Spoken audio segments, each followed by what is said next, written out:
Someone make it make sense. I'll read a couple.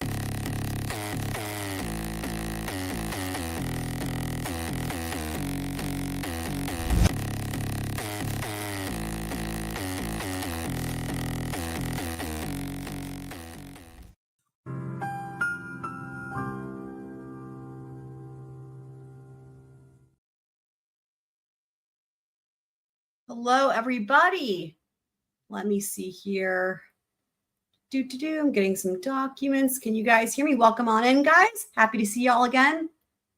So I do have the latest motions for this case, and I do have also the jury instruction for the Bowden defense. I have a bunch of stuff I want to take a look at. But let's go ahead and get into this, and then we will see when the best timing is to go into those documents. I will just let you guys know I checked all the different feeds. Closed captioning is not available yet, but maybe it will be available at some point. So we're going to have to just use our squirrel ears to listen on in. Welcome, Black Witter. Welcome, Twiz. Welcome, Scott. If I didn't already say that, welcome on in. Help yourself go to a cough drop. All right, let's go. Day 14, guys. Oh, by the way, for anyone who missed it, I always do this. I posted a video earlier. I made a compilation, the best of Higgins reading the dramatic text, or the dramatic reading of the text messages. We'll probably watch it at some point as well. I think it's pretty great. I also have some new sound clips saved. So yeah. For example, while we're waiting on this. For example. Ha ha ha. I am not a hoe. Please. Question mark, question mark, question mark, question mark, question mark. I need a drink. You tell me, playa. Isn't it great? I love it. Big fan. Okay, they're supposed to be on the record. Here we go. Was now open agency. All right, good morning. I came into 3 motions that I did not have when I checked email before coming to court today. So I'll hear you quickly on these. I've had a chance to read them. So, Mr. Brennan, I'll hear you. And let's today focus on the Bowden ones. We can focus on the other one later. My motion memorandum on Bowden just iterates my objections continuously at sidebar, that not all evidence is admissible, characterization of evidence is not admissible, and the defense should have the ability and intention to follow up with substantive proof if they're going to ask a question. It's not limitless. Bowden is wide parameters to ask the investigator about their state of mind, about the scope of the investigation, but it has boundaries of reasonableness. And my earlier objections about offering information that go in beyond Bowden, delve into third-party, inadmissible evidence, those objections would compel me to draft this motion. And I can continue and will continue to object during the case, but once the questions are asked, if they're improper, the jury hears them, it inflames the jury. And without a basis and an intention to follow it up with substantive proof, the question should not be asked. So the one. Okay, again, while I have these motions, I haven't read them yet. I'm going to say this. What's interesting about this case is they have an overlap, right, with the testimony and the witnesses that are there involved in the third-party culprit defense, but also the Bowden defense. Higgins, Proctor are 2 of them, right, where it goes to both. It could go to third-party culprit and it could go to the Bowden defense. Now, with the Bowden defense, Judge Bev denied that for the defense. However, remember, she said that they could still, well, okay, let me just pull it up. Now it's relevant. Let me pull this up. Here's what I had going on before the new motions came in. Here's what I had prepared to go into this live stream again before the new motions came in. What I wanted to do was I wanted to refresh all of our recollections on exactly where it stood as to those 2 separate things, the Bowden defense and the third-party culprit. So let me just unshare reshare, and we're going to see where it had left off, because as you guys will see again, there is quite a bit of overlap. Okay, so this is as it pertains to the third-party culprit. Here's what she said. Counsel will be allowed to develop the evidence at trial if possible. and counsel may seek an appropriate instruction if warranted after the evidence is concluded. Footnote 2, saying that at the first trial they did not instruct or seek an instruction on third-party culprits. Okay. Though the court may ultimately exclude the proposed third-party culprit evidence or counsel may abandon the theory, that does not mean the defendant cannot offer the evidence to show the inadequacy in the police investigation. So right here, Judge Bev has already conflated, well, I don't know if conflated is the right word. She's already put the two together in this. This is about the motion limine for third-party culprit, but she has said right here, that does not mean that the defendant cannot offer the evidence to show the inadequacy in the police investigation, provided the proper foundation has been established. And then the order says, it is hereby ordered that the defendant is precluded from raising a third-party culprit defense alleging Colin Albert. So no Colin Albert. But the defendant is not prohibited from raising a third-party culprit defense as to Brian Albert and Brian Higgins at this time. Brian Albert and Brian Higgins, the two Brians. The Brians both wrestle when they have too much to drink. Not prohibited. Counsel cannot mention potential third-party culprits in opening statements, but will be given the opportunity to develop the theory through relevant, competent evidence at trial. That was her order. And I have not seen this part yet of today's trial. Like what we're the beginning. I have not seen this yet. But if I were Judge Bev, let me just rephrase that. If I were a regular judge, I would be giving Brennan a thorough tongue lashing, because literally they can develop this evidence. It is very clear. She even says that they can offer it to show, look, that does not mean that the defendant cannot offer the evidence to show the inadequacy. So in other words, even if they haven't established enough for third-party culprit defense, they can still elicit testimony that could go to third-party culprit defense, but even if it doesn't, shows inadequacy in the police investigation, which is exactly what they are doing, right? So that's the first thing. Now here's as it pertains to Bowden. Bowden was flat out denied for Mr. Easter here. The defendant is undoubtedly permitted to pursue a Bowden defense, and the court will give the jury a Bowden instruction if requested. However, jurors are undoubtedly permitted. Hold on. They're permitted to pursue it. Never mind. Yeah, there we go. So basically, she's saying they can pursue it, but she's sounding like she doesn't think so, because then she contradicts it. She says they can pursue it. However, jurors are perfectly qualified to evaluate the adequacy of the police investigation, in this case, without the assistance of expert testimonies proffered by the defendant. So this is as it pertains to Mike Easter. So it's two different things. You've got the Bowden defense, and then you've got Mike Easter. So she's denying, the motion in limine to exclude Mike Easter is allowed, but she's saying they can still go for the Bowden defense, right? They are undoubtedly permitted to pursue it, but she's not allowing the expert.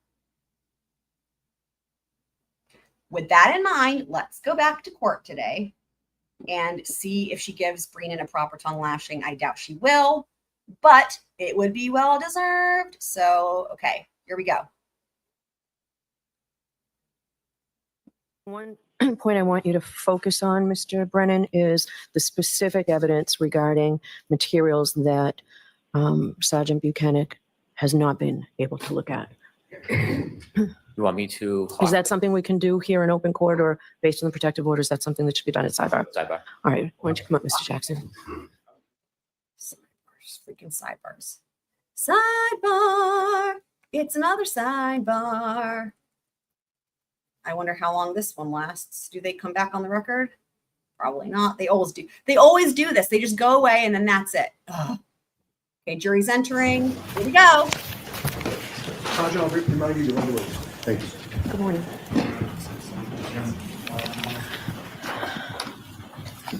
All right, Mr. Jackson, whenever you're ready. Thank you, Your Honor. Good morning, Sergeant. So we don't know. Hang on. Let me just go back real quick. So we don't know. Hold on. Let me just listen to this one more time. The investigator about their state of mind, about the scope of the investigation, but it has boundaries of reasonableness. And my earlier objections about offering information that go into beyond Bowden, delve into third-party, inadmissible evidence, those objections are what compelled me to draft this motion. They're allowed. And I can continue and will continue to object during the case, but once the questions are asked, if they're improper, the jury hears them, it inflames the jury. And without a basis and an intention to follow it up with substantive proof, the question should not be asked. So the one point I want you to focus on, Mr. Brennan, is the specific evidence regarding materials that Sergeant Bukhenik has not been able to look at. You want me to? Is that something we can do here in open court, or based on the protective orders, that's something that should be done at sidebar? Sidebar. All right, why don't you come up, Mr. Jackson? So, and they don't come back, so we don't know. It's so frustrating. I suppose she'll put an order out. Maybe that will come out tonight. I'll keep looking to see if there is, since we don't know. Like, I mean, again, I would expect her to be like, this is dumb. I mean, looking at, we just read it. We just read her order from before. And then when we get to a good breaking point, we'll go through the different motions, the new motions. But, you know, those are the motions from the parties. What we looked at just a second ago are Judge Bev's orders, right? So that is controlling as to what we should be expecting her to do, right? So couldn't agree more with this one. You do best, Blackwater. Totally agree. All right. Sergeant, I'll remind you to run the witness. Thank you. Good morning.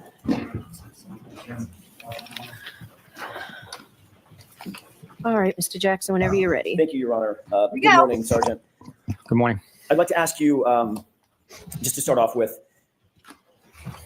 at some point during the course of your investigation, did you become aware that a snowplow driver had reported having seen a Ford Edge being moved into a location in front of 34 Fairview sometime in the early morning hours of January 29th, 2022? We learned about a plow truck driver. I don't believe his recollection was as you described, though. Do you remember him mentioning a Ford Edge? Yes. Okay. And do you remember him saying that the Ford Edge had been moved? He had passed by, it wasn't there. At some point, he passed by again, and it was there, impeding his plow route. Yes. Okay. What is your best memory about when he said he believed the Ford Edge? Sorry, I guess a better way to put it is, when did he say he first saw the Ford Edge in place in front of 34 Fairview? I don't remember exactly. I know it was during the middle of the night. My not adopting your narrative was the fact that he saw it being moved there. Understood. I figured that. I Love the color of his tie. clocked that as soon as I said it. He didn't see it moved. He saw it. He saw 34 Fairview without it there, and about an hour later, it was there. I believe so, yes. Okay. Would about 3:30 in the morning sound right to you in terms of what he reported, in terms of the time that he saw it there? It sounds right, but I'm not sure of the exact time. My report would reflect the accurate time. Fair enough. Let me see if I can grab that report real quick.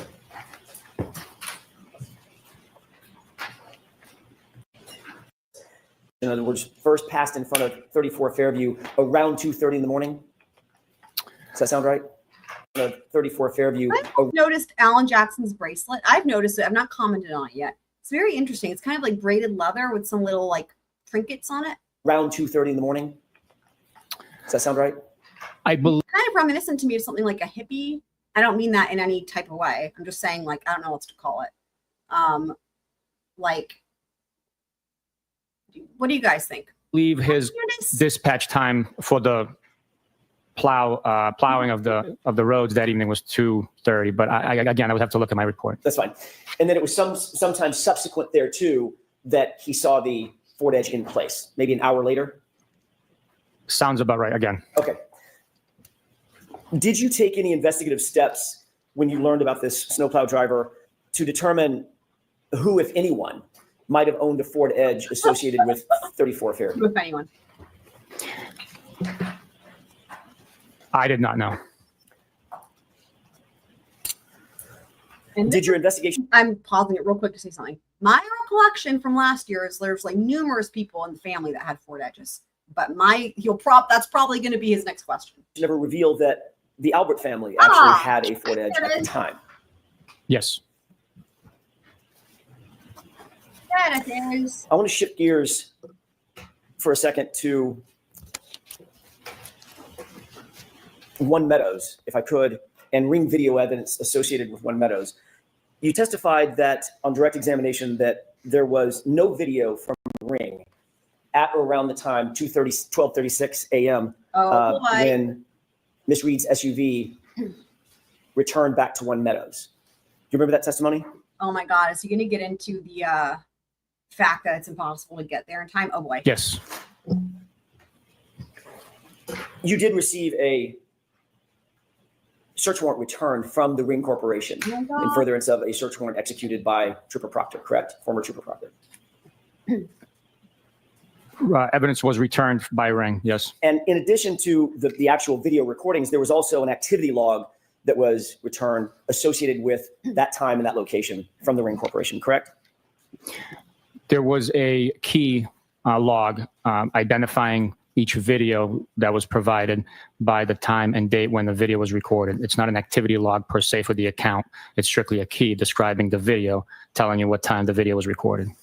During the entirety of your investigation, was there any evidence uncovered at all that Ms. Reed had accessed the account information associated with that Ring account? No evidence could be provided by Ring documenting that activity. But there is evidence that someone had accessed the account through John O'Keefe's cell phone, correct? I am not aware of that. Oh, Are you aware that after John O'Keefe's cell phone was recovered by Massachusetts State Police, Right. someone at Massachusetts State Police actually opened the Right. Ring app on his cell phone? Oh, I remember this from last year. Another thing that's interesting that we talked about, I'm just remembering questions that we still had from day 13 was like, as far as it goes with this like Ring footage, right? Was this the entirety or the totality of all of the footage that was recorded by the camera? Because if so, there were times where the motion sensors did not detect vehicles coming and going. So I wonder if they'll get into that as well. Yes. Who is the person who opened and accessed the Ring app on John O'Keefe's cell phone? I'm not 100% sure. May I have just a moment, Your Honor? Yes.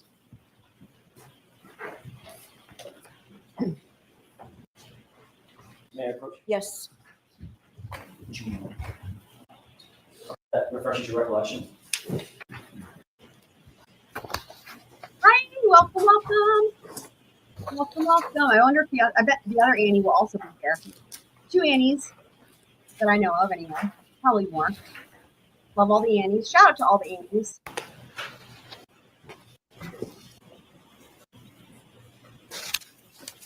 I'm taking a while on that one. May I approach, Your Honor? Yes. Sergeant, having looked at this report, does that refresh your recollection as to who may have accessed that Ring app? Yes, that report is authored by Michael Proctor, and it says that investigators accessed the Ring application. Thank you. I want to show you one other document, if I could.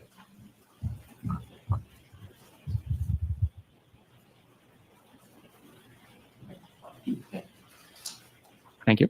Thank you. I've just handed you what purports to be the search warrant return for the Ring, from the Ring company, correct? I got to take a look through all of it. Of course.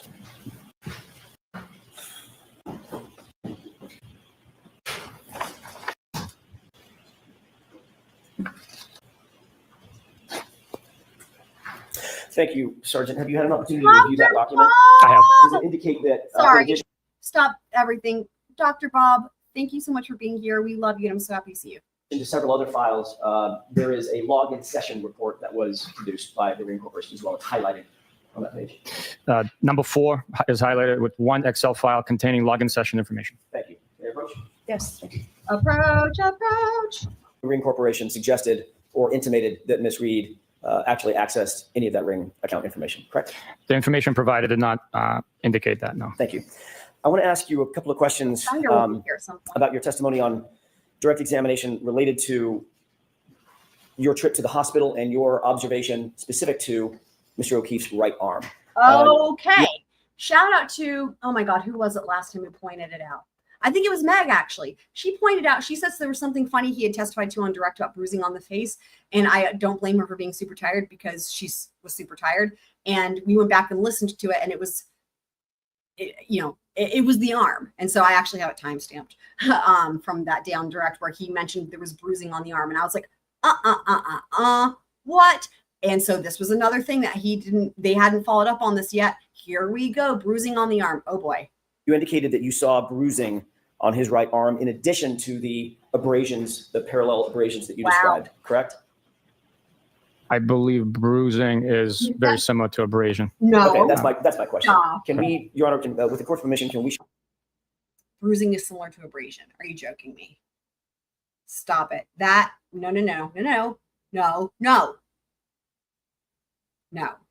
Show Exhibit 1? It's already been introduced. Oh my God. Wow. Is this a fair and accurate depiction of what you saw in terms of the condition of Mr. O'Keefe's arm while at the hospital, if not exactly like this? Yes, it is. Okay. I have to say that on direct, he said abrasions and bruising, which would therefore automatically mean they're two separate things. Just saying. What did you mean when you said you saw bruising on his arm? What were you talking about? I actually indicated bruising on his right hand, the back of his right hand. Okay, fair enough. From his wrist. You said that, dude. We went back and listened to this and we scrutinized it. He said that after he said bruising on the arm. He said that after. He said both. And I even commented and I said, oh, yeah, I remember the bruising on the back of the hand and something about maybe it was from the IV. I remember this so distinctively. He said bruising on the arm and he said something like the upper arm and he even gestured. And Brennan even had him even said it for the record, like pointing to so-and-so of us where it was on his arm. And then after that, Bukhenik said on the hand. Wrist, when I say arm, can we agree, at least for this purpose, for the purposes of this discussion, Okay. I mean from the wrist up to the shoulder? Hmm. Did you see any bruising from the wrist to his shoulder? I saw exactly what's depicted That's not what you said, though, on direct. there with the abrasions and lacerations. Okay. You know what lividity is, correct? I do. Okay. Describe for the jurors what lividity is. Gosh. Lividity is the pooling of blood inside the body as Some a bullshit. deceased individual falls or is positioned naturally with gravity. Blood begins to settle in the lowest portions of the body. If you're laying face down, it'd be your face. It also contours to the imprint or the force that's exerted on the body from below. If someone's deceased on TV remote control, you can see the remote control, the buttons underneath from the pressure.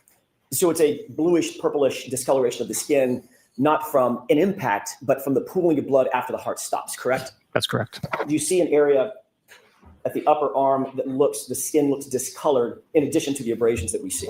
I'm sorry, I was looking at that one. Oh, sure. I'm sorry. Yes. Right up toward the upper triceps area. I see that area, yes. Okay. Is that consistent with lividity rather than bruising? I would not agree with that, no. You believe that that's a bruise? I believe that that's a laceration. I'm sorry. I'm talking about the discoloration of the Oh my skin, the God. reddish Oh my purplish God. hue of the skin, separate and apart from the abrasion, from the abrasions or lacerations to the skin.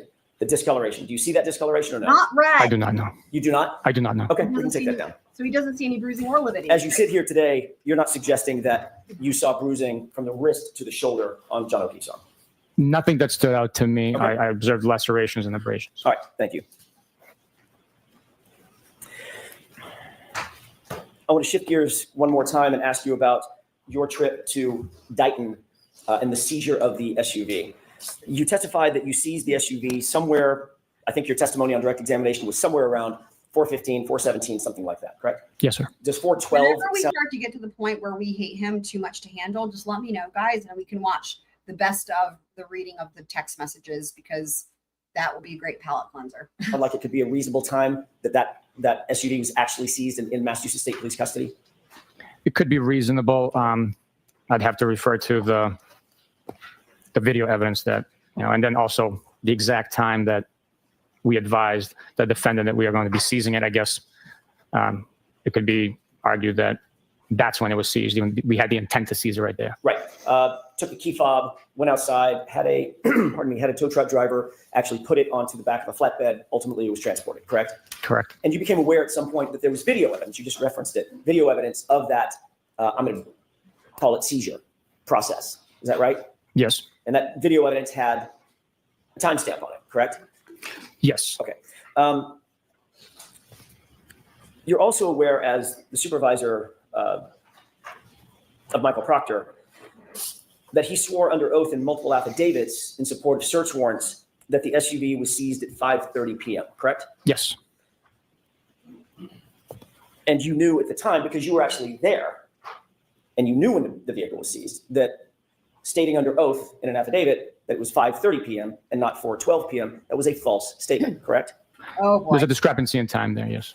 Did you take any action, you yourself as a supervisor, did you take any action to correct that false or misleading state? Let me ask it a different way. Did you take any action to correct that time to the accurate time of 4:12 in any of the affidavits that you became aware of? No, the actual time of the seizure through the video, we learned much later. So the approximate time of 5:30, although inaccurate, I did not take any action to correct it, no. And you received that video as a production from the defense. You did not have access to that video, correct? Yes, And so at the time that Michael Proctor actually wrote and drafted these affidavits and swore to them under oath, he did not know that a video existed, correct? Objection. Sustained, you have to word it differently. Sure. At the time that you, let me ask it a different way. At the time that you reviewed his declarations under oath, you did not know that a video existed. no, we did not know.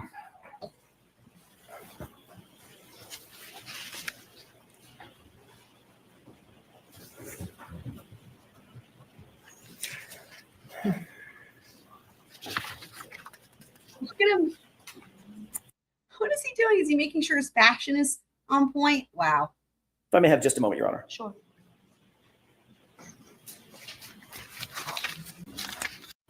I want to ask you about something that was brought up on direct examination, sustained findings as it pertains to you.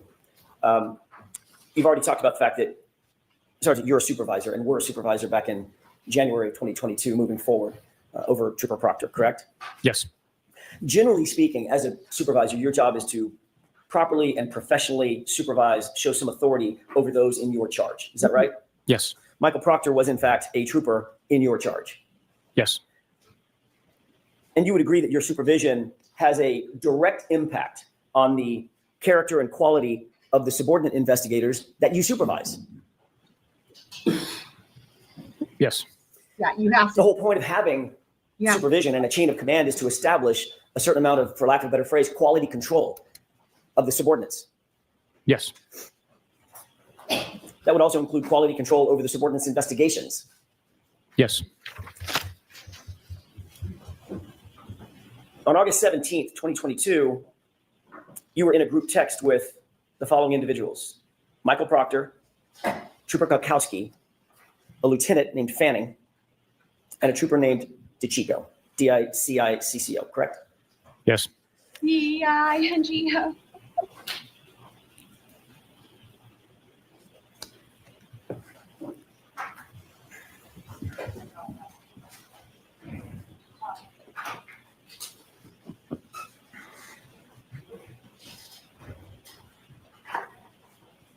May I approach, Your Honor? Yes.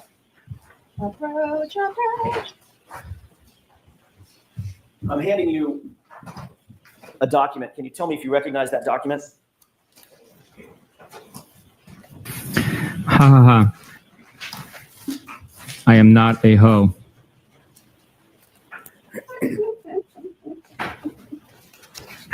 Please. I need a drink. I got a ton of them. You saw that document on direct examination. I think you were shown the same document, correct? It was different parts of it, but same. It's inclusive of within this document. Okay. Let's start with this. You indicated that you did not see Michael Proctor's name on that document, correct? Name is not on here. But you do recognize that as being reflective, accurately reflective of the text chain that you were on August 17th, 2022, that Oh, group the chat. text messages. Yes, sir. I'm going to do this a little bit backward, but bear with me. You do see the name Kukowski, correct? I do. You do see the name Fanning, correct? I do. You do see the name DiCicco, correct? I do. And you do see the name Bukhenik, correct? No, it's misspelled, but I know they're probably referencing me. Okay. Oh, interesting. Huh. The only other text or person texting on that chain is a code, a lengthy, almost like a URL code with no name, correct? What? Yes, yes, you're right. And Yes. the only person that I didn't name whose name I did not read off, it's obvious on that document, is Michael Proctor, correct? Correct. So deductive reasoning tells you that that is the code is Michael Proctor. Is that right? I would agree with you, yes. Okay. What? A URL code is Michael Proctor? What?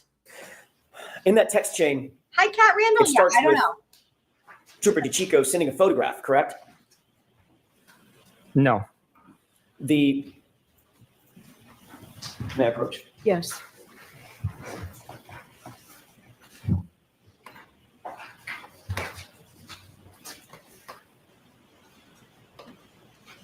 You can turn to page 2683, please.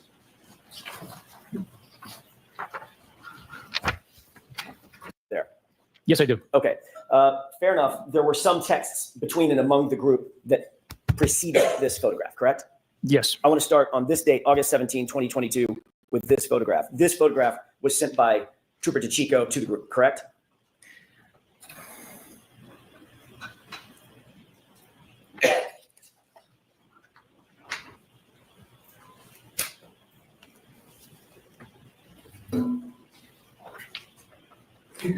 It possibly appears that way. I really can't. I mean, Your Honor, with your Yes. permission, I'm not sure this document has been marked. I'd like to have this marked and Sure, admitted. we'll mark it for ID.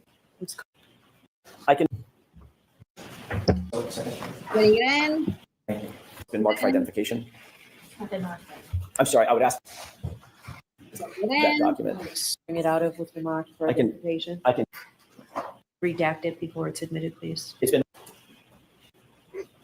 Judge Beth's hair looks better today. I think she flat ironed it. Not as poofy. just 116. Do you recognize that as being a copy of one of the multiple pages in the document that you're holding that's been marked for identification as FF? yes, sir. Okay, if we could publish that single page, please. Okay. Is that a photograph that was sent by Trooper Oh, DeChico to the group? According to this document, yes. Who is depicted in that photograph? The big story, Mr. David Yannetti, criminal defense attorney. Do you see that person in court? Yes, I do. Where is he seated and what is he wearing? He's seated right there wearing a blue tie and a dark suit, white shirt. Thank you. We can bring the lights up, Your Honor. Okay. In response to, and going back to the multi-page document FF, in response to Trooper FF, DeChico's like FFS. photograph that he sent to the group, you responded to that photograph, did you not? Yes, this document indicates so, yes. And you responded by laughing at it, correct? That's what it says, yes. Well, that's what it says, or that's what you did. I don't remember. Wow. Trooper Proctor then, former Trooper Proctor, Michael Proctor, then responded, correct? Okay. That's what it says here, yes. Okay. Here's what I think this is going to. The whole thing of like, you know, because who knows yet what's going to happen with Trooper Proctor. But clearly, the Commonwealth strategy as it pertains to Trooper Proctor and Yuri Bukhenik is to be like, you know, Trooper Proctor is the bad apple, kind of, right? But like, you're a great guy and, you know, you da-da-da-da-da. I think the point is this, that the defense is making, which is that Trooper Proctor responded. This is going to be my guess. Trooper Proctor responded after he saw that his superior laughed at it. For example, let's just say you're in a group chat with a bunch of coworkers from work, and there's like, you've got your boss is in there, and then your boss's boss is in there, and whatever, right? And somebody sends something that could be either deemed as offensive or funny or inappropriate or awesome or whatever. And you see it and you're like, oh, I think it's funny, but I don't want to say that yet until you see what your boss says, for example. And then your boss is like, ha ha ha, or does a thumbs up. Then it's like, oh, okay. That means like now we can say that, right? For example, because they've just now given their approval, if that makes sense, right? I think that's what this is going to. That because Trooper Bukhenik approved of it first, then Proctor, whatever it is that Proctor ends up doing, we're going to find out. Does that make sense though? In other words, it's like saying that it's like flipping the Commonwealth's whole thing of like, well, look, Proctor's behavior is only as bad as it is because this dude condoned it. This dude said it was okay. And he responded to the group, funny, I'm going through his retarded client's phone, correct? That's what it says, yes. Michael Proctor then responded again. Is that right? Yes. You know, it's a like they talk about like workplace culture and whatnot. You know, I teach violin lessons, so I don't have experience with this, but you hear about it, whatever, right? Like I can understand how if you've got a workplace culture that dynamic gets established, just like in a Murdoch with the Good Old Boys Club, right? And it's like whatever your superior does, that sets the tone. You wrote no nudes so far, correct? That's what it says. Yes. Michael Proctor responded, yet again. Is that right? That's correct. And in reference to Mr. Yanetti's photograph, Yes, he wrote, this is Trooper Bukhenik. This is Trooper Bukhenik. I hate that man. I truly hate him. Correct? That's what it says. There's a trooper by the name of Moore, M-O-O-R-E, correct? There is. And he disliked Trooper Proctor's phrase, the statement, no nudes so far, correct? That's what it says. Did that indicate to you that Moore was disappointed that Trooper Proctor, Michael Proctor, had not found naked pictures of Miss Reed as yet? I don't know what that indicated for come Mr. on. Moore. Oh, come on. And then you responded to the phrase, funny, I'm going through his retarded client's phone, correct? I acknowledged that text message being sent. You acknowledged it by liking it, correct? With a Oh, thumbs this up. whole thing. I acknowledged it by responding with a thumbs up emoji. The fact is, Trooper Proctor told you, his supervisor, in this series of text messages, that he was going through Miss Reed's phone. Is that right? Correct. And he also informed you, his supervisor, that he was going through her phone looking for nudes or naked pictures of her on her phone, correct? He did not tell me that he was going through naked pictures, for naked pictures of the phone. He wrote, no nudes so far, right? That is what is written, yes. What did you think he was looking for when he wrote that phrase? I don't know what he was looking for. What would be a reasonable interpretation of what Michael Proctor was looking for when he wrote, no nudes so The thing far? is this is just one of those things where he has to say the obvious answer. The jury's not going to buy it. You'd be better off conceding defeat here. I don't know. Motorcycles, handbags, Yeah. pair of shoes, or naked pictures of Miss Karen Reed? I am surprised Brennan did not object there. His mission was to go through the phone to look for digital evidence that's related to the crime. The fact that he wrote no nude so far, I cannot comment on. That I want to hear that again. That reminded me of the alligator moment in the last trial with Jen McCabe, where he's like, if there was an alligator in between us, would you see it? That reminded me of that. Wow. I don't know what he was looking for. What would be a reasonable interpretation Go, of what Jen. Michael Proctor was looking for when he wrote, no nudes so far? I don't know. Motorcycles, handbags, Wow. pair of shoes, or naked pictures of Miss Karen Reed? His mission was to go through the phone to look for digital evidence that's related to the crime. The fact that he wrote no nude so far, I cannot comment on. You cannot comment on, or you don't want to comment on.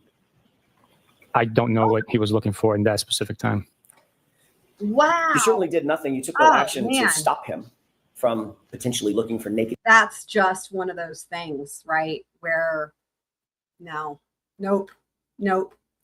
I would have to imagine that if there was any juror who still had some sort of sympathy for you or still thought maybe you had some sort of credibility, I think you've lost it at this point if you hadn't already. I mean, that is one of those things where it's like everybody has to be offended by that, right? I mean, how can you not be offended by that? I know it wasn't his actions. However, again, he laid out the order of the text messages in that this dude right here, as the supervisor, set the tone and paved the way for saying, this is funny, go ahead and laugh at it, right? And he thumbs it up, right? So this is important because we don't know what's going to happen with Proctor yet. But I just love how the defense is handling this, which is like, look, fuck that shit. It's even worse if the supervisor condoned that behavior in a way, right? Like, I mean, Proctor's terrible also, obviously goes without saying. But I love how they're taking it as a stress and like, they're flipping it into a strategy of like, this dude supported all this behavior. That's even worse. You know what I mean? If anything, Proctor's following in this dude's footsteps, you could say, right? And so I forget where I was going with that, but like this is just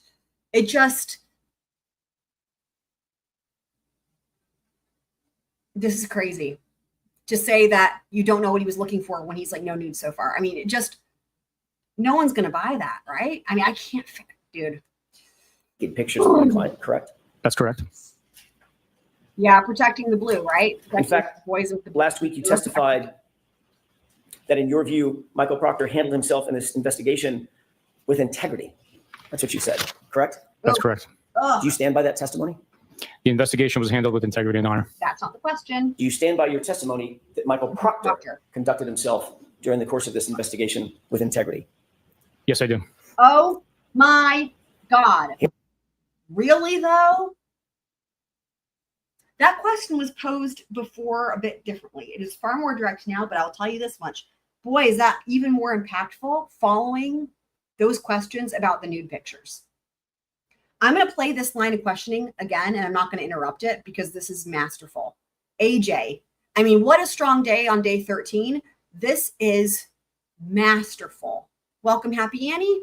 You acknowledged it by liking it, correct? With a thumbs up. I acknowledged it by responding with a thumbs up emoji. The fact is, Trooper Proctor told you, his supervisor, in this series of text messages that he was going through Miss Reed's phone. Is that right? Correct. And he also informed you, his supervisor, that he was going through her phone looking for nudes or naked pictures of her on her phone, correct? He did not tell me that he was going through naked pictures, for naked pictures of the phone. He wrote, no nudes so far, right? That is what is written, yes. What did you think he was looking for when he wrote that phrase?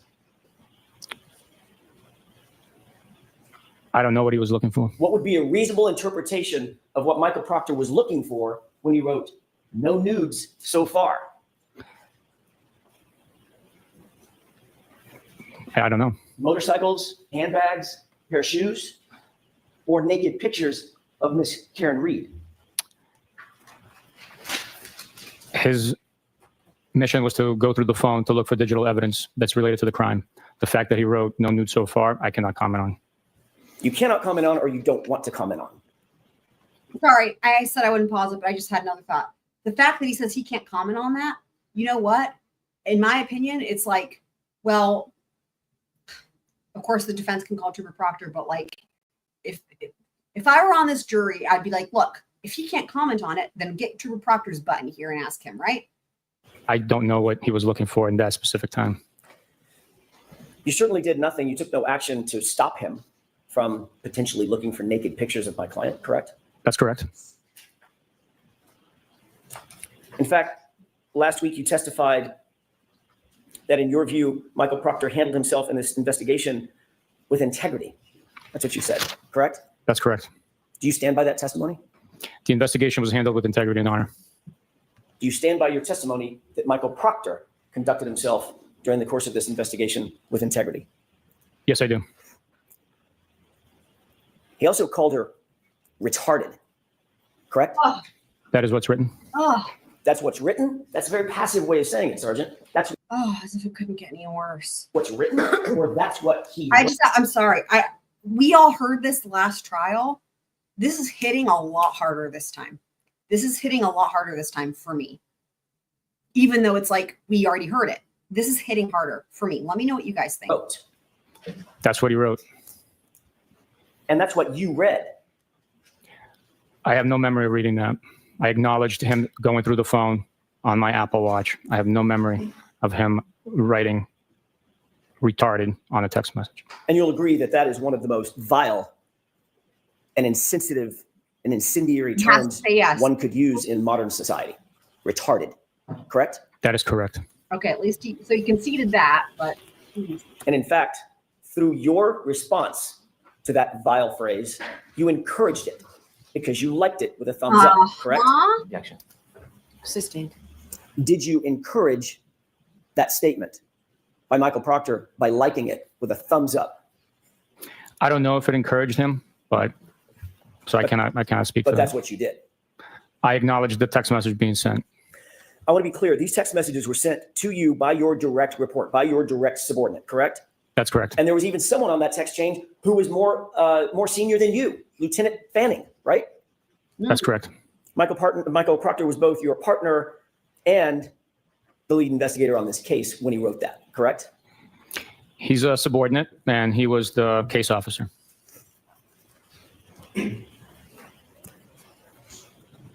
This text thread, contains communications between a subordinate, the person you call the case officer. By the way, let me ask you another question. Did you ever, during the course of the investigation in which you were a part, the sustained findings, the internal affairs investigation, did you ever review Colonel Noble's determinations about your subordinate, Michael Proctor? Objection. Did you review them? No, Your Honor, I did not.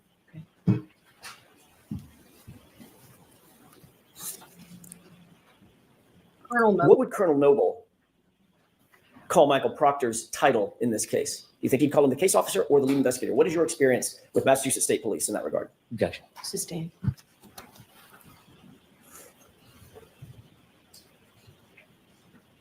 Notwithstanding the fact that a subordinate was on this text chain and a supervisor to you, was Lieutenant Fanning one of your supervisors? Yes. Notwithstanding the fact that a subordinate was on this text chain and one of your supervisors was on this text chain, you felt comfortable enough within this group of law enforcement to actually like when the subordinate Yeah, refers to a suspect as retarded. that's exactly Correct? the thing. I acknowledge the text message with a thumbs up emoji. Oh my Do you God. believe that? Well, let me ask another question, predicate question. You were also comfortable enough with that text chain to receive information that your subordinate was looking for naked pictures on a suspect's phone, a woman, no less. Correct? You took no remedial action against Trooper Proctor for that, correct? No, I did not. No. Do you believe, as you sit here, that that was a misuse of power and authority by a Massachusetts State Oh Police my officer? God. By myself or No, somebody else? by Michael Proctor.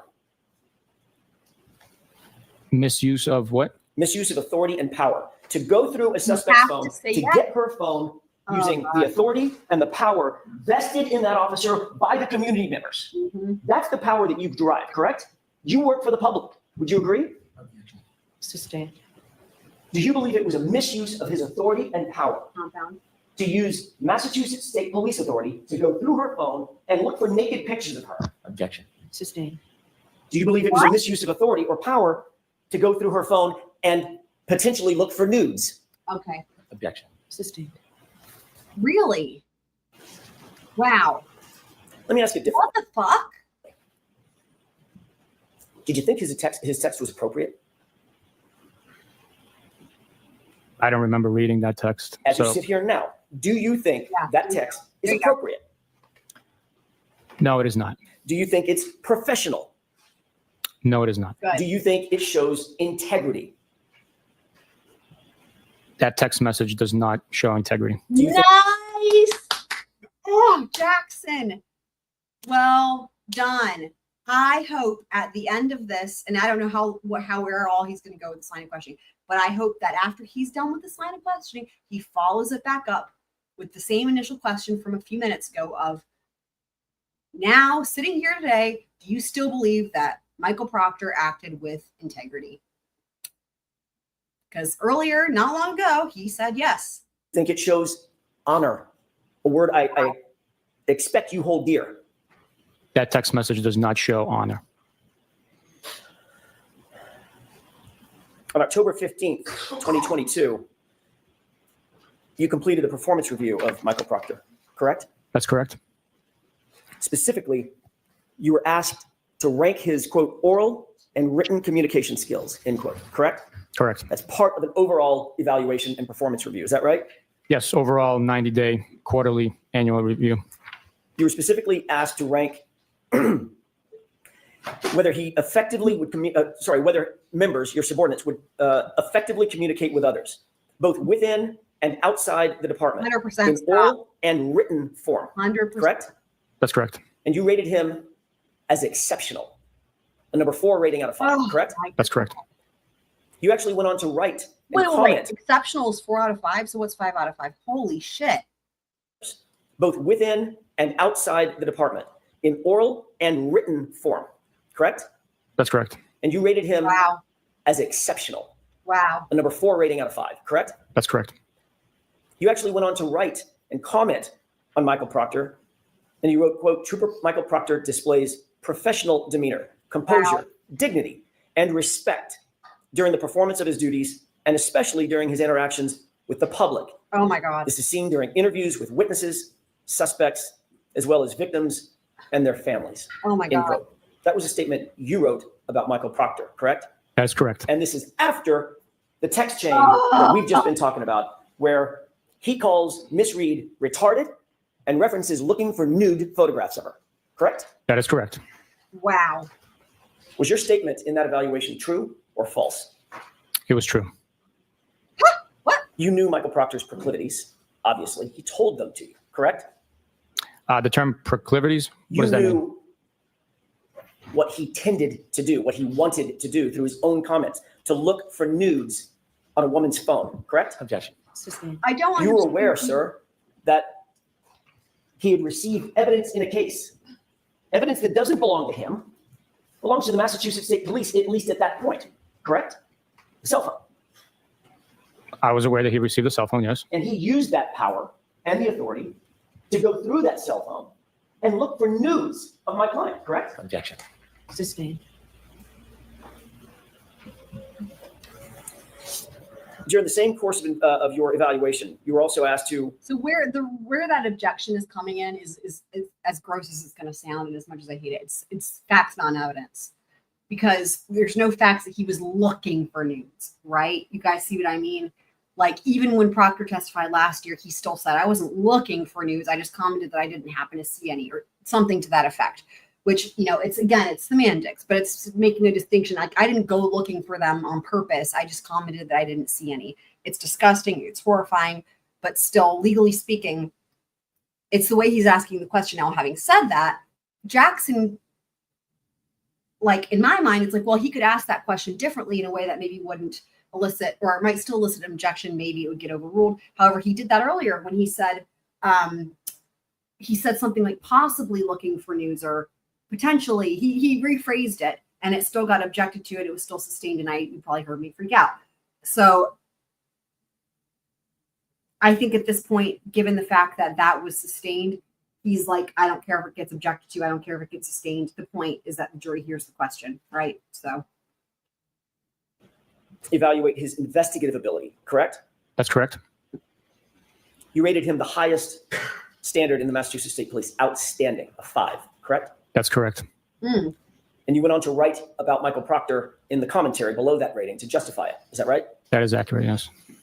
You wrote, quote, Trooper Proctor has had a high-profile case. So wait. So his rating went up after this from a 4 to a 5? A high-profile caseload with a lot of eye and pressure from external sources during the first day of the investigation. He handled himself and all the case with utmost professionalism and competence. God. He's able to investigate his case thoroughly and with strict integrity, end quote. Correct? Which quarterly review was this? This is the same one, October 2022. Is that right? Those are your comments. That sounds very accurate. I just was not sure which quarterly review that was for. Professionalism? Yes, You believe that he acted in accordance with the highest standards of professionalism? during his 90-day performance, yes. And you didn't just say he displayed professionalism. You said utmost professionalism, correct? Yes, Wow. Competence? Do you believe he displayed competence? yes, And not just in integrity, but he conducted himself, as you put it, with strict integrity. Is that right? that is correct. Did it show integrity in your view when your subordinate Michael Proctor called Ms. Reed retarded? Objection. I'll allow that one. I believe that as a U.S. citizen, he has the right to comment. That's his First Amendment right. No. We Stop. uphold the Constitution, and it's unfortunate, unprofessional what he said in the private text message communication. He might have been voicing his frustrations. I cannot speak for Michael Proctor. It is unprofessional and unfortunate that he said that. I have a lot to say, but let me just start with this. I can't speak for Michael Proctor. Again, every time he says something like that, you know what that sounds like? You know, we see this in all these trials, right? When somebody says that, what happens is then the next witness, or very soon after, is the person who they can't speak for. They get called, like the Commonwealth or the state would call them. I cannot speak for Michael Proctor. Fine, let's hear from his mouth. But Jesus Christ, man. I believe that as a U.S. citizen, he has the right to comment. That's his First Amendment right. We uphold the Constitution, and Just like he has a First Amendment right to get fired. it's unfortunate, unprofessional what he said in the private text message communication. Oh, He might have been voicing. also unfortunate. You guys remember last year? Y'all, put it in the chat. Last year, what was the word last year that Trooper Proctor, former Trooper Proctor, Michael Proctor, used to describe these text messages? Put it in the chat. What was the word that he used? Let me know. Voicing his frustrations. I cannot speak for Michael Proctor. It is unprofessional and unfortunate that he said that. This was not Sergeant Bukhenik. You guys remember? A private text message conversation. This was with his boss and 4 or 5 other individuals, one of whom was your boss. Correct? Correct. This was a communication intended for and received by members of his unit in furtherance of his investigative authority. Correct? In other words, this wasn't like amongst his own friends or whatever. This is from, Do you guys remember the word that Michael Proctor used last year to describe those text messages? It was amongst members of the unit. He was updating his boss about what he was doing in furtherance of the investigation, going through her phone. Correct? No, I would disagree with you on that. This was a group chain, text message chain that we were discussing private matters in our personal lives. Private matters, including going through Miss Reed's phone? Okay, so no one said it in the chat. I'm going to go ahead and tell you guys. The word he used was unfortunate. The word he used was unfortunate. Now listen again. I believe that as a U.S. citizen, he has the right to comment. That's his First Amendment right. We uphold the Constitution, and it's unfortunate, unprofessional what he said in the private text message communication. It's exactly how he explained, how he described it. Unfortunate and unprofessional was exactly how he said it last year. He might have been voicing his frustrations. I cannot speak for Michael Proctor. But It you is literally, unprofessional and unfortunate that he while you're saying that, you literally are, because you're saying literally exactly what he said last year. said that. This was not Wow. Sergeant Bukhenik, a private text message conversation. This was with his boss and 4 or 5 other individuals, one of whom was your boss. Correct? Correct. This was a communication intended for and received by members of his unit in furtherance of his investigative authority. Correct? It was amongst members of the unit. He was updating his boss about what he was doing in furtherance of the investigation, going through her phone. Correct? No, I would disagree with you on that. This was a group chain, text message chain that we were discussing private matters in our personal lives. Private matters, including going through Miss Reed's phone?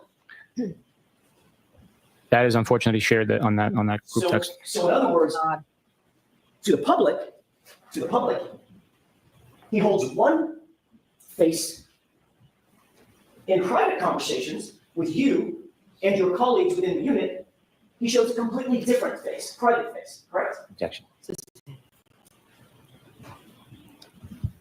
You said that you believe that he has a constitutional right, a First Amendment right, to call Miss Reed a suspect in his official investigation, in his official capacity as a Massachusetts state trooper, to call her retarded? That's your justification? Wow. Objection. Sustained.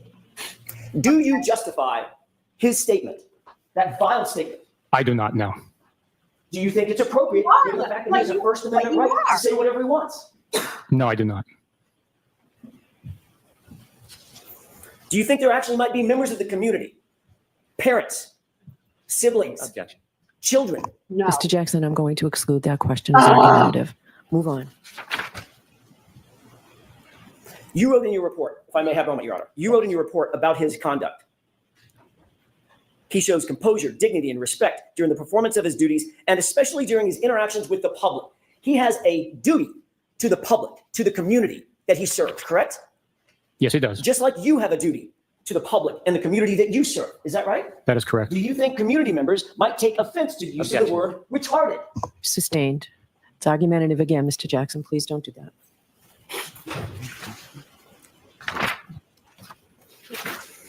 Oh my God. He didn't just put it, that derogatory comment. He didn't just put it, or he didn't just say it, correct? You talked about the First Amendment. Objection. Sustained. I'm not finished with my question, if I could. Oh, Right, So shit. just ask the question. Sure. Comments first, okay? My question is, did he just say the word, or did he go further than just saying it? Objection. Okay, we've gone through this. Move on, please.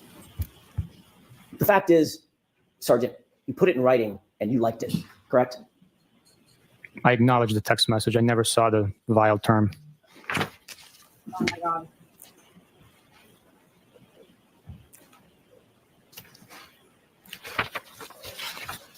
Your Honor, may we approach it just very briefly for a scheduling issue? Okay, jurors, feel free to stand up and stretch. So here's what I think about the scheduling issue. I don't know if that's what it actually is about, but I have noticed that with Judge Bev, whenever the jury's around, she also says, can counsel approach for a scheduling issue? She does that whenever it's her idea to have them approach. And I don't think it's always about scheduling, right? I think it's like, it could be whatever, right? But so the jury just thinks it's about scheduling. Here's what I think. This is just my personal opinion. I have no idea, but my take on him saying that, it's the first time I've heard him say that, like at a juncture like such as this, where it's probably more about what he's allowed to ask questions about, right? The lines of questioning, probably like third party culprit or the Bowden defense or whatever. But I think he's copying her, because what happens is she has made it clear that whenever the defense asks to approach, she makes it seem like they're wasting the jury's time. This to me was very smart and strategic, because he's following her lead, which is instead of just saying, can we approach? And then her be like, nah, right? Instead it's like, can we approach on a brief scheduling issue? It's like, he's going to go ahead and do the job that she should be doing, which is to be neutral, like that. Sidebars aren't wasted time. Sidebars aren't wasting the jury's time. It's not the defense being irresponsible or disrespectful. It's a scheduling issue, and it's what Judge Bev does all the time. I think that was very smart. And I would say that if I was on the defense, anytime I asked for a sidebar, I would just throw those magic words in. It's a scheduling issue, because she says that all the time. She can't say no. So I don't know how long of a break. Let me just use the mousey thing here. Mousey thing, the mouse. Okay. Yeah. Go ahead whenever you're ready. Thank you, Your Honor. Sergeant, I'd like to move to a different area. At some point during the course of your investigation, you and Michael Proctor interviewed Chris and Julie Albert, correct? That's correct. That was at the Albert residence, the Chris and Julie Albert residence, is that right? Yes. On or about February 10th, 2022? Yes, Does that right? it does. Okay.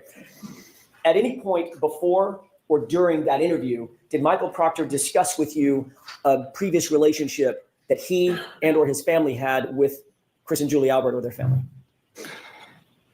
Yes. As we're walking up to the door, he stated that he knows them from of them from around town and through friendship. Did that cause you any concern that the case officer that had been assigned to the case, dealing with, obviously involving the Albert family, had a pre-existing familiarity or relationship with any members of the Albert family? Yes, I followed up asking him if he hangs out with these people, how well he knows them. Exactly. And he stated that he does not hang out with them. They're not his friends. He just happens to know them through people in town. Did he tell you any specifics about communications he had related to Chris and Julie Albert? No, he did not. Did he tell you any specifics about communications Michael Proctor had with his sister as it pertained to Chris and Julie Albert? No. Did he volunteer any information about the relationship that he might have or his family might have, including his wife, with Chris and or Julie Albert? That information not come up. Did you ever later learn, Oh, is this now I'm gonna taking be it the gift? outside Are we of getting the to the conversation with Michael Proctor, did you ever later learn about friendship or connection that he and his family, Michael Proctor's family, had with Chris and Julie Albert or the Albert family? I've learned of accusations. I don't know the extent of how familiar they are What accusations have you learned? through trial or through court proceedings. Right, what are they? Give me the nature of what you've learned. Objection. Sustained. We need a time frame. Sure. When did you learn of these, of this information? That was July of 2023, I believe. And what were the circumstances in which you gained this knowledge?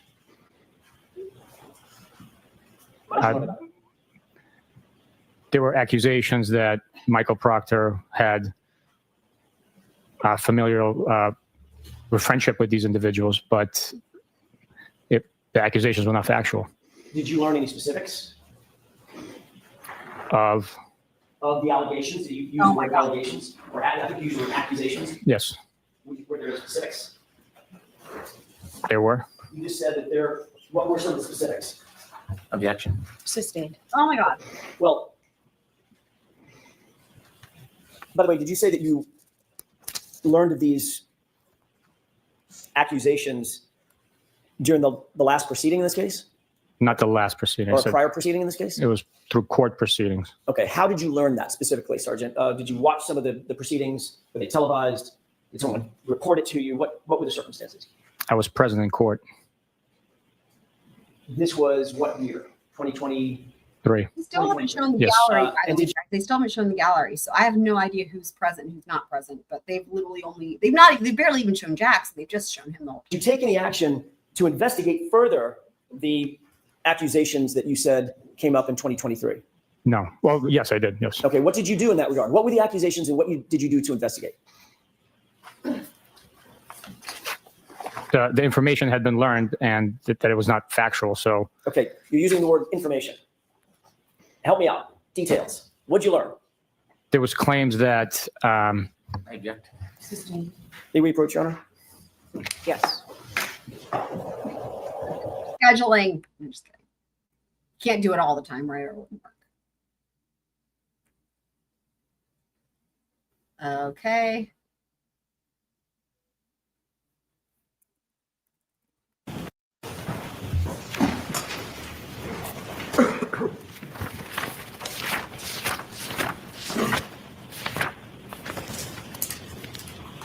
Final question, Sergeant. I think I asked this, but let me make sure I'm clear. Your interview along with Michael Proctor with Chris and Julie Albert was February 10th, 2022, correct? I believe so. Okay. I'm not certain on that, but I believe it was. Okay. Well, let me just clear that up real quick. Would it refresh your recollection to look at your report? Yes, absolutely.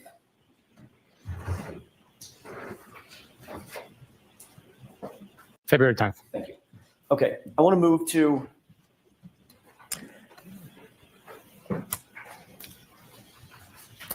recover some videos or a series of No way. electronic data that purported to be videos from Canton PD Oh in my furtherance of your God. investigation. Is this the Lallyport videos? Oh my God. It's the Lallyport videos, guys. I think it's the Lallyport videos. Holy shit, holy shit, holy shit, holy shit, holy shit, holy shit. Oh my God. Oh my God. I didn't know that this happened. I haven't seen all this. Holy shit. Yes. No way. I mean, of course, it's like, I almost forgot about them because there's so much stuff to get into with him still. And there's so much stuff that they've done but didn't finish. And anyway, I honestly, I'm just like, whoa, forgot about the Lallyport videos. Holy shit. And to whom did you deliver Gotta these be what it videos is. and whom were they requested Holy by? shit. The initial request was by Michael Proctor. I delivered them to him. Okay. Since that delivery, have you seen these videos? Yes, I have. Okay.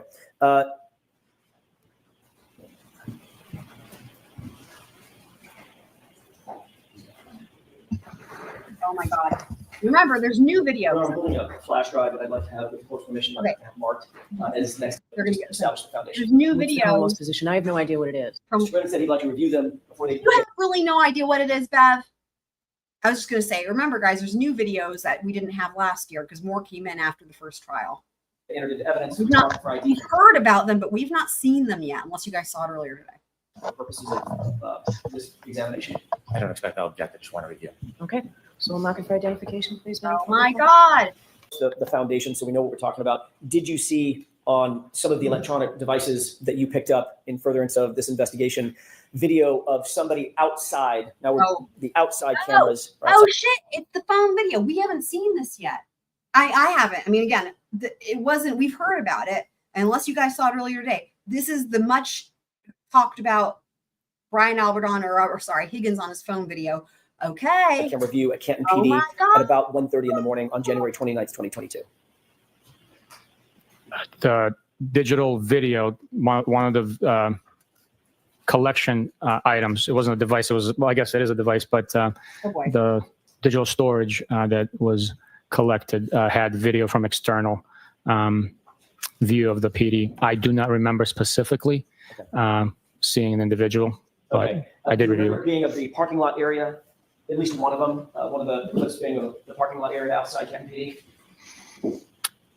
I don't remember seeing outside parking lot. Fresh your collection. I'd have to see it.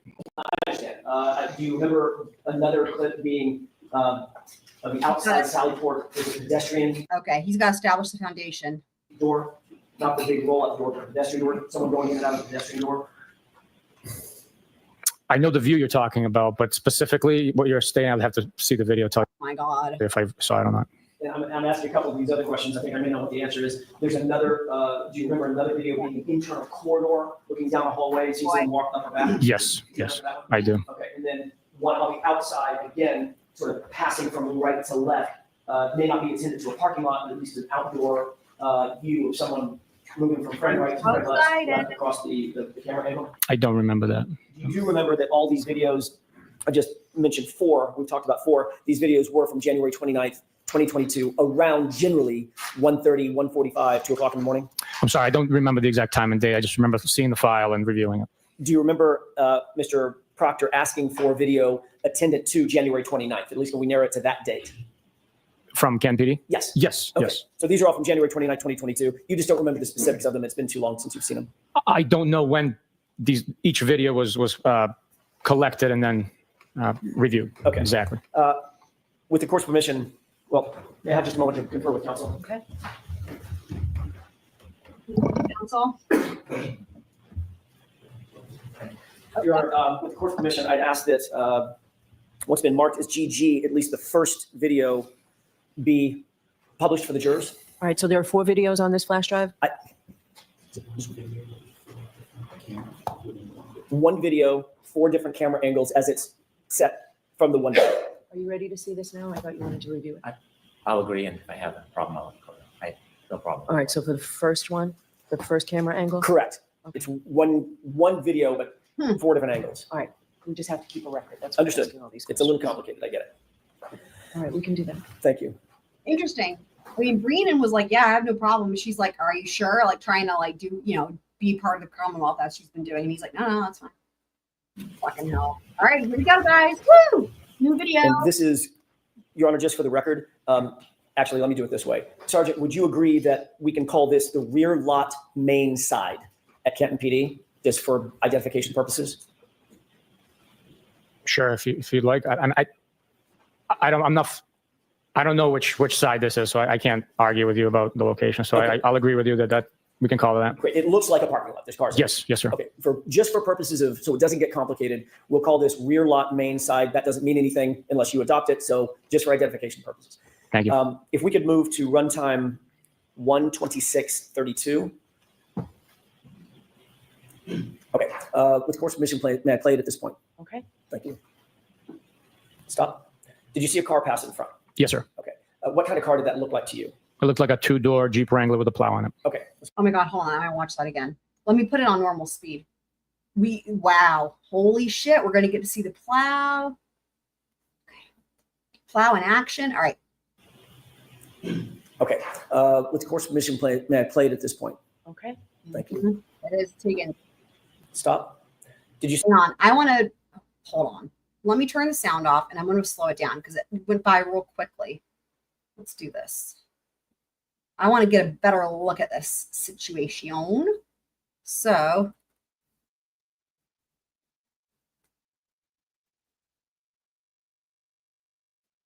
okay, it's playing.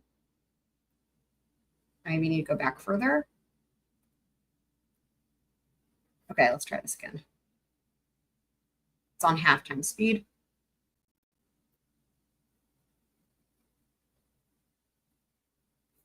Okay, wait, what? Did I go back? Hold on. I'm just trying to figure out where the fuck I am. Did I go back too far? Not far enough. With the course permission play, may I play it at this Okay, point? not okay. Sorry, I got ahead of myself. Let me. Now we're in the right spot. All right, halftime speed. Here we go. So we can get a good look. Oh, there's that plow. You guys see it? Let's watch one more time.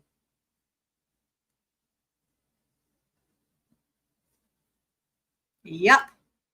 Wow. Wow. All right, there you go, guys. Hopefully we'll see you soon again here, Meg, after you finish up with the kiddos. All right. Stop. Did you see a car pass in front? Yes, sir. Okay. What kind of car did that look like to you? It looked like a 2-door Jeep Wrangler with a plow on it. Okay, let's go ahead and play it. Iowa, welcome. Oh, look at him go. Okay, stop. Look at him go. Sergeant, did you, during the course of your investigation, learn whether or not anybody associated with your investigation had a 2-door Jeep Wrangler with a plow on? Mm-hmm. Yes, Who is that? Mr. Brian Higgins. Okay, thank you. Let's go ahead and play this. There he is. Okay, so let's remember that his whole story about this time period, right, was he went to the Canton PD to do quote unquote administrative work. And the administrative work was like moving some cars around, which made no sense because it's what, 1 a.m. or whatever in a blizzard, and he's shit faced. But that's his story. All right.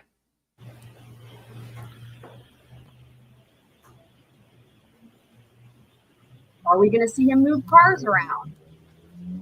We'll find out. What's he going to do? Oh my God, this is so exciting. Oh, there he is. What's he doing? What is he doing? Whoa. Here he comes. Okay, stop. Sir, do you see a person who appears to have alighted from the car, Yes. from the Jeep? I swear to God, if Yuri tries to say he doesn't know who that is, I'm going to lose my mind because clearly it was the person driving the Jeep. Candace? I don't know. Sergeant, if you could turn your attention to the screen on the right.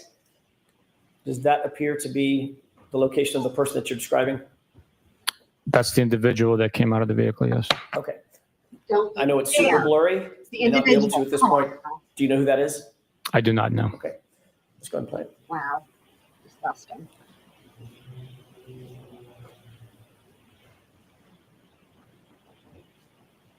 I mean, are we going to try to say that somebody stole his Jeep? Okay, stop. All right. Did you see the person walk off the screen? Yes. Did it appear that that person had something in his or her hands? Possibly, yes. Okay. I mean, the jury, I just wanted to say, the jury has already heard testimony that Higgins went to the CBD, that he had a key card and that he went there. They've already heard about that. So it's not like a mystery to them, right? So in other words, for him to try to be like, it's not Higgins is just, again, strains credulity. It tries to go that route, May I right? have a moment, Your Honor? Okay. He already admitted it was Higgins' tweet. Okay. Yeah, Annie, great question. Seems like it. Before this is played, Sergeant, do you recognize what's depicted in this photograph? I do not know. Waterfall. Okay. Let's go ahead and play this.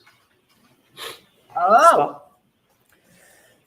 What do you see on the video at this point? now what one could do here is one could be like, well, if you can't say it's him, let's compare the jacket to the one he had on at the waterfall. Because Yuri had previously established, right, even on direct, Like they pointed out who's who at the waterfall. And if he keeps denying it, that's one thing they could do is be like, okay, let's pull that up. But I don't know. We'll see what happens. An individual crossing the frame with a couple of cars parked, one of which has a plow on it. Does it look like an exterior video? Yes. Does that appear to be an exterior video if you don't know exactly where, an exterior video of Canton PD? From the facilities, yes. Okay. And describe the person that you see in the foreground at the bottom of the screen.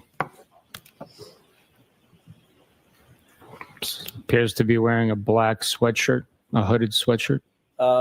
Larger in stature, smaller in stature, can you tell? I'd be speculating because there's no comparison, but possibly larger. I don't know. Okay, let's go ahead and play it. And that's it for that.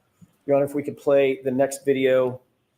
By the way, can we agree before we move off of this, just for identification purposes, can we agree to call this rear lot cruiser side as opposed to rear lot main side, just to keep them separate? At this point, Same as last time. I'm not aware familiar where that camera is, so I cannot.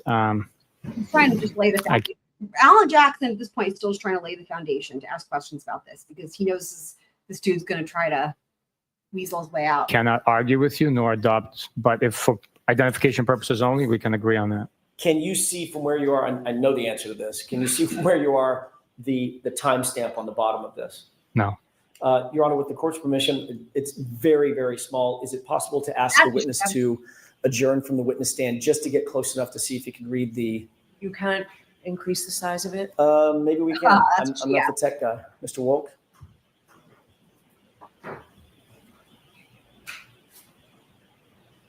Magic. Wow. I didn't even know he could do that. Okay. Can you read that? Yes, it says rear lot cruiser side. Okay. What about the time? The timestamp reads 1:27:41. Do you see a date? Yes, What is that date? 1/29/2022. Thank you. This was my fault. Your Honor, if we could move back to rear lot main side, I'd like to do the same thing. I failed to ask for the time and date on that one.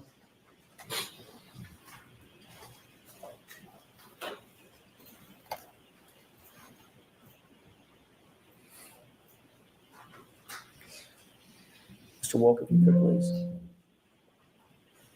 Yeah, it's not the end of the world if you take a day off, Liz. Is it possible to see from there the time and date?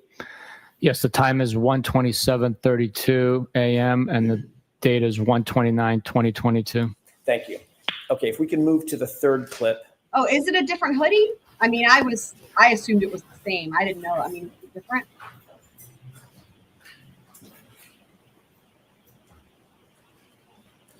If we can start, Mr. Wolk, by enhancing with the court's permission the time and date, let's just start with that.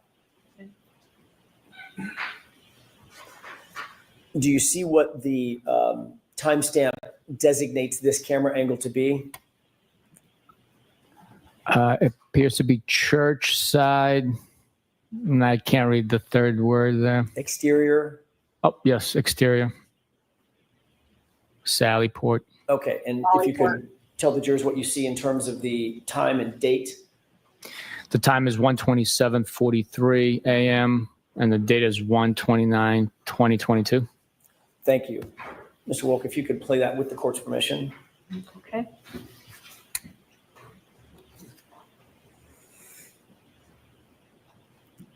Stop. Do you see a person in that video? I do. Although it's somewhat blurry, can you describe that individual for us, please? Individual wearing dark clothing, possibly. That's the best I could do, really. Okay. Does it appear, given what you've seen in terms of the time of the main side, cruiser side, and now this exterior church side, does that appear to be the same person moving through on the outside of Canton PD? It does, yes. Okay. And what are we looking at here, by the way? What is this door he's about to walk into? I'd be guessing. I was never present on that side of the Lallyport. Understood. I don't know. Let's go ahead and play this.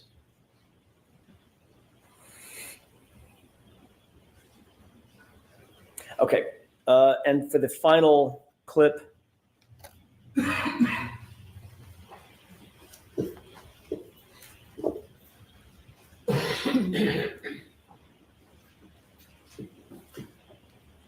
if we could go down to the timestamp and date.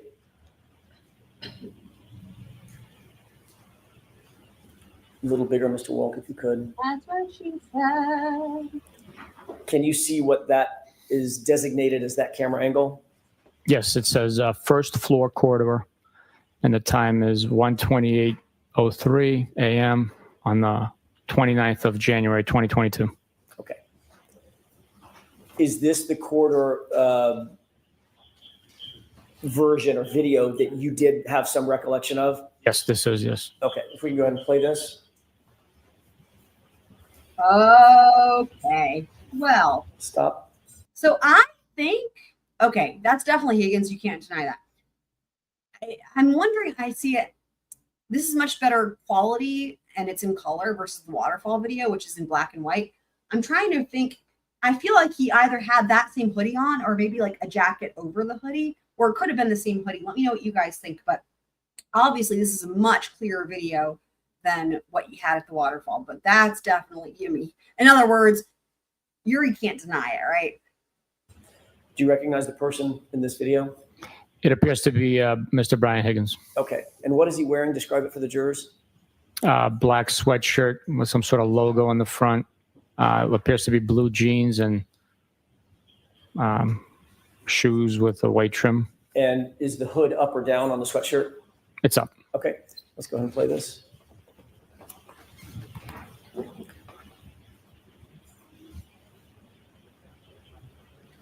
May I have just a moment? Could you pause this, Mr. Wolk?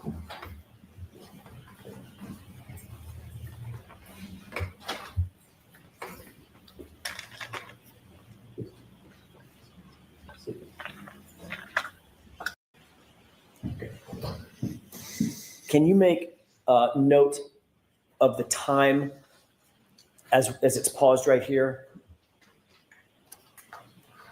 Meg, leave it to Higgins, right, to have two different Harley Davidson hoodies. I wouldn't put it past him. Do you want me to say it again or Yes, write sir. it down? Yes, sir. The time is 1:28:16 a.m. Okay, and if we could just continue playing this video.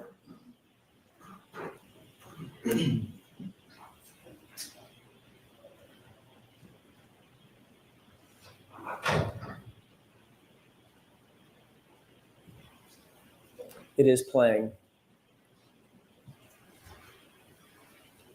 Stop. Now, if you could take a look at the time now.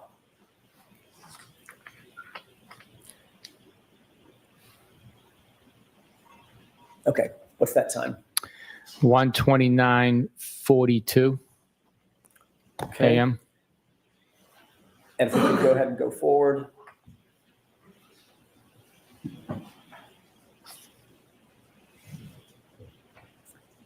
Is it still playing, Mr. Wolk? Okay. If we could take a look at the time one more time. Now it's, you want me to say it? Yes, sir. 1:34:12 a.m. And in the time, just so the record's clear, in the time between you saying 1:28:16 to 1:34:12, 6 minutes has not gone by, correct? Just under 6, I believe, yeah. Well, 6 minutes for us in real time. Oh, in real time, yeah, no. It is not. So it Sorry. appears that the camera jumped, or the time jumped. Oh boy. Just like our The time difference from what was displayed is approximately 6 minutes, yes. Okay, which is much longer than the time we've actually been looking at the video, correct? That's correct, yes. Okay, so it appears that it may be motion activated and it just jumped. That's a possibility, yes. Okay. Yes. Let's go ahead and continue playing this. And stop. Do you see someone in the screen now? Yes. Okay. And Not the one motion. more time, I know this is laborious, one more time if we could clock the time.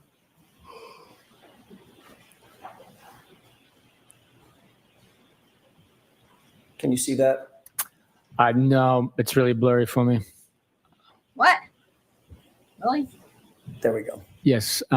Now I can see it 1:34:15, if I'm not mistaken, AM. Okay, fair enough. And let's go ahead and play this all the way through. Play it. Get that pose. I mean, look at that, the way you walk. Okay. So Higgins. Who did that appear to be walking away from the camera in this shot? I'm not certain. I would be suspecting or guessing if I gave you an answer, but I'm not certain who that is. As best you can determine, does he have the same stature? I know you can't see his face. Same stature, same clothing, jeans, shoes with white stripe around it, dark hooded sweatshirt. Does he appear to be the same person as Brian Higgins? It does appear that way, yes. Okay. Is that it? Okay. There's one more clip that I'd ask you to look at on this same GG device. Geez, right.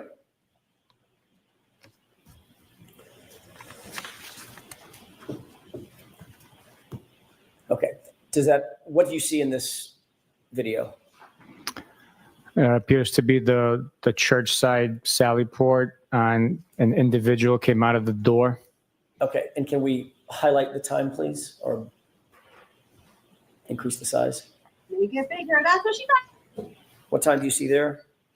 1:34:40 AM. Okay. If we go ahead and play this through. Yeah, I don't know what rather is. Pause. Does it appear from this video that the person has anything in his hand? I'm sorry, can you play that again? I wasn't looking at the hand, but Sure.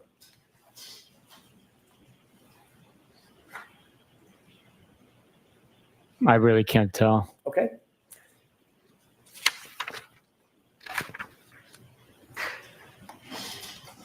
There should be another video of the rear lock cruiser side. Let's take a look at that. Who is next?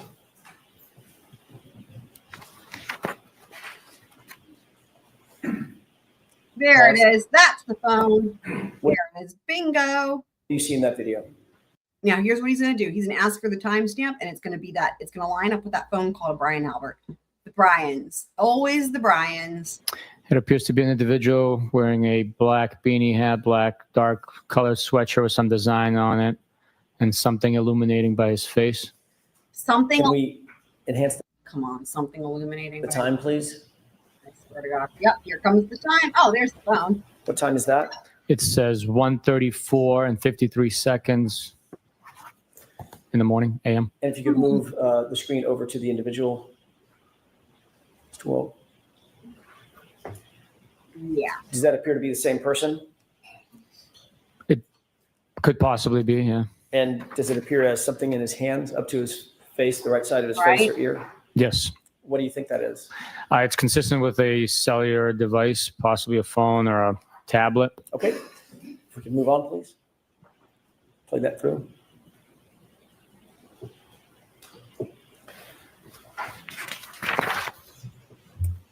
And I believe there's one more video. And Your Honor, this one is a little longer. This is about 10 minutes. Okay. With the court's permission, I'd like to play this through. Okay. 10-minute video. Okay,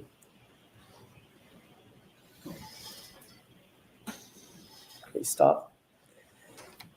Do you see a person in the video walking from screen right to screen left? Yes. Did that person appear to have something in his right hand? I can't tell. I can't see his right hand. Okay. When he first walked into the screen, could you tell? I couldn't. No, I'm sorry. Mr. Wolk, could we back that up with the court's permission about 2 seconds? Okay. Stop.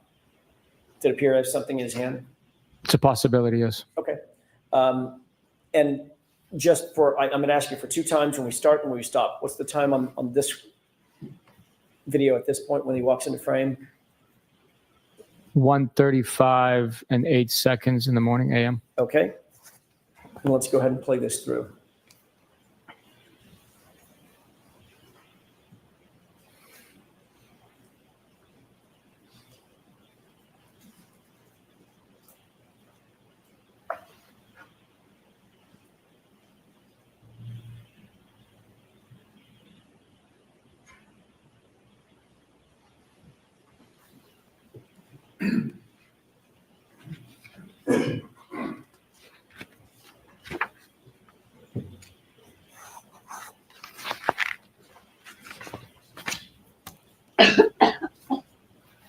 Keep nailing my.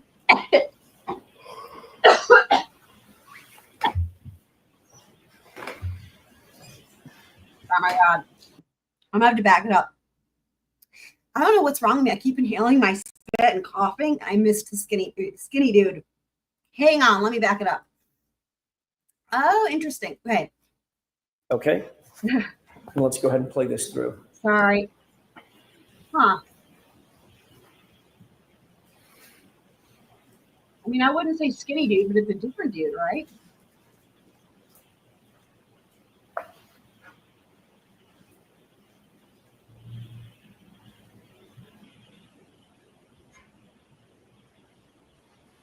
Where are they going?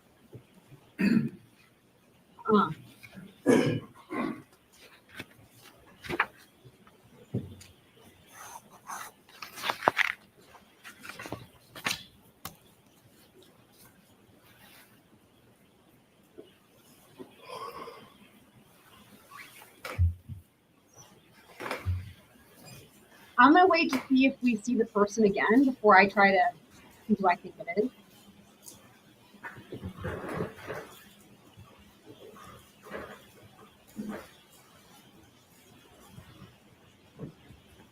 No, the snow ruins it, doesn't it?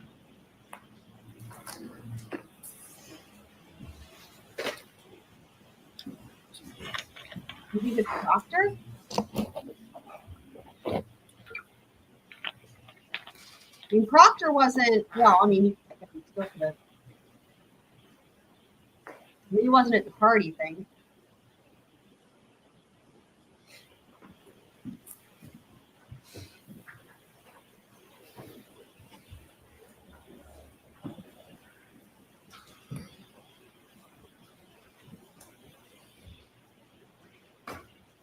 No, Proctor, to my knowledge, I mean, unless there's new information, I haven't watched all this, right? Unless there's some new information that comes out, Proctor's not there. I would assume that it's got to be either somebody from the police department or somebody involved who was at 34 Fairview. Proctor was not at the party or anything like that. I think he lives elsewhere. I don't recall where. I think he, you know, I don't think he's nearby. But I do agree, right? He is skinnier than everyone else. Remember, there's other people who were there. There was the dude who was operating the camera. Remember, they kept trying to throw him under the bus last year. Some new dude. I don't know if it's that dude, but there's other law enforcement officers there from Canton PD. So, yeah.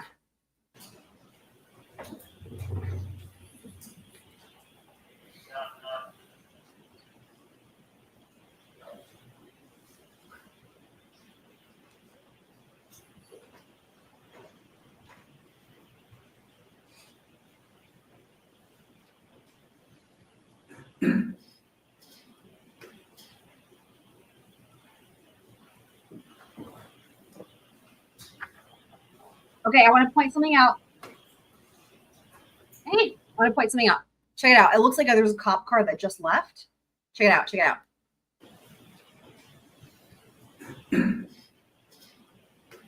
So there's a car anyway. Watch. Right there. There's a car that just left. And I bet you could even, honestly, you can get a better view of that. Let me back it up and slow it down. Better view of that than you can any of the white Elantra. But I bet that's a personal vehicle of one of the law enforcement officers, and they're like getting off work. But what I will say is it's not an SUV, and everybody in the Albert family drives freaking SUVs. So let's watch this here at a half speed or whatever speed I put it on. So there it goes, I think. Is it going? Do you guys see where it is? It's back here. Can you see my mouse? I'm going to pause it at a certain place here where you can kind of see. Okay. Hang on. I didn't do a good job. Let me try it again. Because it kind of looks like there's a moment. Oh, my God. Let me slow it down more. There's a moment where you can see the frame. It looks like a pretty specific car. I don't know car models well enough to tell you which car, but somebody probably in the chat will have an idea. It's got like that almost a coupe, but not really a coupe type of body. Yep, under the light on the top left. Yes, Annie, that's correct. Let's watch it one more time. So it's leaving. It's got that like, I don't know what you call it, like a Porsche almost body style. There it is. Okay, now I'm going to put it back on regular speed. Okay. Let's watch it again. Okay, so there it is parked. When the snow moves a little bit, you can see it's parked. So where it's parked is like in the middle. If you look at the top third of the screen, right in the middle, that's where it's parked, guys. Right there. And I wonder too, they might have let him off work early because with his vehicle, they might have been like, oh, you're not going to be able to get home. Maybe. I don't know. There he goes. Yeah, there he goes. So that might just be another employee. Candace is asking a great question. Does the key card register who leaves the building or only entering? Well, it should register both, but in this situation, I can't say for certain anything, right? You know.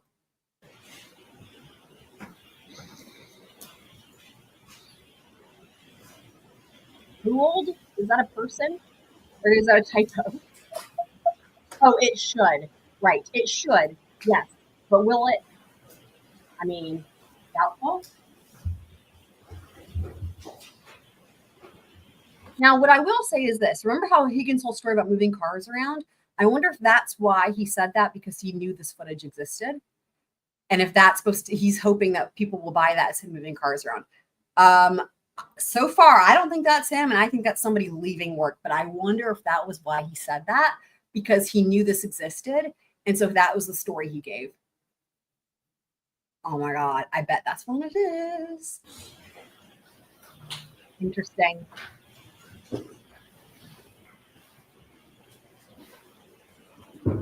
Now, what they can do also, right, is check the other cameras. And I wonder if this is where they're going. Check the other cameras and see, if they're moving cars around, quote unquote, that car should be parked somewhere else on the premises, right? So you can check the other cameras from the other angles and be like, is that car that we just saw leaving, did it go get parked somewhere else? Probably not, but we'll see.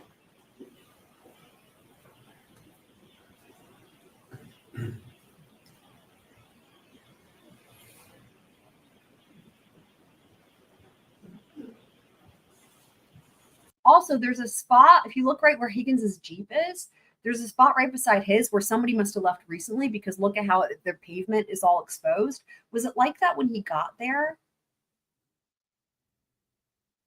Was it like that when he got there? I don't want to back it all the way up. I'm just trying to see if we can see. Was it like that when he pulled in? I don't remember. Maybe one of you guys remember. If we need to go back, we can. But it looks like but that's not the car that we just saw leaving, because they were parked all the way over there.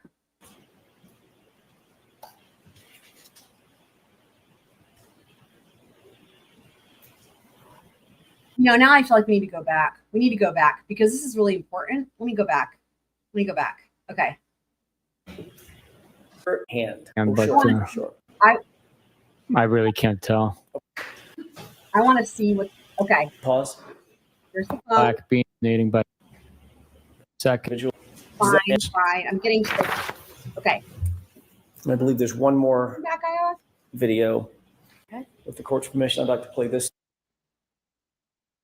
I need to go back. Hold on. That's at 3:25. I need to go back to when he first. Oh, perfect. When he first got there. Okay. When he first got there. Huh. I'll agree with you that we can call it that. Great. It looks like a parking lot. There's cars. Yes, sir. That doesn't. If we could move to runtime. There's the Jeep Stop. sitting there. Did you see a car pass in front? Yes, sir. Okay. What kind of car did that look like to you? It looked like a two-door Jeep Wrangler with a plow on it. Okay. Let's go ahead and play it. Okay. Check it out. Look at the snow. Remember where I was pointing out where there was the pavement was exposed? Look at that spot next to where Higgins is going to park. It's covered in snow. So now I'm really fucking confused.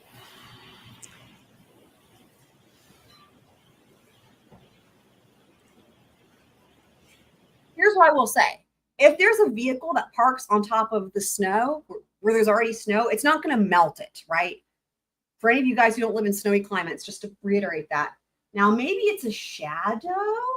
Okay, stop. Sergeant, did you? Oh, maybe it's a shadow. Maybe it's a shadow. Let's watch one more time. Maybe it's a shadow. I'm glad we went back. Wow. Okay, stop. It totally looks like a car was there right before the snowfall, doesn't it, guys? Holy shit. Sergeant, did you, during the course of... Shadow. Okay, that solves that problem. So the reason I wanted to double check that was to just confirm that the car we saw leaving wasn't parked there. So the car we saw leaving was where I saw it, which was at the top there. So let me go forward a little bit.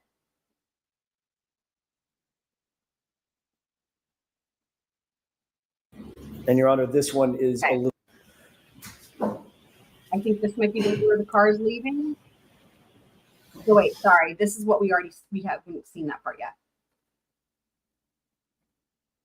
I think. No, wait. That's the great. That's okay.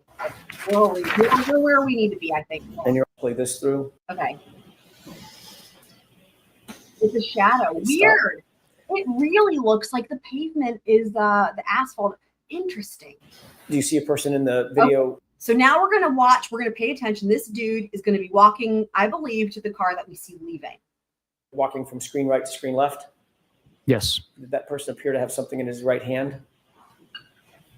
I can't tell. I can't see his right hand. Okay. When he first walked into the screen, could you tell? I couldn't. No, I'm sorry.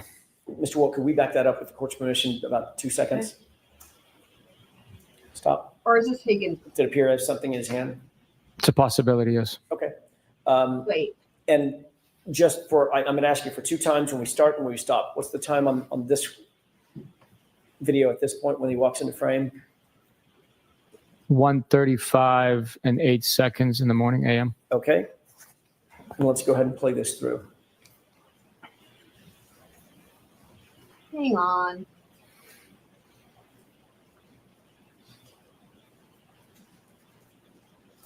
Or is that Higgins? Okay, the fact that he asked that question about something in his hand makes me think it's Higgins. I'm trying to remember back to last year when there was something about, I don't remember if this is something that came in a trial or if it was something that I was working on with my own scroll brain, where it was like, do you guys remember that he testified not driving his Jeep home? Do you guys remember that? Hold on, I'm trying to think. Do you guys remember that? Did he testify to that or am I crazy? That he testified that like he didn't drive his Jeep home. He left his Jeep and took a different car home? Or is that not what happened? God, I'm trying to remember.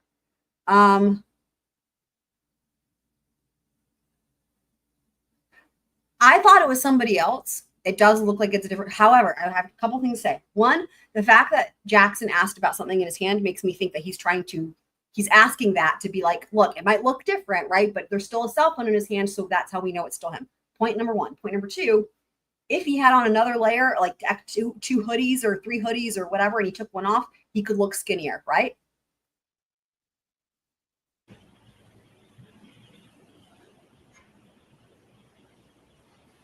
He's going around the Jeep.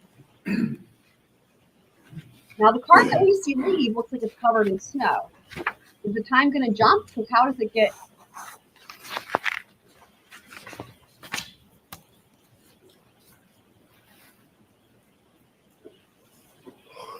You see what I mean? The car that we see leave, and it looks like the door just opened. Do you see that, guys? I think the door just opened. Yep, that's the door opening. He's getting into that car. Whoever this is getting into that car.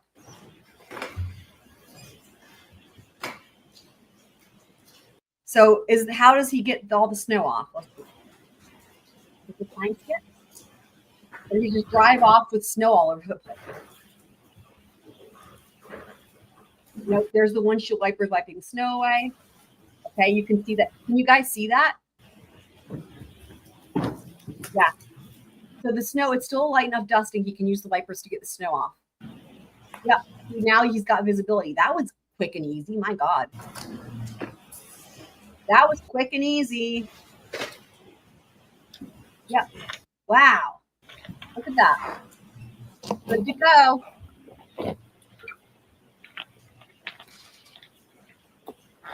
Keep giving it just a second, I guess, to heat up.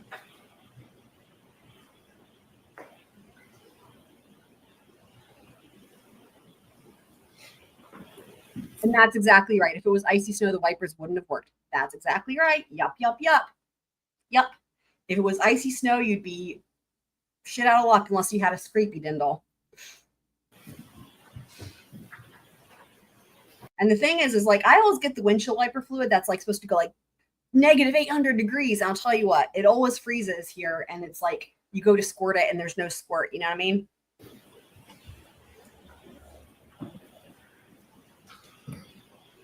My windshield fluid still freezes no matter what, even when I get the sunshine. He's giving it a second, I guess, to defrost maybe in the back.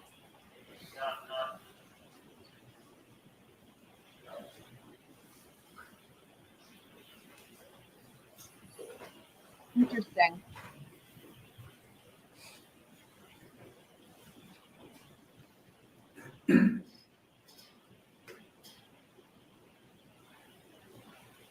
And there he goes. Yeah, it looks like one of those Koopy Dindle things, you know, like from like an older one. You know what I mean? We need a car person because honestly, that is more recognizable to me, especially if you enhance it, than anything we've got of any Elantras in Moscow. Just saying.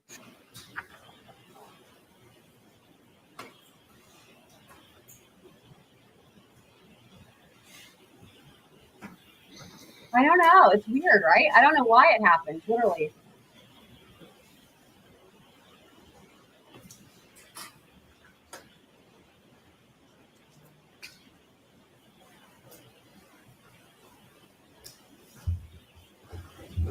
And I will say, like, I've had that happen to me with numerous vehicles, and like that is not just like recently. I mean, it did happen recently because we did have some really, really, really cold weather and some snow recently. But like when I lived in Boone all those years, yeah, every vehicle that I've had, like, it would at a certain point you couldn't get the spray to spray.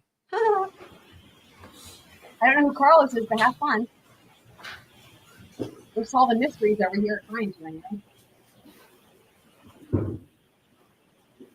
Tell him hi.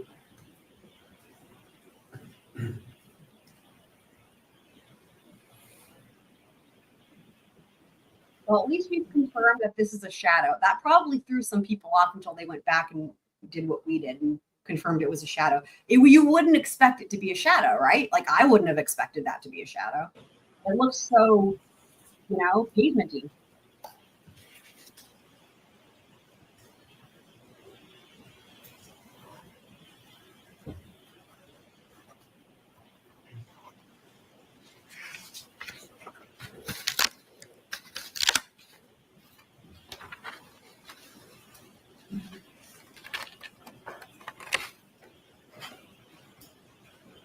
Tell him hi.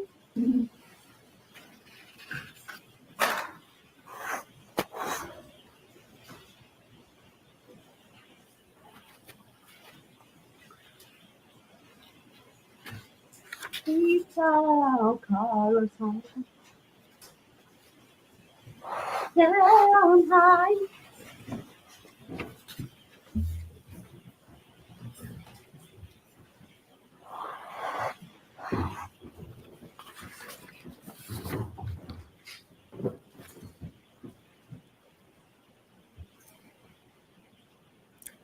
Pause it, please. Sergeant, at this point, do you see a person walking into the frame into the video from frame left to frame right? Hang on, let's Yes. watch that again.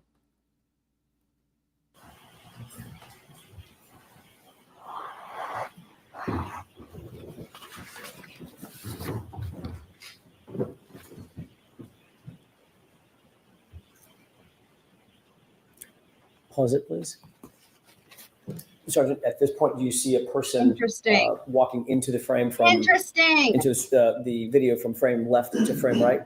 Yes. Okay, go ahead. So interesting. So, okay. So the moving the cars around. So if he did park elsewhere, again, they should be able to find that.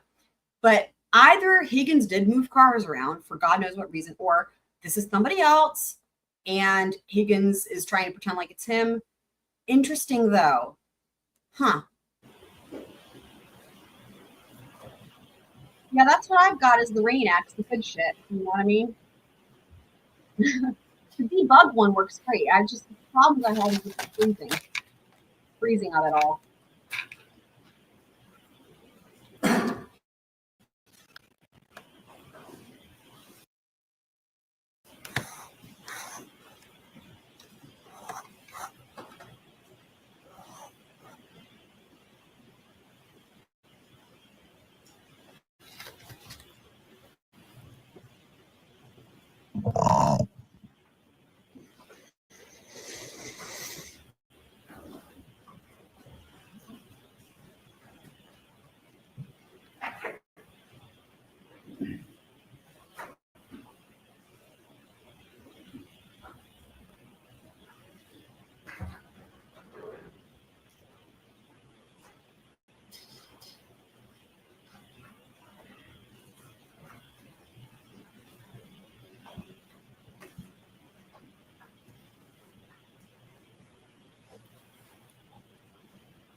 By the way, is that supposed to be a Ford Edge there in the center? Can you pause it? Did you see something happen with the vehicle next to the Jeep in the last few seconds? Yes. What was that? It appears as though the headlights are activated. Okay, let's go and play it.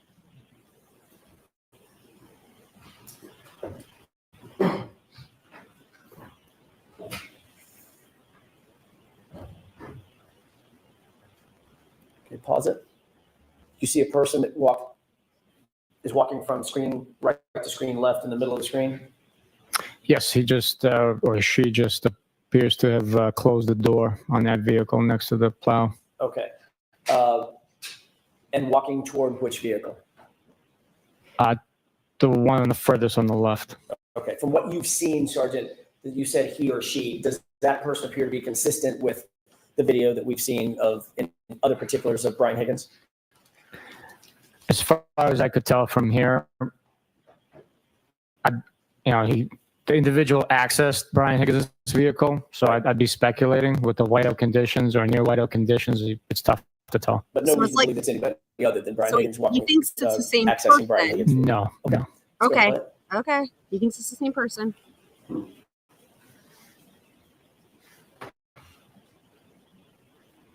And what do you see? Again, Brian it seems like the Higgins- or defense wants that to say it is the person same doing person. now?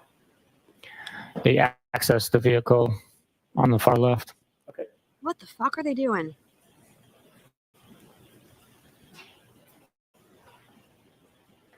And where is that person going?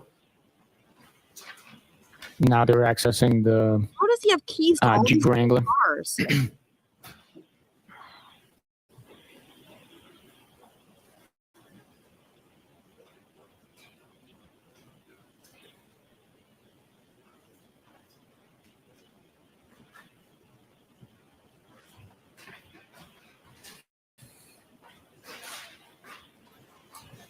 Administrative duties.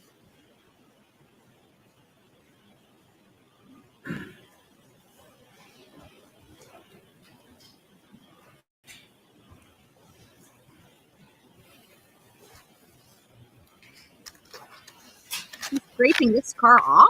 He scraped that window. It looked like that one window. What the fuck? Guys, did you guys see that? It looks like he scraped snow off that one back window. Why?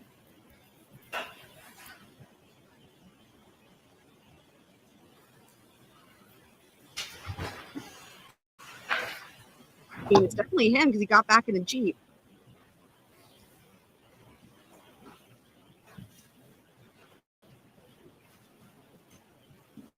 So I think we can say he just happened to look skinnier in that one shot, but it's still him.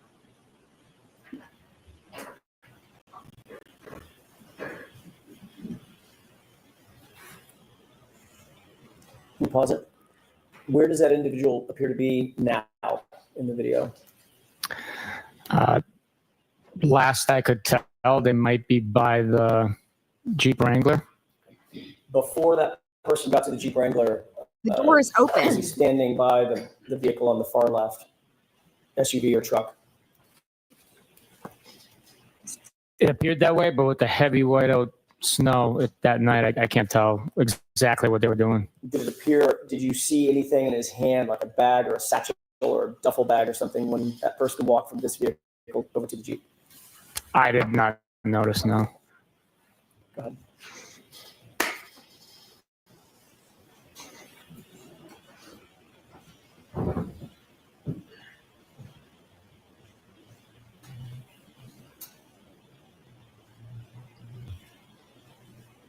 Candace, good question. I'm sure he will ask about, because I can't see that timestamp. I'm sure no one can. I'm sure he will ask, though. If it's at 2:22, but he was already on the phone earlier with Brian Albert. We know that much.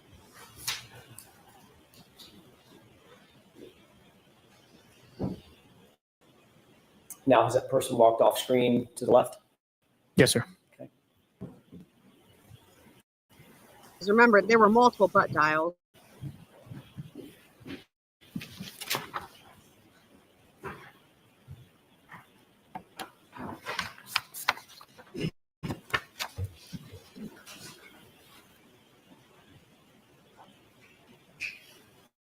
Do you see that person entering screen from screen left?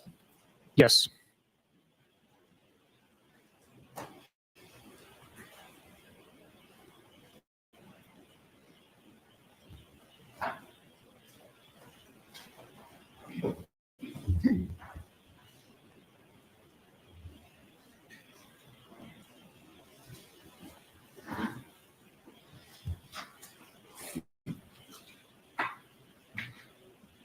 Good point, Iowa. The Commonwealth wants to keep calling it whiteout.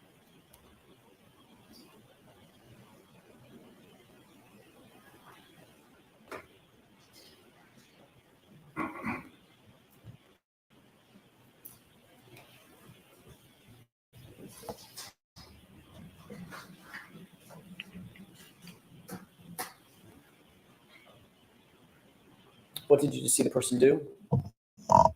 They were carrying possibly like a snow broom, walking from left to right.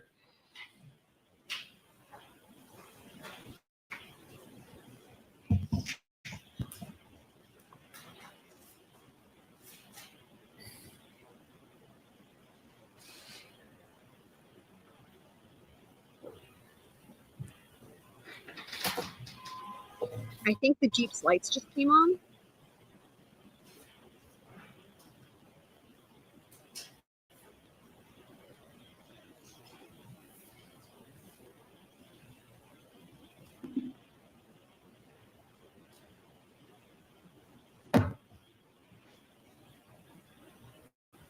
And what do you see happening now? The Jeep Wrangler's leaving the spot it was parked in. Okay. Okay, we can take that down.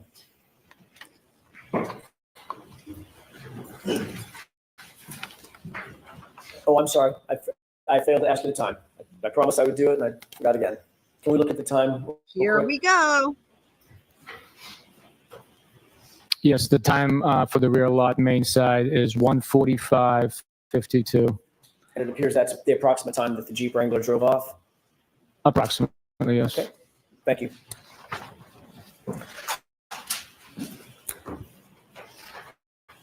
In 20, well, are you friends with Brian Higgins? I am not. Do you know Brian Higgins? I know who he is, yes. Have you ever socialized with Brian Higgins? Like out on private time? Go out, have a beer, No. see him at a bar. Hey, Brian, let's grab a beer. Nothing like that? No. How long have you known Mr. Higgins?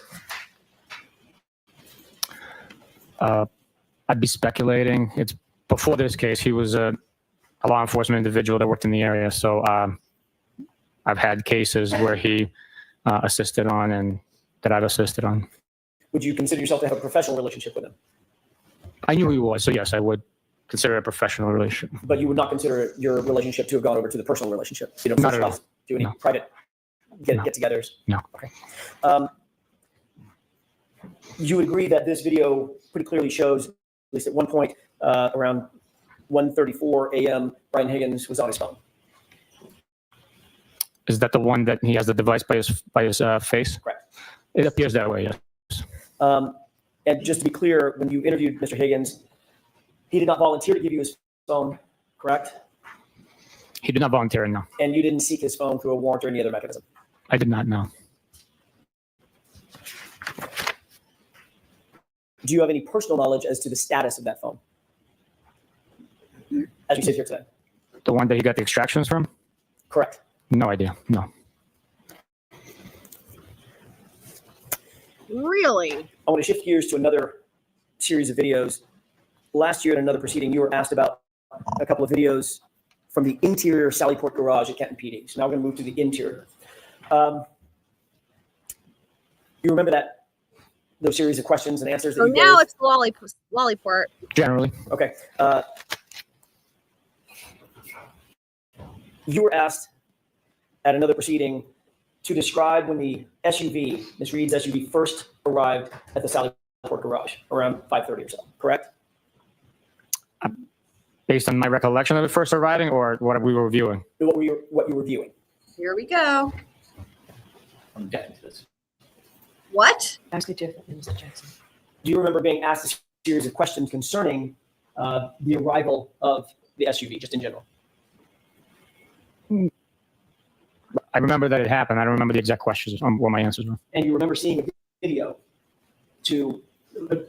about which you were asked questions? This is where you said it was a concerning fair and the arrival of accurate that SUV, pulling description, into but the it was not. Lallyport. Who was who? What the time frame was generally? Do you remember that colloquy, that discussion? Oh, come on.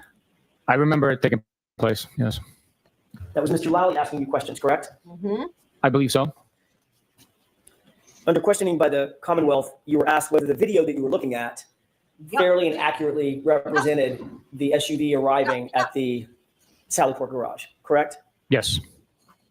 And you indicated, in fact, it did fairly and accurately depict the arrival of the SUV at the Lallyport garage. Is that right? That's correct.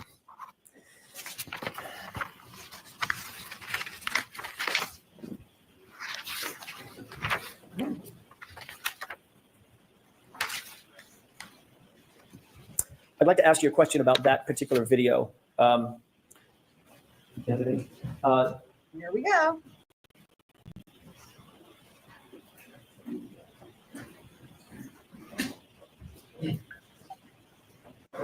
Yes.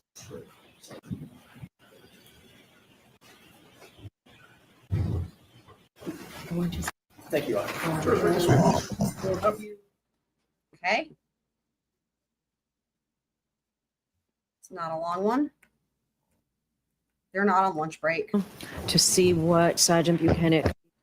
Hang on.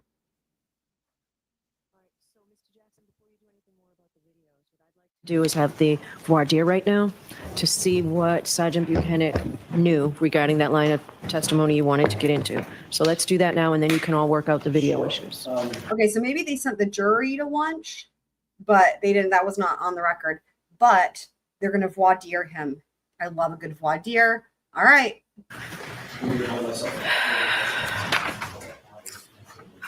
Yes. Okay. May I inquire briefly? Yes. Thank you. Sergeant, we were talking before the jury left, we were talking a little bit about the conversation that you had with Michael Proctor, either during or just before, or just after that first interview with Chris and Julie Albert. What I'd like to ask you is, what information did you have and what did you ultimately learn about their relationship? You said there were some accusations and we never really got to the heart of it. What did you know and what did you do to investigate? What did you learn? What I knew as we were walking up to the door is that he had knowledge of the individuals prior to us conducting the interview. I asked him if he knew them personally. My words, do you hang out with them? Do you socialize with them? He said, no, I do not. I said, are you comfortable doing this interview? And he said, yes. And me being a complete outsider and his supervisor and realizing if there was any impropriety that I would step in and recognize it, report it, and act on that. The interview was conducted without issue, and we moved on. As a matter of fact, one of the things in Trooper Proctor's report, it said, the report started with following formal introductions.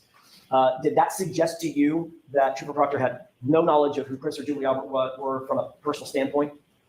Not at all. I believe maybe I wrote the report, or was it him? Yes, I think it is you. I think it is you. Yeah. So Mayor, correspondence. Yes. Just so you have it. thank you. Yeah. Since I authored the report, I wrote following formal introduction since I've never met them before. Okay, so that was more intended to you than to Michael Proctor. Correct. Okay, but the report does say we introduced ourselves, basically. Following formal introductions. Greeted, but I had formal introductions to them. I've never met them before in my life. You said that subsequently you learned about your word accusations that had been made concerning possible relationship between Michael Proctor and the Alberts. What was that information that you learned? When was it? I need that. When did you learn it? I thought you said 2023, but I could be wrong. When did you learn that? It was I believe, during the July motion proceedings when you guys had pictures up of children. July of what year? I believe 2023. Okay. And what was it that you learned in July of 2023 about the potential? The accusations? Yeah. That those were Albert's or McCabe's kids in the photograph with Michael Proctor? Okay. Did you ever learn about personal Wedding communications that quality. Michael Proctor or his wife may have had with any of the Albert family, including Julie Albert? Ever? Ever?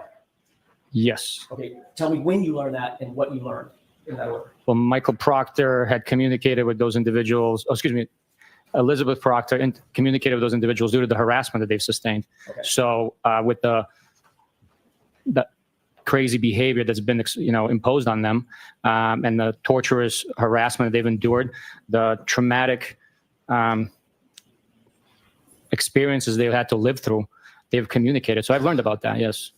I was taking in all of that evidence, hundreds and pieces of evidence that I've archived in order to Go ahead. In order to. investigate it. Okay. You're talking about Elizabeth Proctor well after the fact of the interview and the incident in 2022. That's what you were just describing. It was after the harassment Okay. started, yes. Which is well after January 29, 2022, correct? January 20, yes, it is. Okay. I'm asking about information related to a relationship prior to January 29, 2022. Did you ever learn about a pre-existing relationship that may have existed between the Proctor family and the Albert family before January 29, 2022, and maybe a couple of days after? All I know is that there was a relationship explanation provided by Mr. Lally during one of the motions, and it was like 6 degrees separated by individuals residing in the community, living in the community, raising their kids in the community, working in the community, so making them community members and having relationship within that. I don't know the extent of those relationships. Okay. Did you, during that hearing where you said there were pictures of the kids and et cetera, that July 2023 hearing, did you see a Facebook post during the course of that hearing wherein the Albert family called the Proctor family their second family, or vice versa, where the Proctor family, Michael Proctor's mother, may have called the Alberts their second family? You remember that Facebook post? I don't remember seeing that post. I just remember there were like a picture of kids that weren't Michael Proctor's kids. Okay, but you were in court that day. I was in court in July. I believe it was 23rd of July for Okay. the motion. Yeah. Leaving aside the photographs that you talked about, did you see the Facebook post about those two families, specifically Michael Proctor's mom, saying that the Alberts were their, quote, second family? I don't remember seeing that post. That didn't strike you, or that was not in your brain, in your head? I don't think I've ever seen a post like that. So I just remember seeing the post of the kids. What I believe about it was Miss Little that was holding up the poster. what about the text messages, or what about any text messages between Michael Proctor and his sister concerning Julie Albert, very specifically concerning Julie Albert? Are you aware of those? No. Have you ever seen a text message between between Courtney Proctor and, it's Courtney Proctor and Michael Proctor, where the sister says, Julie wants to give you a gift because you're doing such a great job leading this, meaning this investigation? Have you heard that? No. Are you aware of the text message in which Michael Proctor responds, get it for my wife? Meaning, if you're going to give us a gift, get the gift for my wife. No idea. Are you aware of a series of text messages between and among Michael Proctor and Elizabeth Proctor in which they talk about, between Michael Proctor and Courtney Proctor, in which they talk about Julie Albert? This is 10 days before the incident, 10 days before January 29th, so mid-January, where they talk about the possibility of Julie Albert babysitting for Michael Proctor and Elizabeth Proctor's kids. I am not aware of those text This is the messages. first you've heard of any of those. Of these text messages? The text messages Yeah. that I'm describing, have you ever heard of any of those? No. Okay. Did you ever talk to or investigate the circumstance of the possibility, even the remote possibility, that Michael Proctor may have had a relationship with the Alberts that you were unaware of? No, I never investigated anything like that. So after your initial conversation with Mr. Proctor, where he said, I know of these people, and you said, is there any issue with you going forward? And he said, no, there's no issue. You took no further steps after that to investigate that relationship. And I'm talking about the relationship that existed on or around January 29th, 2022, not in 2023, not in 2024. Once Michael Proctor stated that he was comfortable conducting the interview, and I asked him if he was sure, and he said yes, we moved on. Yeah, just a moment, Your Honor. Yes.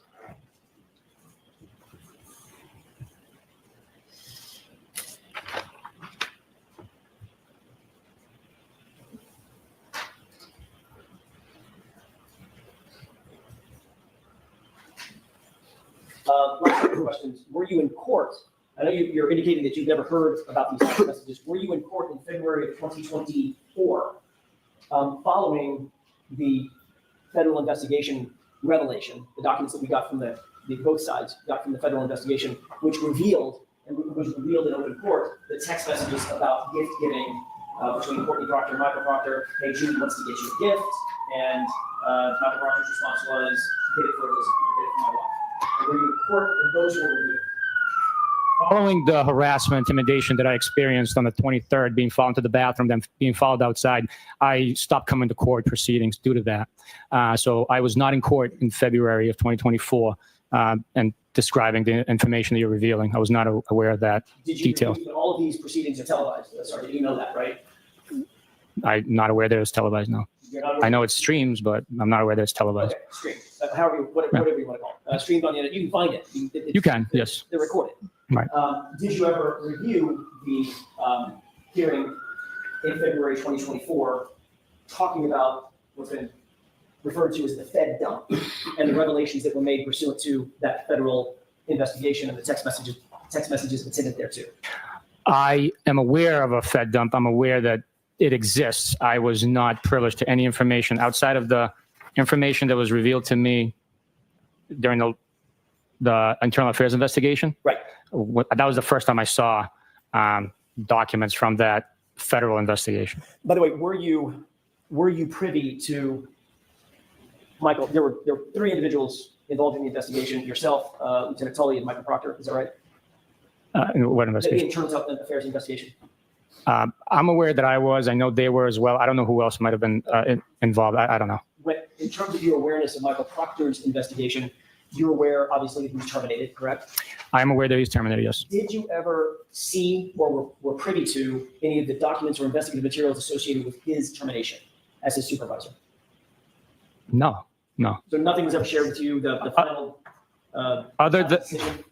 Other than the documents that he was attached in the text message that I was shown from that investigation, nobody showed me anything of his investigation. Okay, so let's wrap this up. Okay, that was basically all I had. Okay, all right.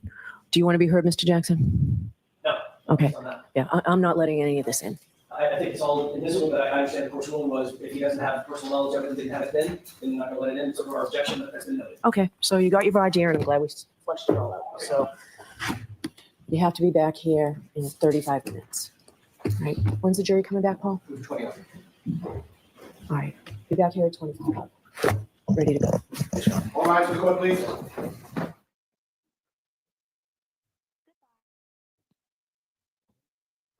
Okay, so there you have it. Voir dire, guys. No, Miss Little is old. Miss Little, not old, but she was here before. Oh my God, that's their lunch music. Yeah, the one from the last trial, that's Victoria George. Or yeah, I think that's her name. Victoria George is the one who was a juror. Miss Little's not new. She was here last trial. Okay. Yes.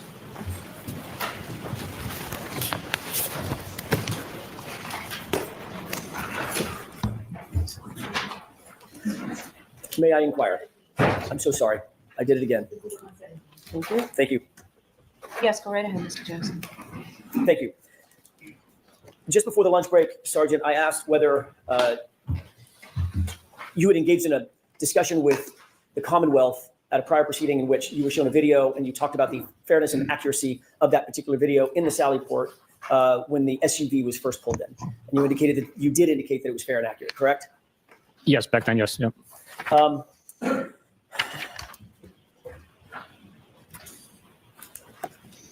want to play a copy, a bit of that video, if I could, please, with the court's permission. Okay, is it in evidence? It is not. I would ask that we mark as next in order. Thumb drive.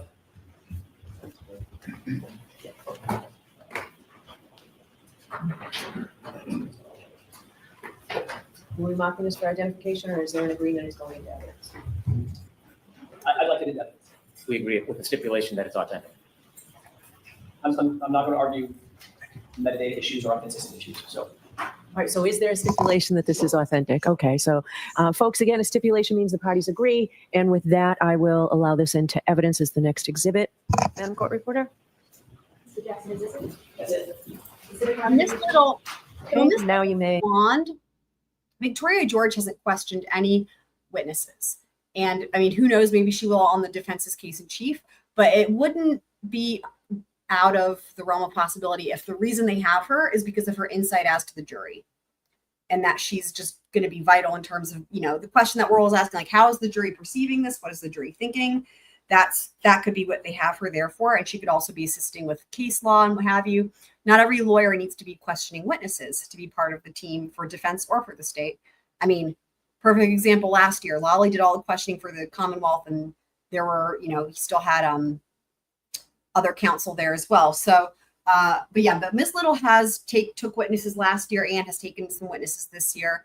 Obviously not as many as like Jackson or Unetti, but she has blonde hair. Victoria George is a brunette. You're welcome, Okay. Iowa. Display it. Thank you.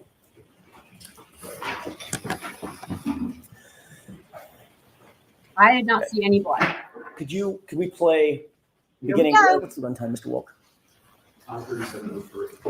This is at 5:37:03. Inverted video. If we just play this forward for a couple of seconds.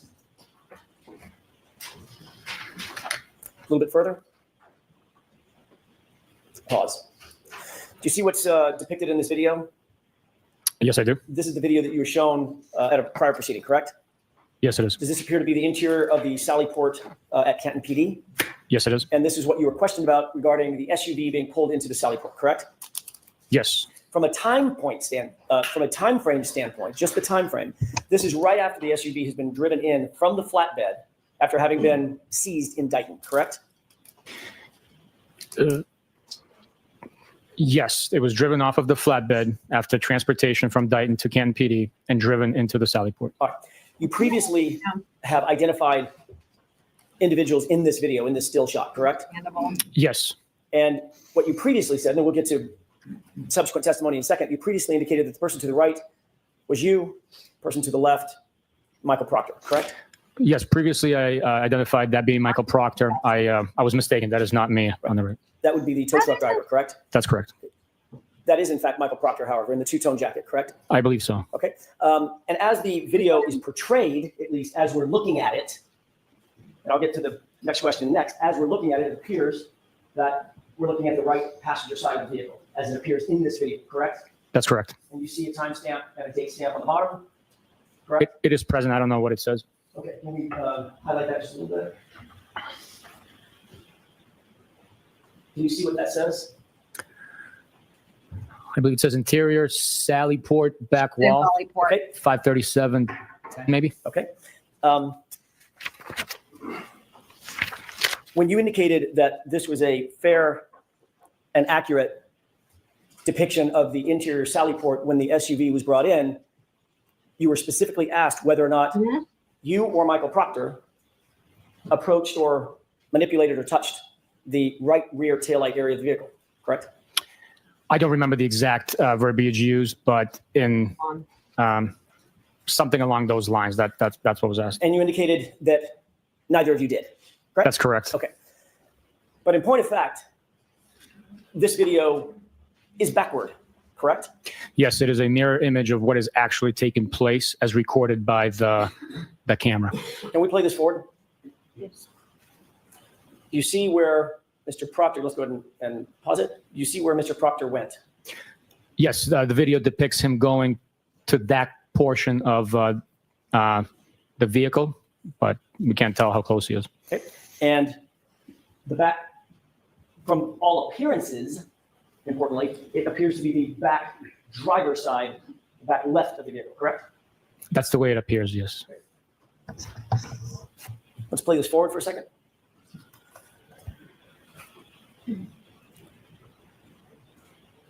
Pause. Can I ask you to pay special note to the far rear side of the vehicle? Do you see what appears to be Mr. Proctor's head? Yes. As the tow truck driver walks past the rear of the vehicle, can you watch and tell me if you see Mr. Proctor do anything or move in any way? Let's go ahead and play it forward. Pause. Did you see any volitional movement by Mr. Proctor as the tow truck driver moved past him? Yes, it appears if that is his head, it shifted weight. Okay. Let's go ahead and play it forward. Stop. Did you see a person that appeared to morph toward the back of the vehicle? Here we go. Right there.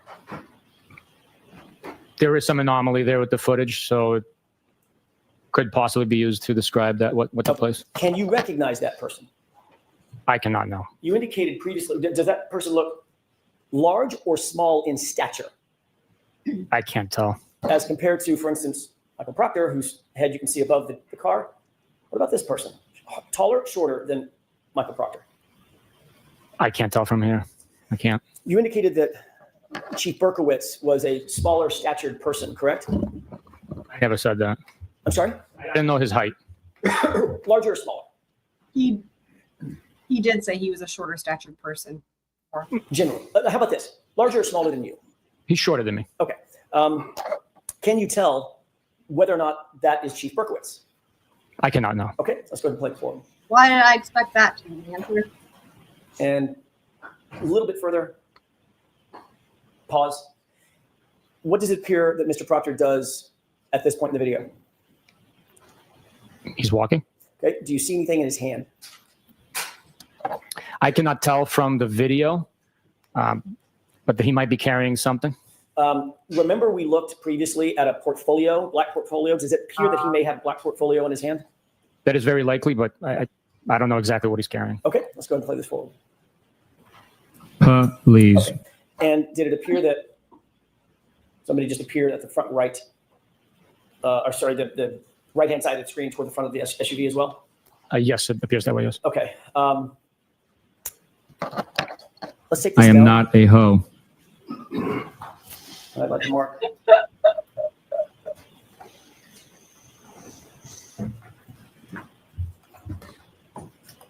Let me know if you want to watch the compilation. Another video on it, Your Honor. I'd like to have that marked. 119. Marked. You tell me, playa. You tell me, playa. With the court's permission. Sorry. Ha ha ha. Now, Sergeant, what is this show? It appears to be the mirror image of the previous footage. I don't know the exact timestamp there, but Can we increase the date and time? Make it bigger. Say it correctly, Jackson. Do you see? Can you read the date and timestamp on this Chiron? I cannot know. It's because it's backward, correct? I can't read it. I can't make it out, sir. Can you make it any bigger, Mr. Wolf? That's what she said. Does that appear to be backward? Based on me recognizing some of the digits, it does appear to be backwards. Okay, let's look at the whole screen again. Please. Sergeant, let's play this forward for just a quick second.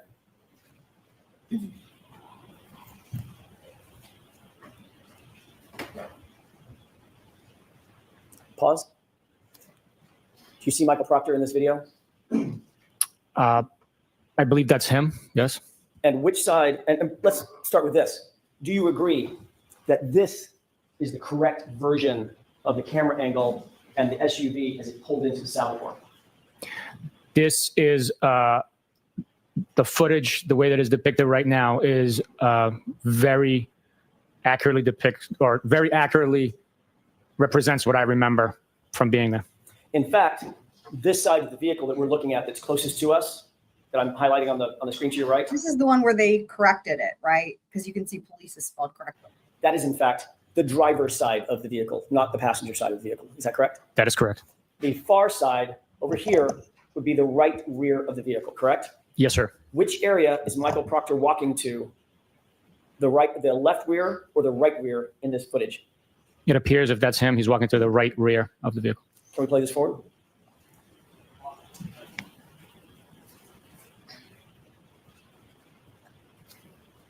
And do you see Mr. Proctor's head above the SUV? Yes. And watch him as the tow truck driver walks by. Did he appear to move? He shifted weight, yes. And it appears that there's another person that showed up in the footage, an anomaly of some sort, walking off screen left to right. Is that right? That's what it appears, yes. Is Mr. Proctor still at the right rear taillight area? He's in that general vicinity, yes.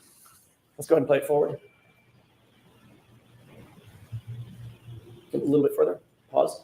Can you see anything in his hand? Yes. And, let me just ask it. Closed in. Do you see the portfolio in his hand? It would not be unlikely that it's there, but I can't tell exactly what it is in his hand. Let's play it forward. What are you talking about with Duff? Do you see anything in his hand now as his arm? Yes, yes. Does it appear to be consistent with the black portfolio that we saw earlier? Yes, it is, yes. Let's move forward. And he is now off screen, correct? Yes. So, in point of fact, Sergeant, Jackson says that a lot in point of fact.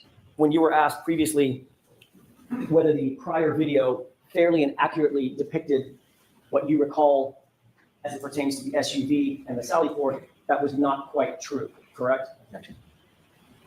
I'll allow it. What? How can you object? The way I understood the question is what I'm watching accurately depicts what's taking place. It is. Just because it's a mirror image doesn't mean that it's not recording what the actions and what is transpiring. But you agree, at least, that the previous video showed exactly the opposite of what was true and correct, not just a mirror image. What is left is right, and what is right is left, correct? Stay just to that one. Would you agree that in point of fact, a mirror image video is not a true and accurate depiction of what's depicted in a scene?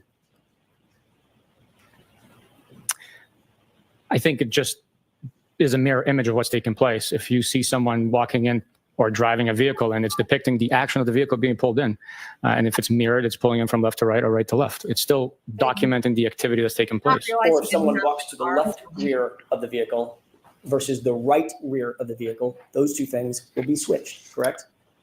That is correct, yes. And you'll agree that the prior video that we showed, that you and I just talked about, the inverted video, appeared for all intents and purposes to show Michael Proctor stay away from the left, from the right rear taillight, walk all the way around and position himself to the left rear taillight. You'd agree with that, correct? Objection. Do you agree with that? I'll allow it. It appeared that that is what was happening, but he was standing next to the taillight that was already damaged.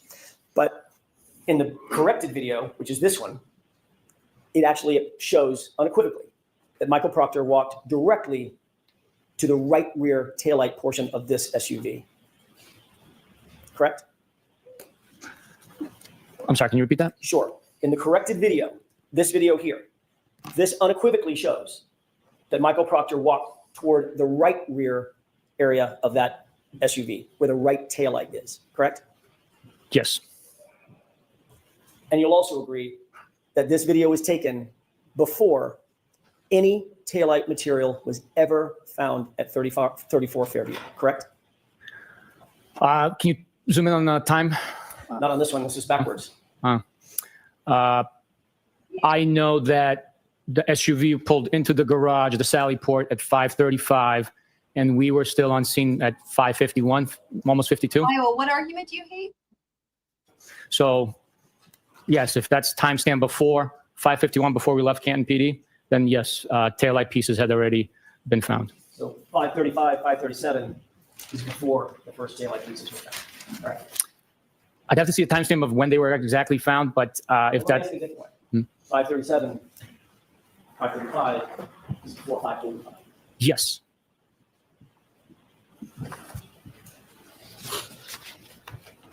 May I have just a moment, Your Honor?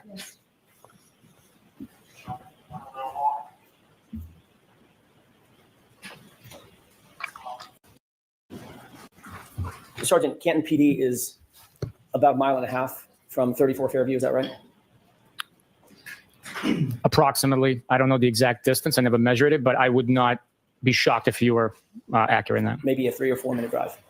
Depending on the traffic conditions and the weather conditions, that could be a possibility, depending on the speed you travel.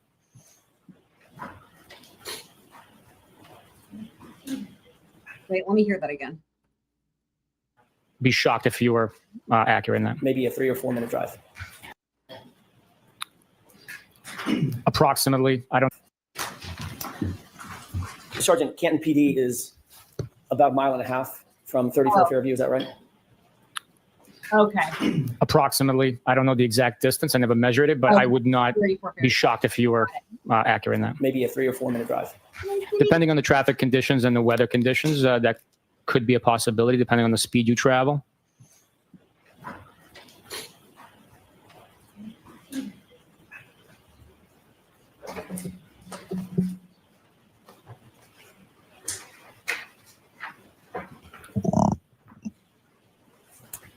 I'm sorry. Your Honor, I have a photograph that I'd like to have marked with the court's permission. If I may approach. Marked for identification. Marked for identification for the time being. Okay.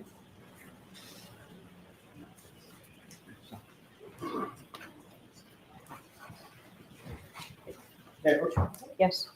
Let's mark it first, please.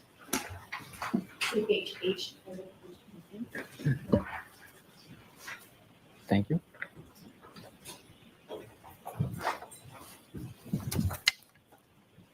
Come take a look. Thank you. Let me ask you a couple of other questions. We just looked at the videos of the interior of the Lallyport. Harkening back to what we just looked at, the corrected video, there would also be a camera on the other side of that Lallyport garage pointing down toward the right rear taillight area of the SUV, correct? Yes. There's a camera situated on the opposite side. We'd be looking at that camera, correct? Yes. Okay, taking a look at that photograph. I know the quality of it, but can you tell if that appears to be a still image from that camera?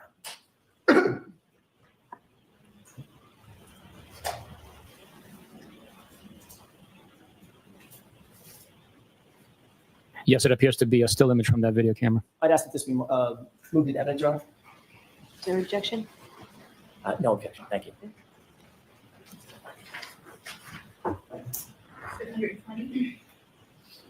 Thank you.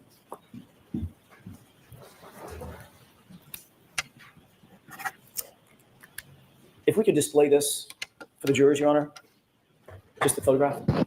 Okay. Do you see what's depicted? I know the photograph that you're holding is very poor quality. It's a little easier with this lighting. Do you recognize what's depicted in this photograph? I'm sorry, your laser was bouncing off on the ceiling. I I'm trying to apologize. make it easier for you. Yeah. This photograph here. Oh. That So this is again the newer stuff that came in after the first trial, where they said it was like really grainy and bad quality. appears to be the seized SUV belonging to the defendant with it being situated inside the Lallyport. And what is that vehicle there? It's an antique police cruiser. And who is this person? I do not know who that is. Does that look like Michael Proctor? Don't know. I'd have to get a zoom in. I don't know. Would that be, does he have glasses on? I don't know. Would it be Chief Berkowitz? It could be Chief Berkowitz. I don't know.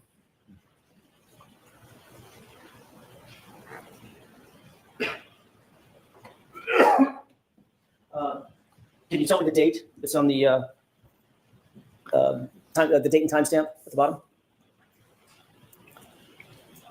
I cannot. I think I might be able to make it out in the actual photograph you printed out. Could I take a look at that? Sure. Need the light?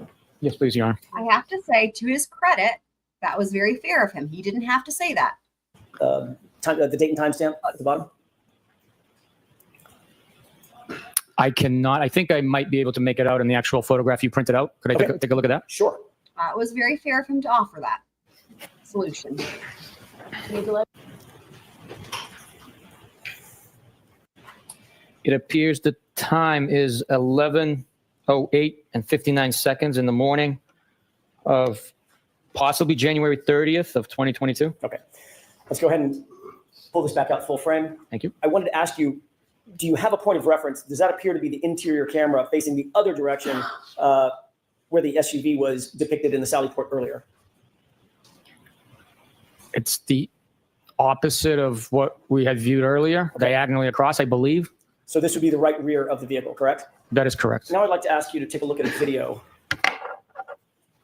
Now that we have that point of reference, you and I have a final video.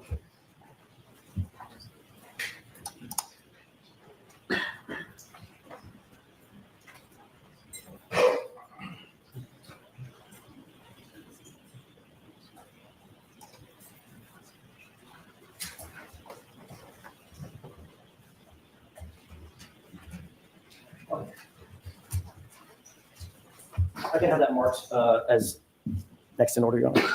As next in order, so there's no objection, Mr. Brennan? I have no objection to that being entered now.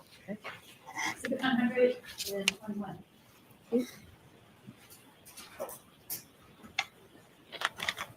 Your Honor, with the court's permission, could we present this? Go ahead and play it. Pause. Can you make out, now that that's paused, can you make out what's depicted toward the top of the screen? Yes, it appears to be a distorted image of that antique police cruiser. Okay. And does the area next to the police cruiser appear to be empty?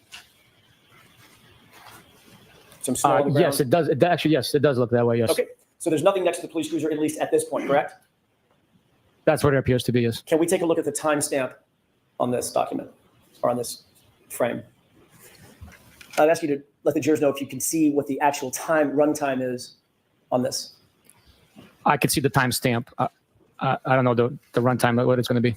It's 5:07, 10 or 12, something like that? That's the timestamp, yes. Okay. Yes, PM. Now, if we could just play this forward, go back to full screen.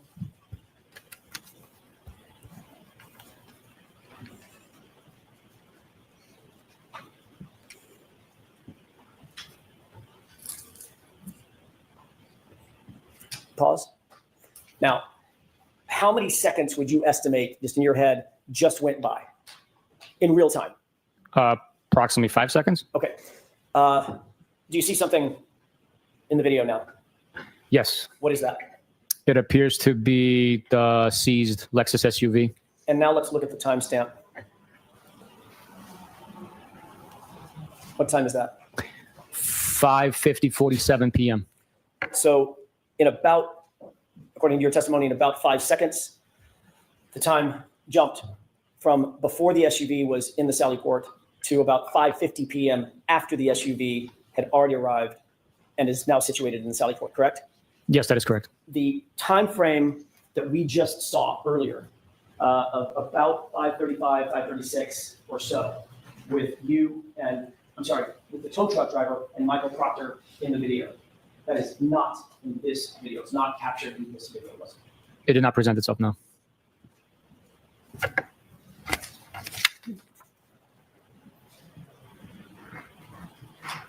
That's all I have now. Mr. Brennan? Okay, let's listen to that ending of Cross one more time. Kind of abrupt there, right? Check it out. Now situated in the Lallyport, correct?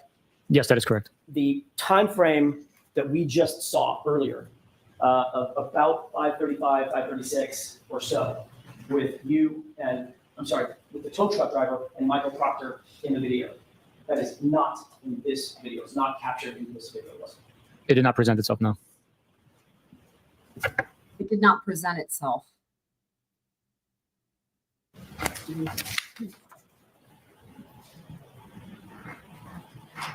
That's all I have.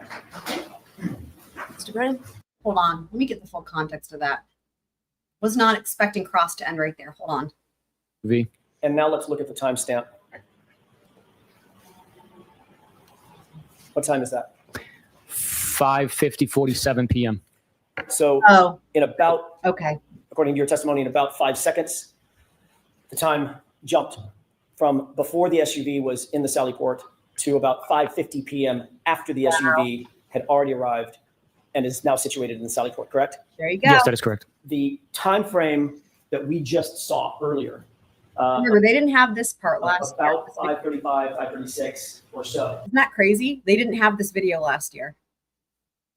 And the Commonwealth tried to say, oh, it's useless because it's so grainy. It's like, well, fuck, like, fine. Your cameras all suck. But what about the timestamp, right? With you and, I'm sorry, with the tow truck driver and Michael Proctor in the video. That is not in this video. It's not captured in this video. Was it? It did not present itself, no. That's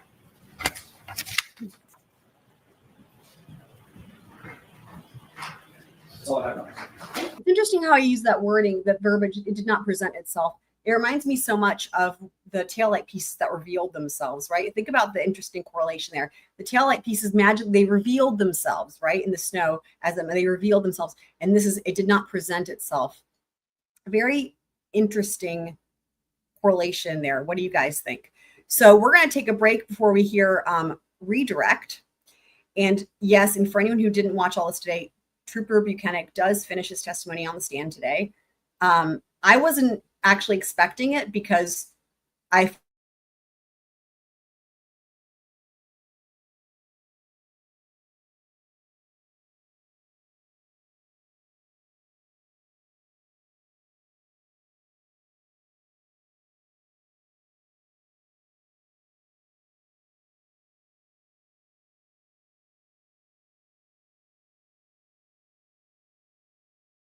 figured on, but we will get to that. Don't worry. I was literally saying, don't worry. StreamYard did the spinning wheel. Don't worry. I'm here. StreamYard did the spinning wheel. So yeah. So what I was saying though is, did you guys hear what I was saying about the wording there to say that it did not present itself? And it's just like the languaging used about the taillight pieces that revealed themselves in the snow. It's very interesting to me. The taillight pieces that revealed themselves in the snow, and then the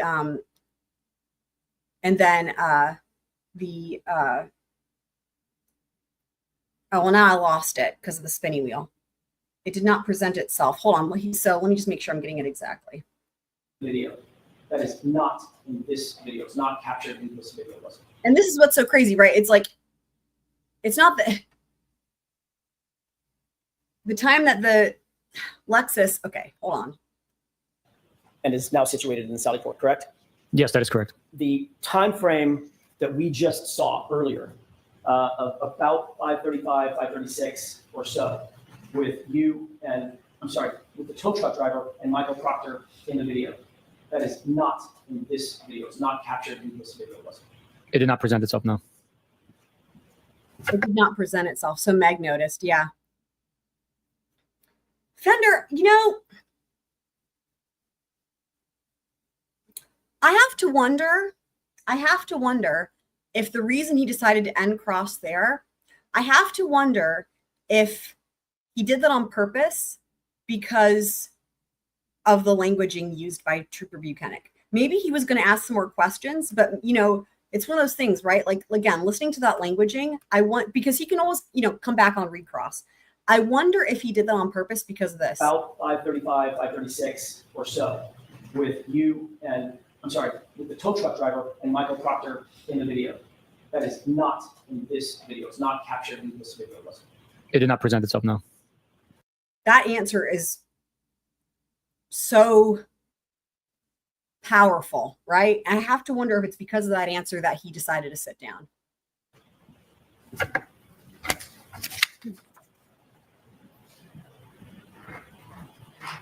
That's all I have. Because to leave that with the jury, right? I wonder if that's why. But we're going to jump on over to the new court filings as we have a little intermission here. So give me just a second. And we're going to just take a look. These are in order. They're in order. So this is 689. Okay, so first up, we have Commonwealth's motion to preclude inadmissible hearsay under the guise of a Bowden defense. Wow. If ever there were shade in a title of a motion like this, like, wow, inadmissible hearsay. Well, if it's inadmissible hearsay, it's inadmissible hearsay. So this is already funny, right? Under the guise, this is just so Brennan, right? Like when he said the other day about dehumanizing the expert, it's like, Jesus fucking Christ, man. Okay, so here we go. Evidence that certain tests were not conducted, that certain police procedures were not followed, or that certain information known to the police about another suspect were not investigated.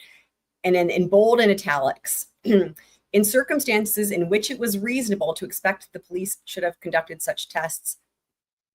Really, Brennan? Really? Is that what you're trying to say? That it wasn't reasonable? Fuck me. Followed such procedures or investigated such information is admissible. Emphasis added, no kidding. However, a defendant does not have an unfettered right to elicit evidence regarding the adequacy of the police investigation. The admissibility of such evidence hinges first and foremost on its relevance. As we all know, that's true for everything. Rule 401. While Bowden, I keep going back and forth, Bowden preserves a defendant's right to attack the adequacy of the police investigation, that attack is still constrained by the rules of evidence. Of course, nothing in the Bowden case authorizes a defendant to introduce otherwise admissible hearsay. You know what it is? It's like, I know it's Bowden, but when you look at it, the way it's spelled, you want to say Bowden. You know what I mean? The defense's attempt to elicit inadmissible hearsay under the guise of a Bowden defense is improper. The defense has failed to establish that certain information, particularly confidential materials provided by the United States Attorney's Office. Oh, again, Brennan's pissed about the feds. In February 2024, were known to Sergeant Yuri Bukhenik, or that in these circumstances, it would have been reasonable for police to investigate such information. Footnote 1. Sergeant Bukhenik was not party to the federal protective order, nor the confidential materials. Further, he was sequestered during the first and current trial. You know, they said something about his name being misspelled, or he said it. I wonder if they spelled it this way. Now, I will say that could be correct. It could also be incorrect, just based on different things, right? Let me take a look because Ukrainian, let me see.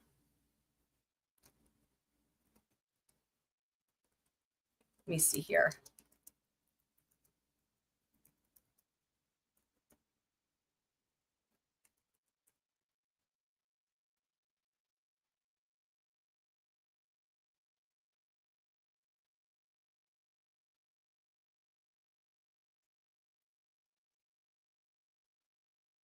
So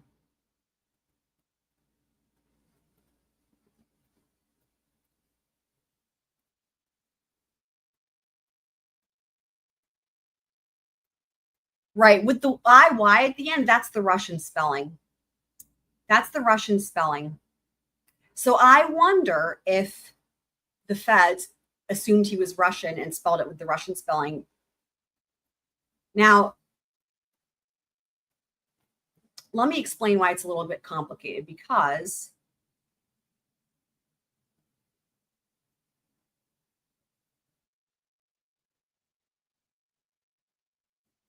okay.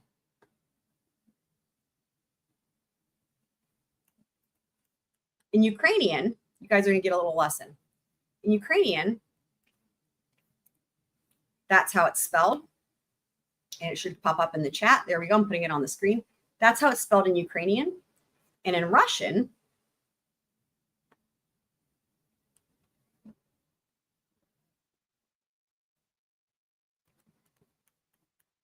it's spelled this way.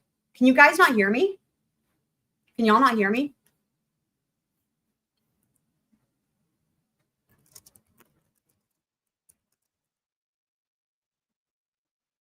Can you guys not hear me?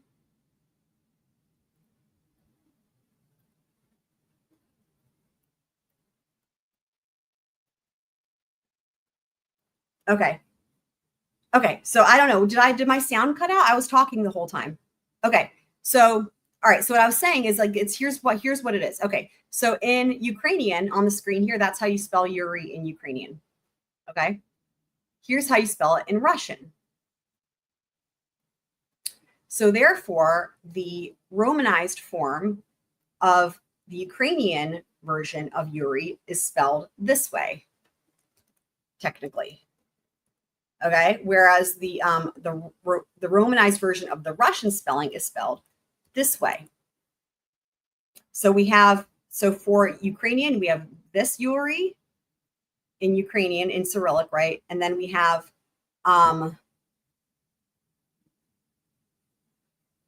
this. Can you guys not hear me again? And then we have, this is the Russian spelling. Sorry, no, this is the Russian spelling. And then here it is there. So I wonder, because he mentioned on the stand that his name was spelled wrong, but he knew it was referencing him. I wonder if that's what he's talking about, because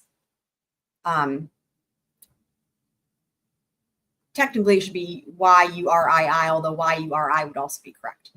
And so the reason is because, okay, good. Glad you guys can hear me. So you'll notice they're almost identical. The difference is this. If you look at the third character here, it looks like our lowercase I that we're used to. Okay. In Ukrainian, that's the E sound. And then in Russian, if you look at the third character here, it looks like a backwards N. That's the E sound in Russian. So same sound, different character. And then they both end, right, with the same character. So I'll just briefly, in Ukrainian and in Russian, the alphabets have a lot of similar letters, but there's also some different letters. So there you go. Anyway, okay, got it. Cool. Glad you guys can hear me. So anyway, I was just making note that it's interesting how I saw the Y-U-R-I-Y, and I was like, I wonder if that's what, and what made me think of it here again, he references the Federal Protective Order. Okay, so where was I? Right, footnote 1. So for example, the federal government's decision to obtain cell phone records of an investigator and civilians does not fall within the parameters of Bowden, especially when there has never been a showing that those cell phone records were material and relevant to the investigation. Footnote 2. The defense previously filed motions for access to Brian Higgins, Brian Albert, Kevin Albert, Kenneth Berkowitz, and Michael Proctor's cell phone records, which were denied due to a lack of relevance or materiality. Under Bowden, it must be reasonable to expect that police should have followed certain procedures or investigated such information to be admissible. And what's interesting, again, here, there's that overlap with third party, right? And at the beginning of the live, was it the beginning? Yeah. At the beginning of the live stream, we went through and reviewed the rulings from Judge Bev previously on both the Bowden defense and the third party culprit. And just to summarize, it was established that third party culprit totally could be elicited. And in that ruling, she even referenced to show an inadequate police investigation, because there is an overlap.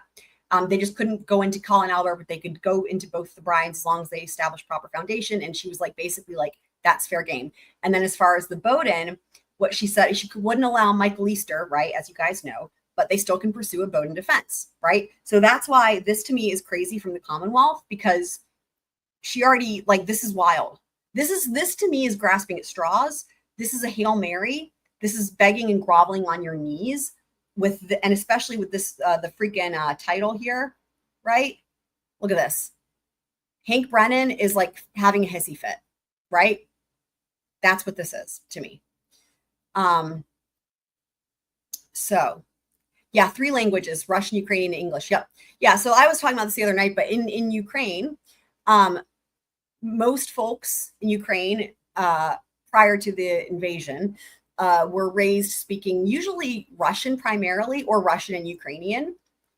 I think now there's been more of an emphasis on using Ukrainian more, but like, for example, my Russian teacher, who was actually Ukrainian, said that while he was raised in his household, they would switch back and forth between Ukrainian and Russian. He said, like, if you were out and about anywhere, you would always be speaking in public in Russian. Like that's the language. Like some people wouldn't understand Ukrainian in Ukraine. So again, I think there's been a shift from that now. And I think that's a good thing. But yeah, so in other words, in Ukraine, people were either fluent in Russian or fluent in Russian and Ukrainian, and then English would be a third language.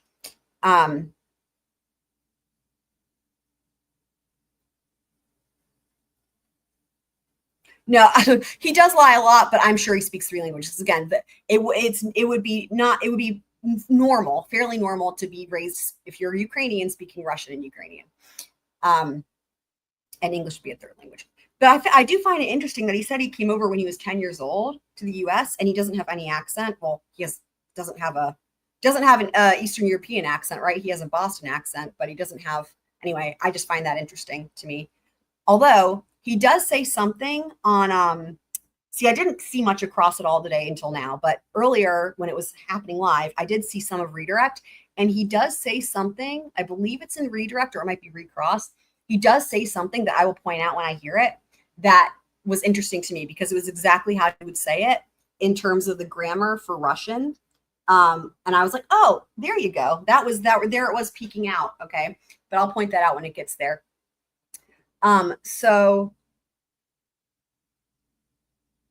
Okay. So under Bowden, it must be reasonable to expect that police should have followed certain procedures or investigated such information to be admissible. The questions repeatedly proffered by the defense are an improper attempt to admit otherwise inadmissible evidence. I'm just shaking my head. Evidence admitted pursuant to a Bowden defense is not hearsay because it is not offered to show the truth of the matter asserted. Rather, that the information was provided to the police is information that the testifying witness has personal knowledge of. Oh, is he going to hang his hat on the personal knowledge? And yet that information was not adequately investigated. Such evidence that police failed to investigate leads concerning another suspect must have been known to law enforcement at the time. Bowden does not permit the defendant to ask questions without proper foundation or questions that are replete of unauthenticated, inadmissible hearsay, again with that, solely to infect the jury with speculative claims, wow, that the defense has continually failed to establish. Jesus Christ. Similarly, if the defense intends to claim that the police lost or destroyed evidence, the defense bears the initial burden to establish a reasonable possibility based on concrete evidence rather than a fertile imagination that access to the evidence would have produced evidence favorable to his or her cause. Citation omitted? You didn't include the citation? If the defendant meets the burden, the trial judge must weigh the culpability of the Commonwealth, the materiality of the evidence, and the potential prejudice to the defendant. Given the defense strategy to ask repeated improper and argumentative questions, a curative instruction is insufficient. Wow. He didn't even ask for a curative instruction first. He didn't ask for a curative instruction and then say, here, I'm going to tell you why it's not good enough. He just went ahead and said it's insufficient. That's crazy. This is crazy. Therefore, the Commonwealth requests a voir dire hearing of Sergeant Bukhenik. Okay, well, they did that for the court to determine whether the areas of the defendant's proffer of Bowden evidence is inadmissible before evidence and argument is made to the jury. So they did that. But the voir dire was primarily just about the giving of gifts, which is really more going to like bias or like impropriety, you know what I mean? But the shit that they didn't, during the voir dire, they didn't get into the shit that I would have expected to be, I don't know. I feel like that whole part is the least biggest issue, right? The whole thing about somebody gave someone a gift and the wedding and whatever, that to me, that's like fine. But like, dude, way better evidence for them, for the defense, in my opinion, even if you don't bring that in. Yeah, exactly. The missing footage should suffice. Agreed, Twiz. Should I make peanut butter cookies? Yes, please. Definitely.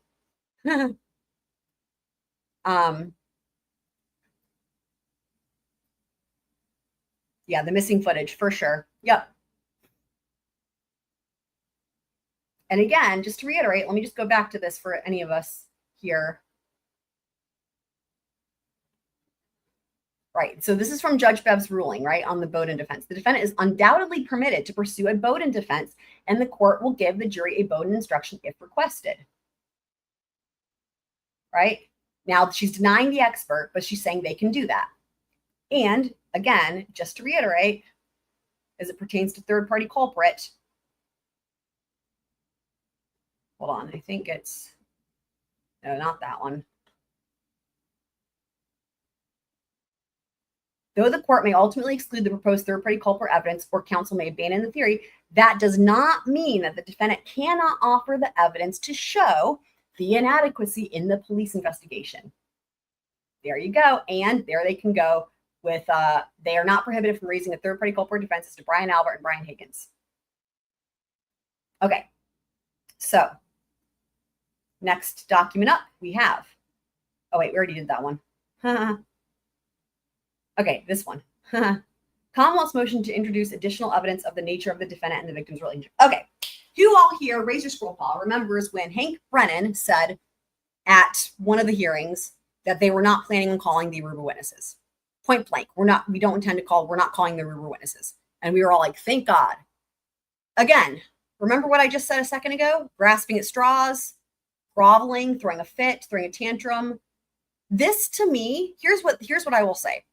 The title alone of this motion, but also what he's asking for when it's very like, this is not, and then followed by the Aruba witnesses. What this says to me is how Hank Brennan is viewing how the Commonwealth's case in chief is going.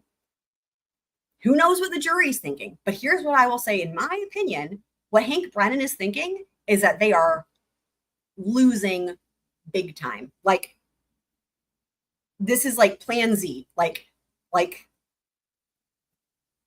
literally just scrambling. That's what this says to me, that he thinks this case, but also it's crazy, right? He must have expected it to go better, which is wild.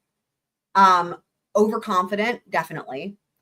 And this is showing to me that he somehow did not have the foresight to realize how poorly this was going to go for him. So, okay, because here we go.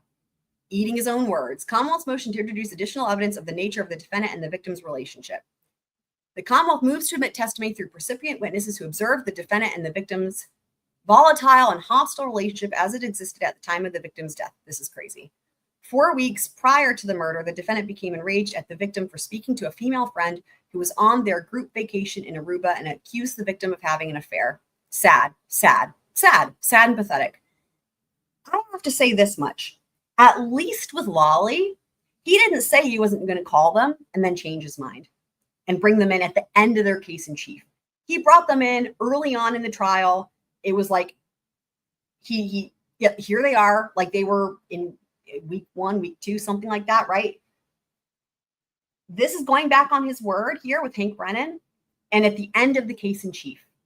Why? Again, last ditch effort, trying to, dude, crazy. This is crazy.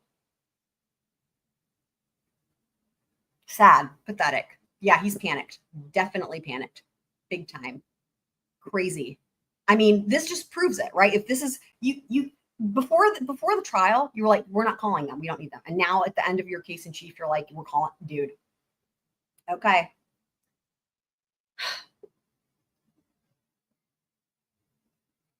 Four weeks prior to the murder, the defendant became enraged at the victim for speaking to a female friend who was on their group vacation in Aruba and accused the victim of having an affair. This incident was observed by numerous individuals, too, who will testify to their personal observations of the incident as well as to statements of the defendant in the immediate aftermath. Evidence of a defendant's prior bad acts may be admissible to prove opportunity. Okay, he's just citing Rule 404 B.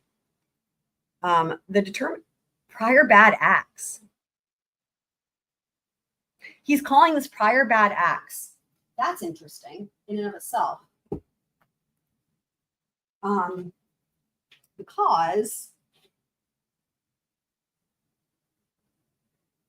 I guess he has to. Because he can't do character evidence, right? That's 404A. He can't do character evidence because the defense can't bring in character evidence to prove that they acted with conformity therewith. The defense can bring in character evidence in support of their own defense, right? And then there's another exception there with self-defense that doesn't apply. So he's calling this other crimes, wrongs, or bad acts.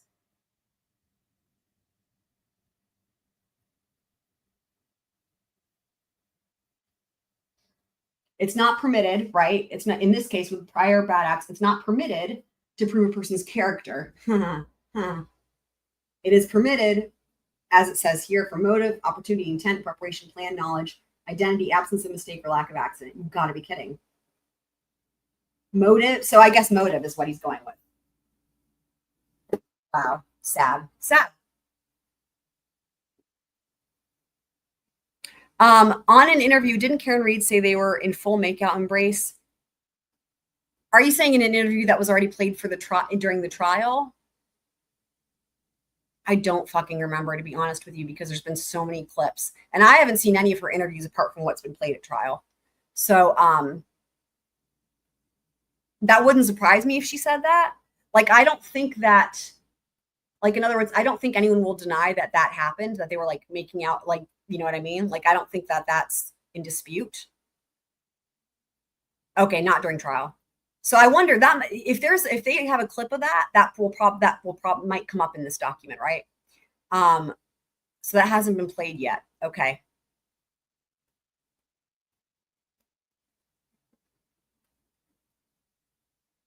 Okay, let's see if that gets mentioned. So, okay, so there we go. So 404B, the determination to admit such evidence based on timeliness, place, character, or probative value is one for the trial judge to make, and will be reversed only on review, only if palpably wrong.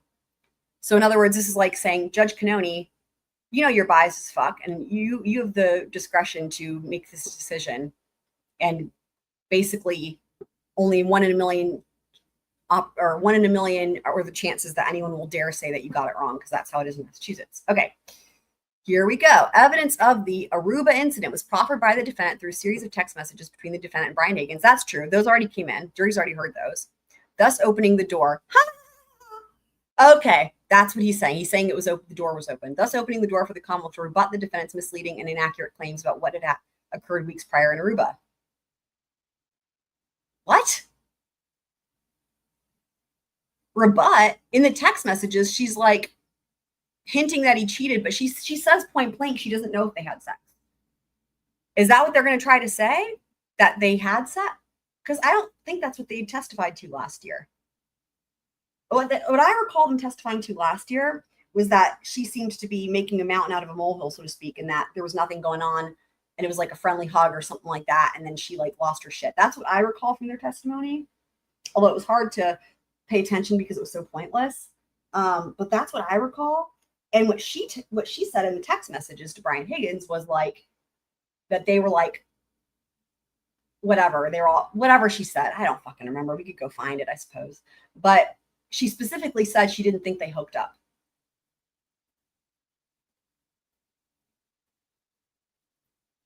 Oh, you have COVID. Oh shit, Candace. I'm sorry. Have you had COVID before? See, now I want to, hold on. Hang on.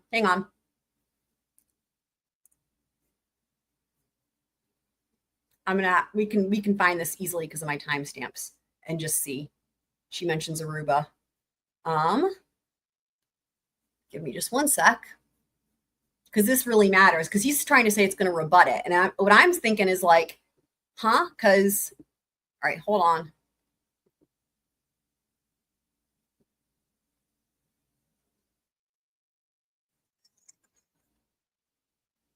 Okay, give me just one second.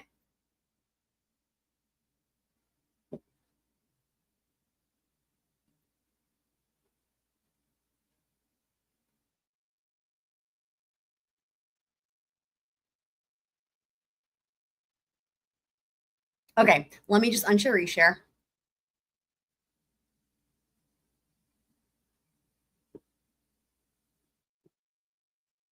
Okay, it'll be easy enough because we can see it. Da, da, da, da.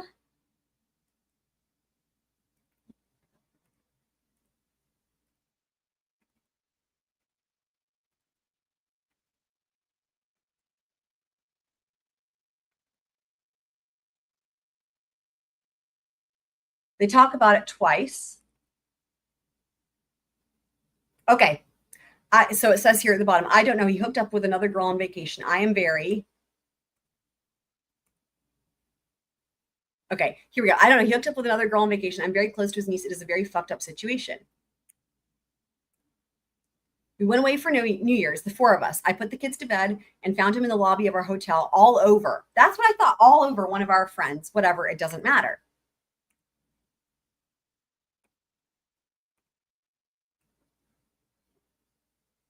Did they bang? Does that matter?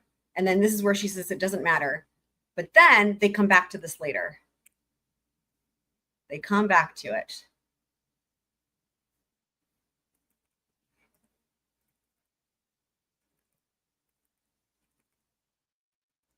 Just a second.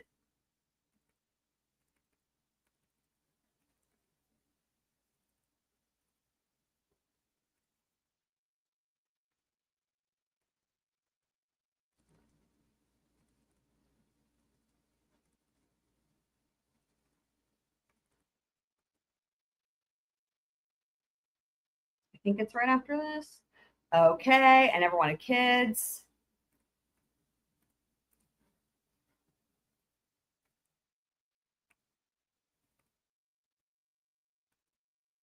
Aha, excellent. Told you guys I could find it. I tried very hard, but they were okay. That's the kids. Then I told you he got drunk and sloppy on New Year's Eve while we were away, and that really affected me. Got drunk and sloppy. What exactly did he do?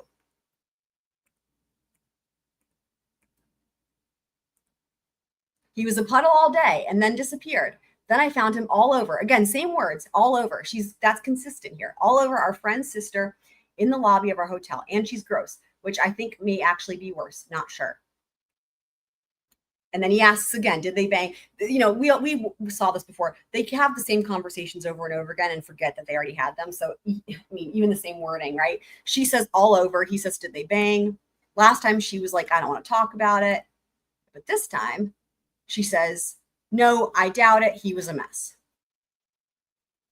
And she says also the kids were celebrating New Year's without him and that shouldn't be her role. But no, I doubt it. He was a mess. And then, was this the first time, or do you think there were others? I don't really think there were others. I'm with him all of the time. She doesn't think there were others. Interesting. I think that might be the end of that part. Okay, there we go. The issues with the kids bother her more than the cheating. I mean, that right there, let me just point this out. Dude, right here, if you're going to take Karen's own words, this completely refutes the Commonwealth's, if the Commonwealth's theory, the jealousy and the cheating right here destroys it. I hope the jury caught this, right? Let me read this again. Listen, guys. But honestly, the issues with the kids bother me more than him actually cheating. So just completely dismantles, you know, like what the fuck? Where in here are you seeing revenge for cheating? I'm not. Anyway, okay, there you go. Let me see what you guys are saying in the chat.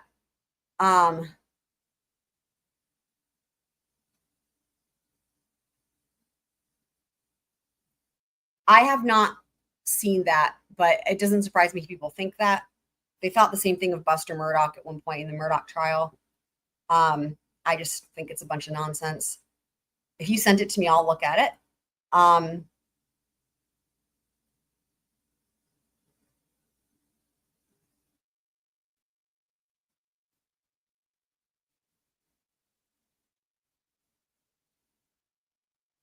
Yeah, she says they were all over each other, and she doesn't think that they banged because she doesn't think he could have, basically, is what she says.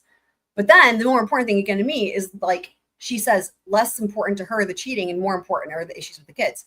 So again, that really dismantles the Commonwealth's theory of motive, which is literally great segue back to what we were doing, because they're trying to say that the Aruba is the motive. So let's go back to this.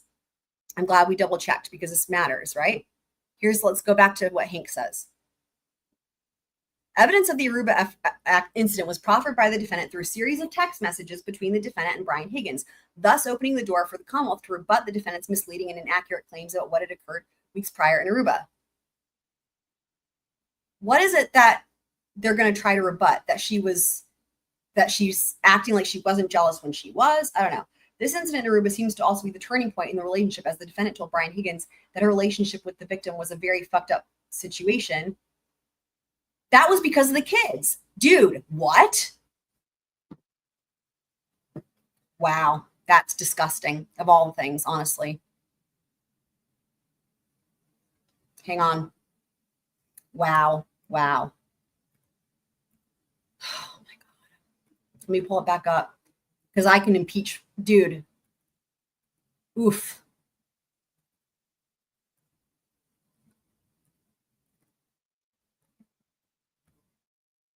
I think it's the earlier part. Give me a second. Wow. Wow.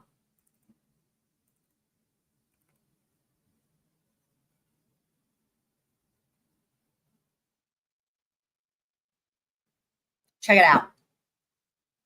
Disgusting, honestly. Wow. Check it out. There it is. It's very, very complicated. He and I dated when we were kids, and then his sister died and everything got fucked up. And I think there's another part too, but it's also referencing the kids. The niece. I think it's right before offender's comment.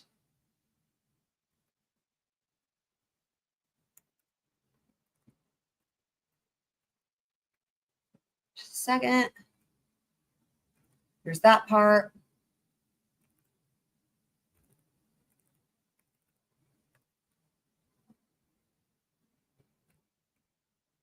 Aha, here we go. Fucked up situation.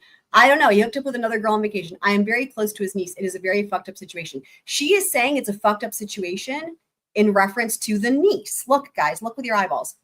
I am very close. She's saying what she's saying is she's close to the niece, she's close to the kids, and it's fucked up. Like, dude. Oh my God. Oh my God.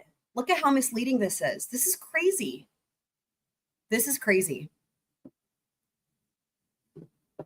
Look. The defendant told Brian Higgins that her relationship with the victim was a very fucked up situation, as she had observed the victim. He's trying to connect those two. Completely misstates the evidence. All over a friend's sister in the lobby of a hotel, and accused the victim of having hooked up with another girl. All of those are from different text messages. Not in the same one was with the fucked up words. Wow. In the January 29, 2022 voicemails previously entered in evidence, the defendant screams at the victim for apparently fucking another girl and repeatedly refers to the victim as a pervert. There's also been evidence that prior to arriving at 34 Fairview, there's reference to a woman that, you've got to be kidding me, the Bella child's mom? Wow. Oh, it's so I know. I know. I know.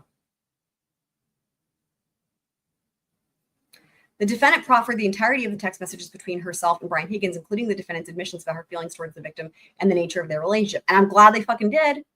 Again, she made it clear that the kids were the bigger issue, which is sad, but refutes this entire bullshit motion here. The evidence proffered by the defendant also demonstrated a continuing animosity in the weeks and days prior to the victim's death. The jury should be permitted to hear from the witnesses of this Aruba incident who will rebut the character. Dude, it's sad. Sad and pathetic. Characterizations made by the defendant to Brian Higgins. How? They were there for 1 second, dude.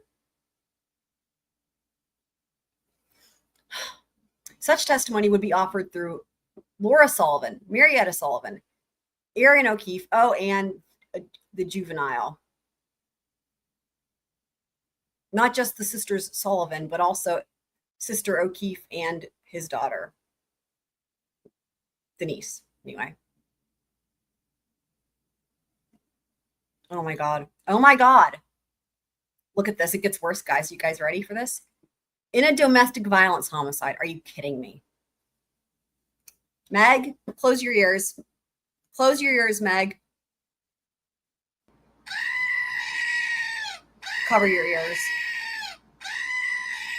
In a domestic violence homicide. I feel like Brennan is asking for a domestic violence homicide to happen to him with this. Oh my God. Oh my God. In a domestic violence homicide, evidence such as prior disputes are relevant. A domestic violence homicide? You've got to be kidding me.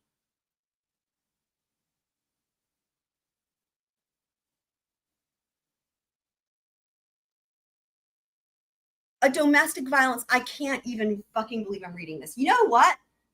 There's a lot we can say about Lolly, but you know what Lolly wouldn't do? He wouldn't pull this shit. This is ridiculous. This is absurd. This is ridiculous. Lolly wouldn't do this. Lolly would not do this. It is disgusting. It's absolutely disgusting.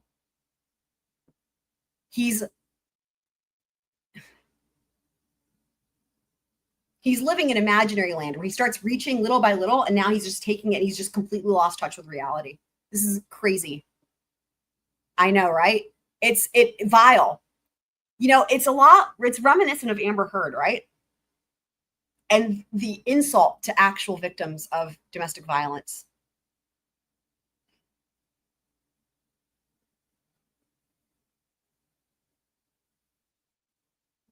This is disgusting and repulsive, and it makes me nauseous. In a domestic violence homicide, evidence such as prior disputes are relevant to show. Why didn't they charge her with first degree then, Brennan? If that's what we're going with now. Fucking hell. Evidence such as prior disputes are relevant to show the volatile nature of the relationship between the defendant and the victim in the weeks and months preceding the murder and to explain the defendant's intent and state of mind toward the victim. Gotta be kidding me. And they're just giving examples. Look at this. Look at this example, though. Gotta love this. Here's an example from other case law, Massachusetts case law. Evidence of defendant's prior arrest for assault and battery of victim, defendants and victims restraining orders against each other, and pending divorce proceedings, admissible in homicide prosecution to show motive and hostile relationship. And you're going to compare that to Aruba, Sisters Sullivan? You've got to be kidding me. Got to be kidding me.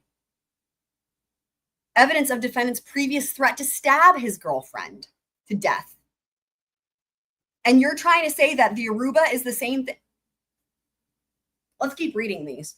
Allowing previous domestic violence incident by defendant against victim to be admitted in prosecution for subsequent domestic violence to show nature of relationship between the two and to show intent, motive, or absence of mistake or accident. That's the most similar because at least it doesn't give any specific examples.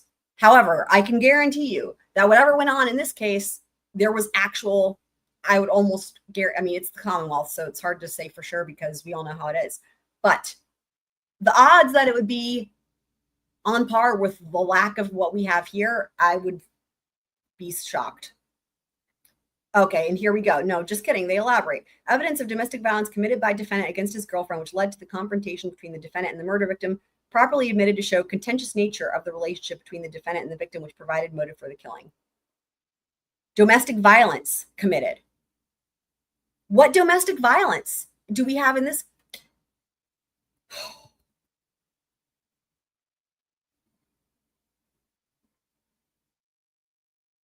And here it says evidence that defendant formed an attachment for another may form the basis of an inference that the defendant entertained feelings of hostility towards spouse prior to killing. Fine, but that's different. Like, that already came in. The defense brought that in through Brian Higgins, through Yuri Bukhenik with the text messages. Like, because they're like, yeah, clearly this is not it. Oh my God. Keep reading. Oof. Moreover, the state of mind exception to the hearsay rule calls for evidence of a murder victim's state of mind as proof of the defendant's motive to kill the victim when there also is evidence that the defendant was aware of that state of mind at the time of the crime and would be likely to respond to it.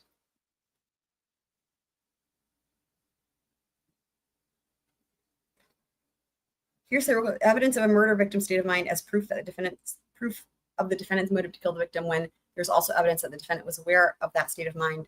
I don't understand what they're trying to say with that here. Like John O'Keefe would have like hit her back. Like what? Let me read it again. The state of mind exception to the hearsay rule calls for evidence of a murder victim's state of mind as proof of the defendant's motive to kill the victim when there also is evidence that the defendant was aware of that state of mind. Oh, like the cheating? I can't even follow this because it makes no sense. At the time of the crime, it would be likely to respond to it. It would be different. Okay. It would be different if when the Aruba thing happened, Karen pulled like a Courtney Clenny, right? And got a knife and stabbed him. And let's just say it was a weak stab or whatever, and he was fine. And let's just say that something like that had happened. It would be different. But there was no violence. Oh my God. Okay. Evidence of the defense prior conduct is permissible and highly probative to show the defendant's state of mind. This already came. Show the defendant's motive, to show the defendant's common pattern of behavior toward the victim, in particular as demonstrated by previously admitted evidence that the defendant would become enraged and accuse the victim of cheating on her, and the nature of the defendant and victim's relationship. I don't see why it matters if it's like he was actually cheating. Okay. Like we talked about this with the text messages. Here's the thing. If the Commonwealth is trying to say that Karen Reed thought he was cheating, right? Thought John was cheating, and that jealousy is what pushed her to murder or whatever, right? I mean, it sounds crazy even have it come out of my mouth. It wouldn't matter then if John actually was cheating or if he wasn't cheating. What matters is if Karen thinks he's cheating, right? So for the Aruba witnesses to come in and say, no, they weren't kissing, they weren't doing this or that was just her freaking out. Versus her text messages to Higgins, where she says they were all over each other. She doesn't think they banged, but she thinks they were all over each other, so to speak. That's literally what she says. It doesn't matter either way. Whether he actually, like, look, because I'm saying that because he uses the word accuse, that the defendant would become enraged and accuse the victim of cheating on her. Why does that make a difference whether he was or what? It doesn't matter, right? It's what she, okay. This is a mess. And the nature of the defendant and victim's relationship. Massachusetts courts have repeatedly admitted evidence of prior bad acts to demonstrate a hostile relationship between the defendant and the victim because this hostility is relevant to the defendant's motive to harm or kill the victim. A murder victim's intent to end a romantic relationship is material to the defendant's motive for killing the victim.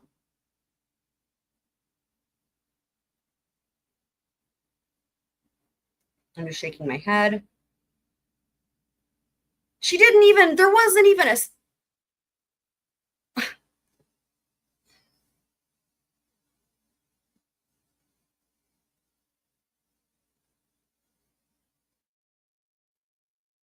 did the Aruba witnesses say that she hit? I mean, I don't recall there being anything. Did they say she hit him? Did they say that? I mean, literally, that's how much I just ignored them because they were so stupid. Do you guys remember, like, of all the witnesses that to me were so irrelevant, they took the prize.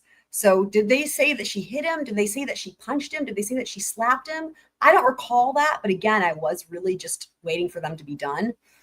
Let me know. Even if they said that, I don't think that would at least give it a little bit more, but still, that's not like the same as a death threat or, you know, she was okay. Yeah, that's what I thought, right?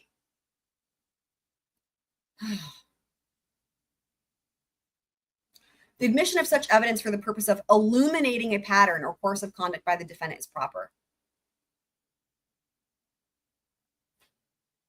Again, to me, it's Karen, the way she describes it in the text messages makes it out to be worse than the Aruba people. The Aruba people are like, no, they weren't all over each other. And she's like, they were all over each other, but they didn't bang. So if you're trying to go with, like, in other words, what's supposed to be worse if you're if you're the Commonwealth, what is supposed to be better testimony for you? Wouldn't it be the text message one? Whatever, dude, I can't even. The Commonwealth is entitled to present, this is where I'm at, is entitled to present as full a picture as possible of the events surrounding the incident. This is craziness. Where the defendant has opened the door, it is especially significant for, like, does he not understand?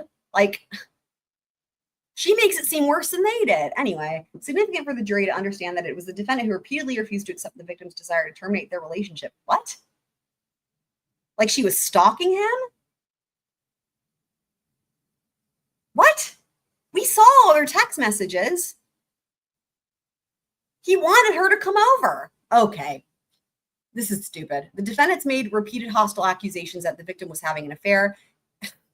And there was an established pattern of hostility occurring in the weeks and days preceding the murder. I would hope that even Judge Bev looks at this and just tears it up and laughs and just goes about her day. Really, this is ridiculous. Okay, we got another filing. Defendant's opposition, so there's 691 here, I think. He thinks, yep. Defendant's opposition to the Commonwealth's motion to preclude inadmissible hearsay under the guise of a Bowden defense. Here we go. Now comes Karen Reed, da-da-da-da. Commonwealth seeks to undermine Ms. Reed's right to confront her accusers and to cross-examine witnesses, a right conferred by both the Sixth Amendment and da-da-da-da-da. They're allowing questions on cross-examination, any matter relevant to any issue in the case, including credibility and matters not elicited during direct examination. So this is because we've talked about this a lot. In cross, you're always allowed a wider scope than direct. There's only one exception that I can think of in terms of criminal trials, and that one exception is in the Casey Anthony trial, where for every single witness that the state calls on cross-examination, the defense cannot cross-examine on anything that was not brought up in direct. I've never seen it anywhere else. This is standard black letter law, but that was Judge Belvin's court. Okay. The only requirement is that questions are asked on a reasonable and good faith basis, regardless of whether the party intends to offer substantive evidence of the statements at trial. Questions do not need to be based on admissible evidence, though they may be curtailed when a witness makes continual and repeated denials. So in other words, like we see this in this case, right? If they ask it several times and then there's continued denials, then they move on, right? Other limits to the scope of cross-examination are harassment, prejudice, confusion of the issues, the witness's safety, or interrogation that is repetitive or only marginally relevant. Vague suggestions of racial, ethnic, or religious prejudices without any support are impermissible. Limits, however, do not include circumstances where the defense seeks to elicit testimony from a witness without the adequacy of police investigation. Such testimony is explicitly protected under Commonwealth v. Bowden and the Massachusetts Rule of Evidence as both relevant and permissible. Testimony elicited in support of Ms. Reed's Bowden defense does not have the effect of harassing the witness or confusing the jury, nor are the questions marginally relevant. Rather, questions on cross-examination about and again, Judge Bev already ruled they can do this. So questions on cross-examination about investigators' knowledge of the very investigation he was conducting is highly relevant. So they're saying it's inherently not hearsay and is admissible. I mean, I couldn't agree more. She is permitted to offer evidence regarding third-party culprit whose existence was known to the police, but whose potential involvement was never investigated. Yup. In this scenario, the risk of prejudice to the Commonwealth is less because the police are able to explain what they did to determine that the suspect was not guilty of the crime. Exactly.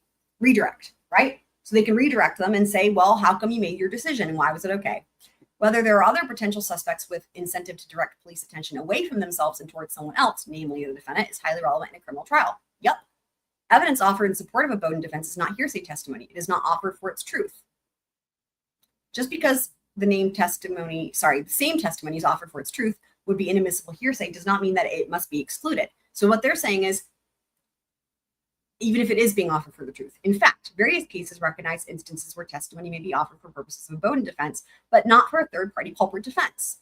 By definition, questions about Bukhenik's investigation knowledge are not hearsay. The testimony elicited from these questions go to his knowledge, understanding of the investigation as it was unfolding, not to its inherent truth. Yeah, true. The Commonwealth's motion recognizes that questions about an investigator's knowledge under a Bowden defense are not hearsay. However, proceeds to suggest that answers to questions to this effect are inadmissible hearsay. Let's read that again. Wow. The Commonwealth's motion recognizes that questions about an investigator's knowledge under a Bowden defense are not hearsay. However, proceeds to suggest that answers to questions to this effect are inadmissible hearsay. In other words, directly contradicts itself. Commonwealth's motion goes on to accuse the defense of asking repeated, improper, and argumentative questions, and yet does not offer one example of such questions. Wow. Were the Commonwealth's motion granted, it would effectively gut Ms. Reed's ability to offer a Bowden defense by erroneously classifying the very questions and testimony that compose a Bowden defense as hearsay. The Commonwealth is correct that it must be reasonable to expect that police should have followed certain procedures or investigated such information to be admissible.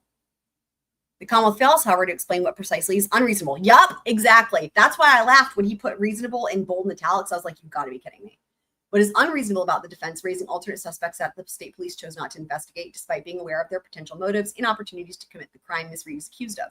Notice also a difference in tone from the Commonwealth's filing versus the defense filing. When the defense has every right to be emotional or dramatic, right?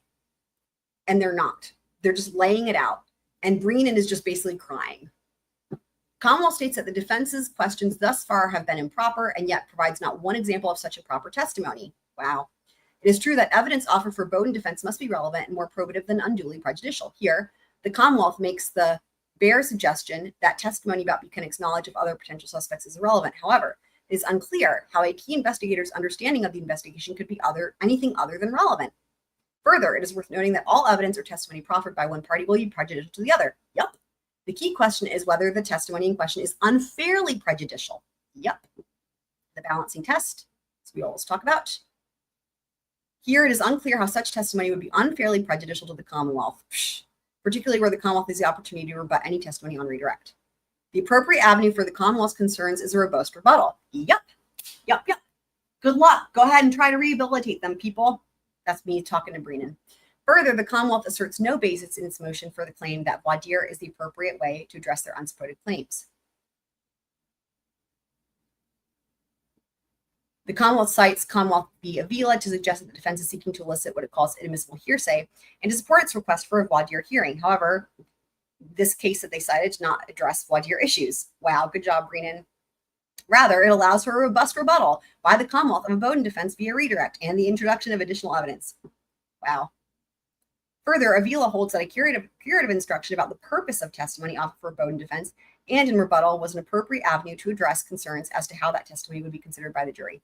Effective cross-examination is a critical safeguard of liberty and an invaluable tool for testing the reliability of evidence. And as the Supreme Judicial Court has long recognized, surprise, surprise, is an important element of effective cross-examination. Yep. Here, now in Florida, that's not the case. But anyway, here the Commonwealth seeks to undermine this important right and vitiate? Is that a word? Misreads constitutional right to cross-examine a key prosecution witness. What is the word? I'm thinking of eviscerate, maybe? Vitiate. Is that a word? Let's see. Vitiate. Is that a new word? Yep, I did. I learned a new word. Vitiate. Spoil or impair the quality or efficiency of. Okay, new word. For me, anyway. Vitiate misreads constitutional right to cross-examine a key prosecution witness by seeking an order that Sergeant Bukhenik be permitted to preview the questions that will be asked by the defense at a voir dire hearing in advance of his testimony before a trial. Right. That's right, because they did ask for the voir dire. Now, they did have that voir dire today, but it was very limited, and it was just on the gift-giving bullshit. So here we go. Conclusion. Ms. Reed has the right to mount a vigorous defense of the allegations against her. She has a right to confront and cross-examine witnesses, and she may present evidence that police investigation in this case was deficient. Ms. Reed respectfully requests that the court deny the Commonwealth's request to deny her constitutional right to confrontation. So I have a couple little things we're going to do real quick here. One of them,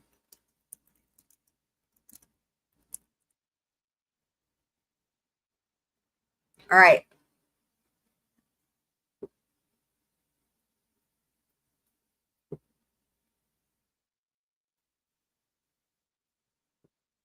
First up, real quick.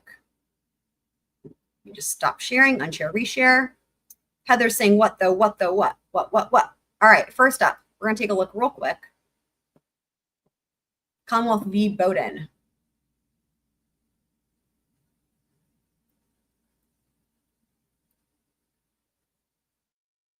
We just need the opinion here. The issue on the merits can be concisely stated as follows. Does the injection of another person with the drug heroin with death resulting constitute the crime of murder in the second degree?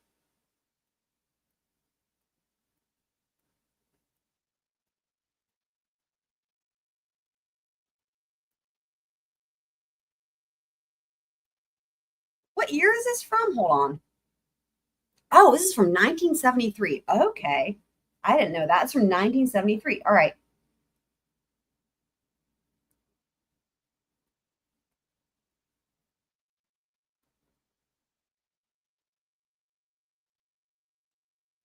Okay, let me read this. So the appellee, Mr. Bowden, was indicted for murder in connection with the death of Alfonso Saunders. The evidence established Saunders invited Bowden to share a bag of heroin with him and provided the funds for the purchase of the narcotic. Bowden purchased the heroin and injected himself. Saunders was unable to properly inject himself and requested Bowden to make the injection, and Bowden complied. Saunders died from an adverse reaction to the dosage of heroin. He was found guilty of murder in the second degree. Court reconsidered post-trial motions. Okay, the trial evidence was insufficient as a matter of law to establish malice, a necessary ingredient in the crime of murder in the second degree.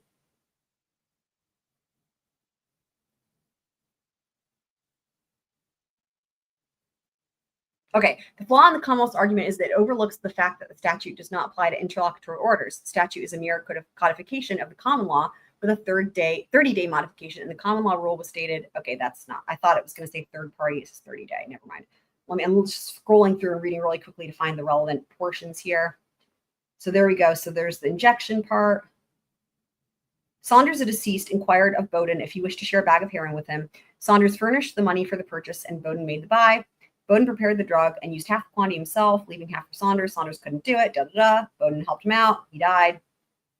The record established both Bowden and Saunders were heroin addicts and had used the drug together during 1969 to 1970. And during this period, Bowden had injected Saunders with the drug with no adverse reaction. Okay.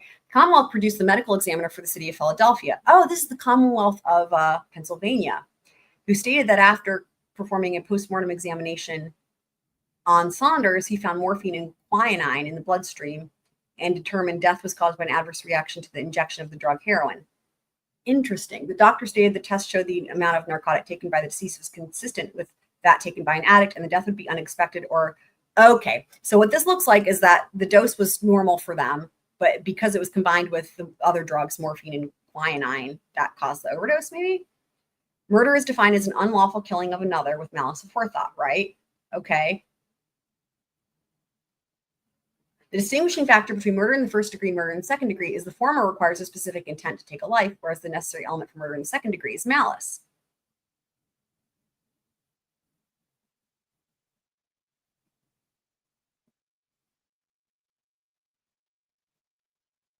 I'm still not quite sure, though. Oh my God, look, they even mentioned Shapiro. That's wild. Any of you guys following Ellen Greenberg will know that name. Okay, I'm still looking for the part that seems like it's what I was expecting. Like with law enforcement.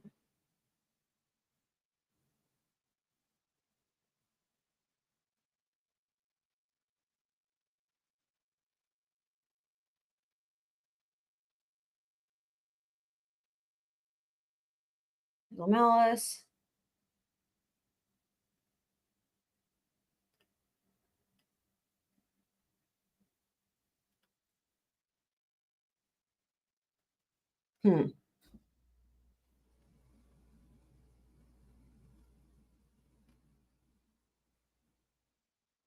Okay, interesting. So maybe, so the next thing we're going to take a look at, this might be illuminating.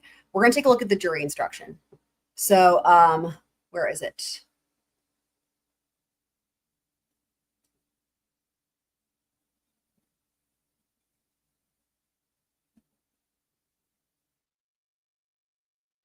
Okay, here it is.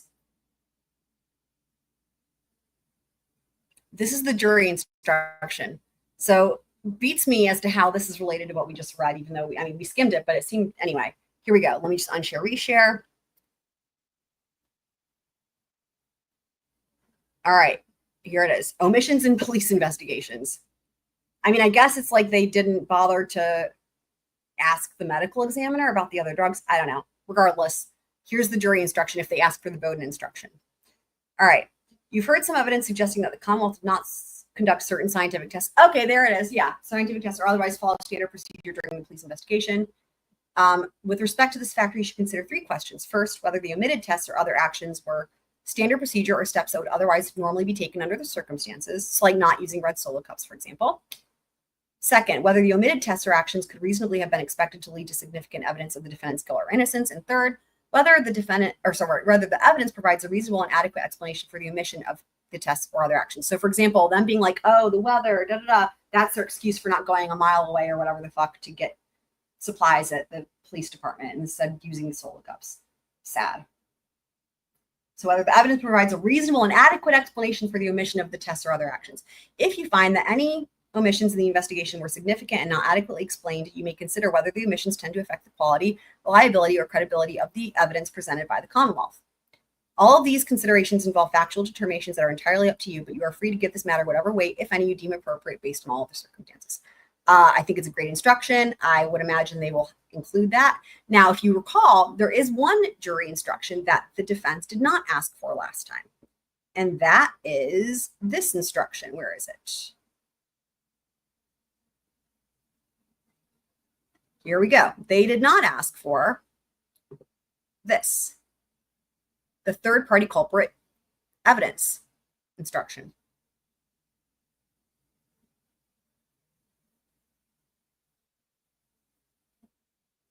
Where's the jury instruction now? Let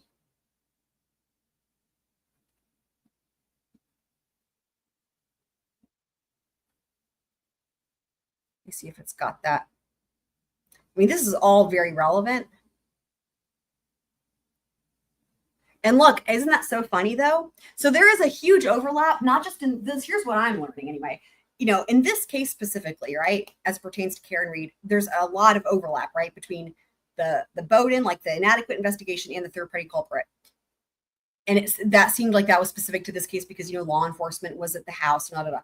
But what's interesting that I'm seeing is there is an inherent relationship, right? Because here we are on the third party culprit evidence thing, and it's talking about Bowden again. Evidence that does not qualify as third party culprit evidence may nonetheless be admissible as Bowden evidence. There you go. And that's what Judge Bev said. So I thought this was going to have the jury instruction, but this is all very interesting here.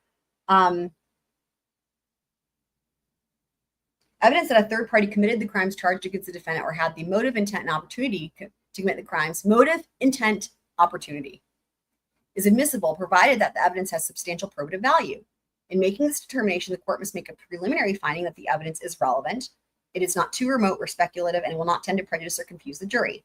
If the evidence is otherwise admissible, the court must find that there are also substantial connecting links between the crime charged and a third party or between the crime charged and another crime that could not have been committed by the defendant.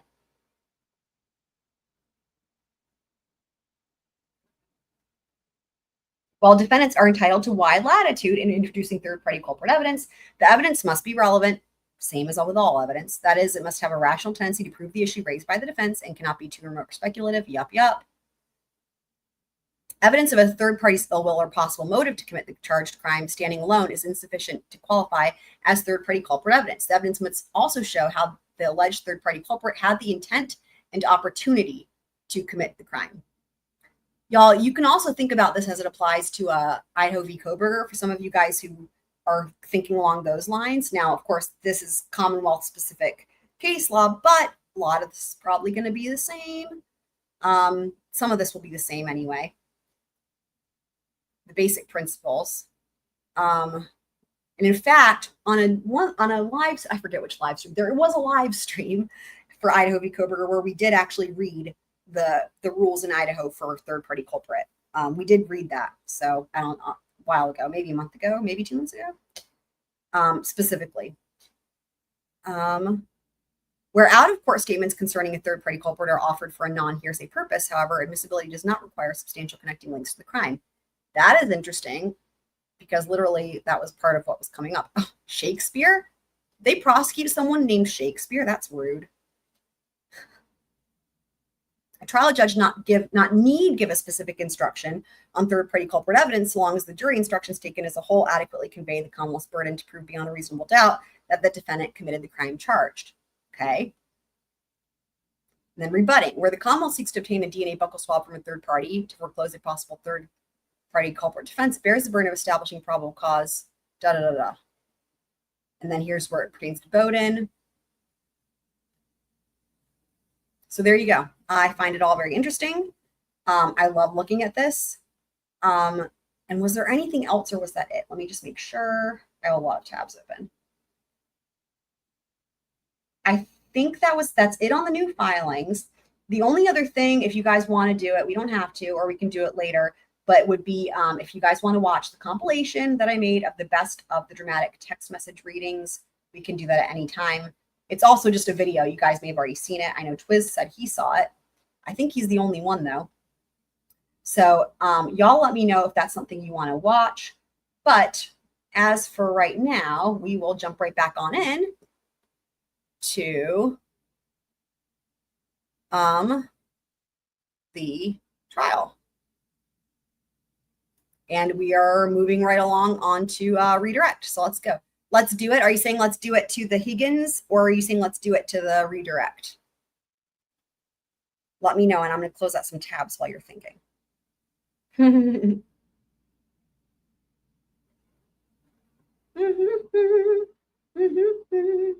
Y'all let me know. Do you want a Higgins? Okay. All right.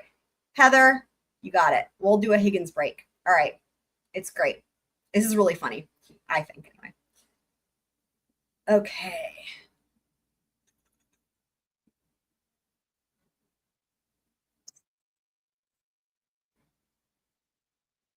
Okay, y'all ready? look at video at about 5:05 p.m. I'm sorry, there was a noise coming from a bag over there. I apologize. Sorry. So, y'all, I noticed this when I was doing timestamps. This is talking about the bags of evidence, the taillight pieces, the shoe. Let's listen. I'm sorry, there was a noise coming from a bag over there. I apologize. Not a problem. Let's hear that one more time. Brennan says not a problem. What is moving in the bags over there, though? What the fuck? At about 5:05 p.m. I'm sorry, there was a noise coming from a bag over there. I apologize. Not a problem. Jesus Christ. Y'all.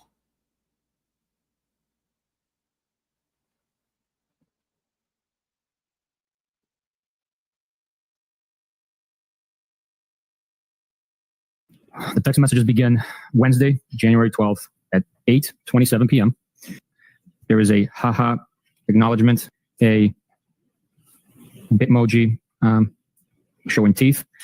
How did you get my digits? Question mark, question mark, question mark, question mark, question mark. Oh my God. Ha ha. Brian Higgins, I can't read. Ha ha. No way, with an emoji, expert person holding an X in front of them. Ha ha. I knew she did. Sorry you felt neglected. Haha. So no dice on the Smirnoff? I'm queen of vacays too. Always a good time. Amazing. You guys should come.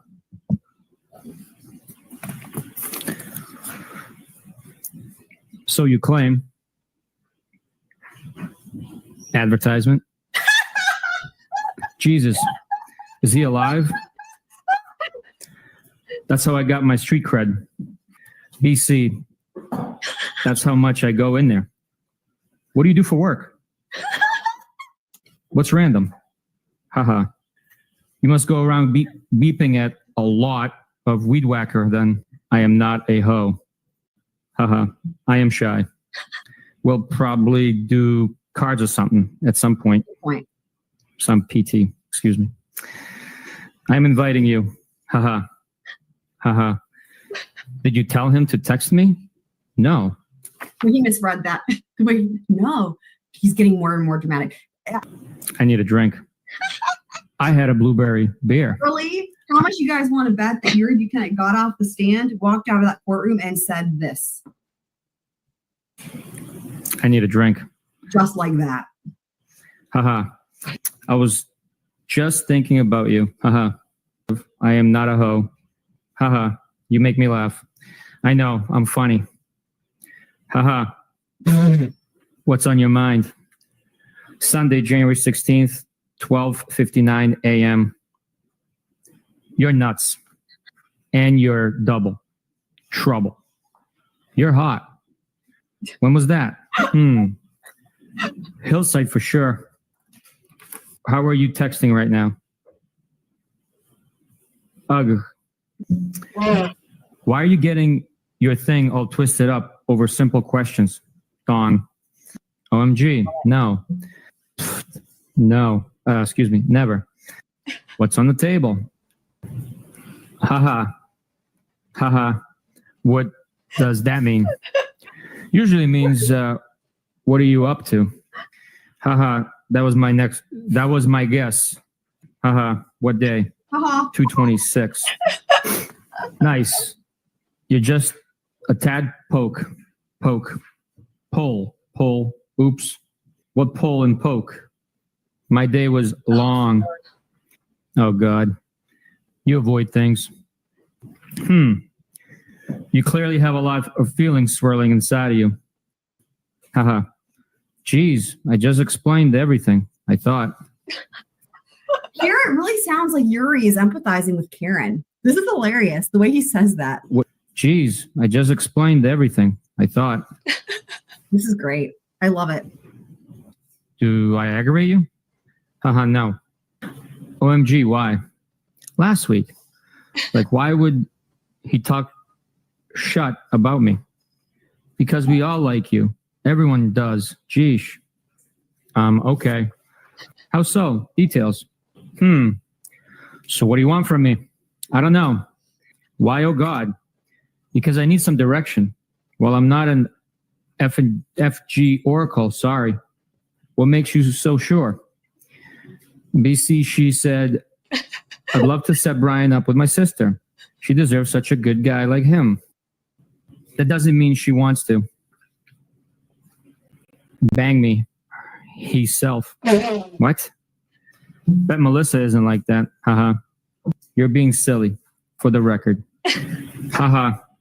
Because you there, this offer on me last minute of through.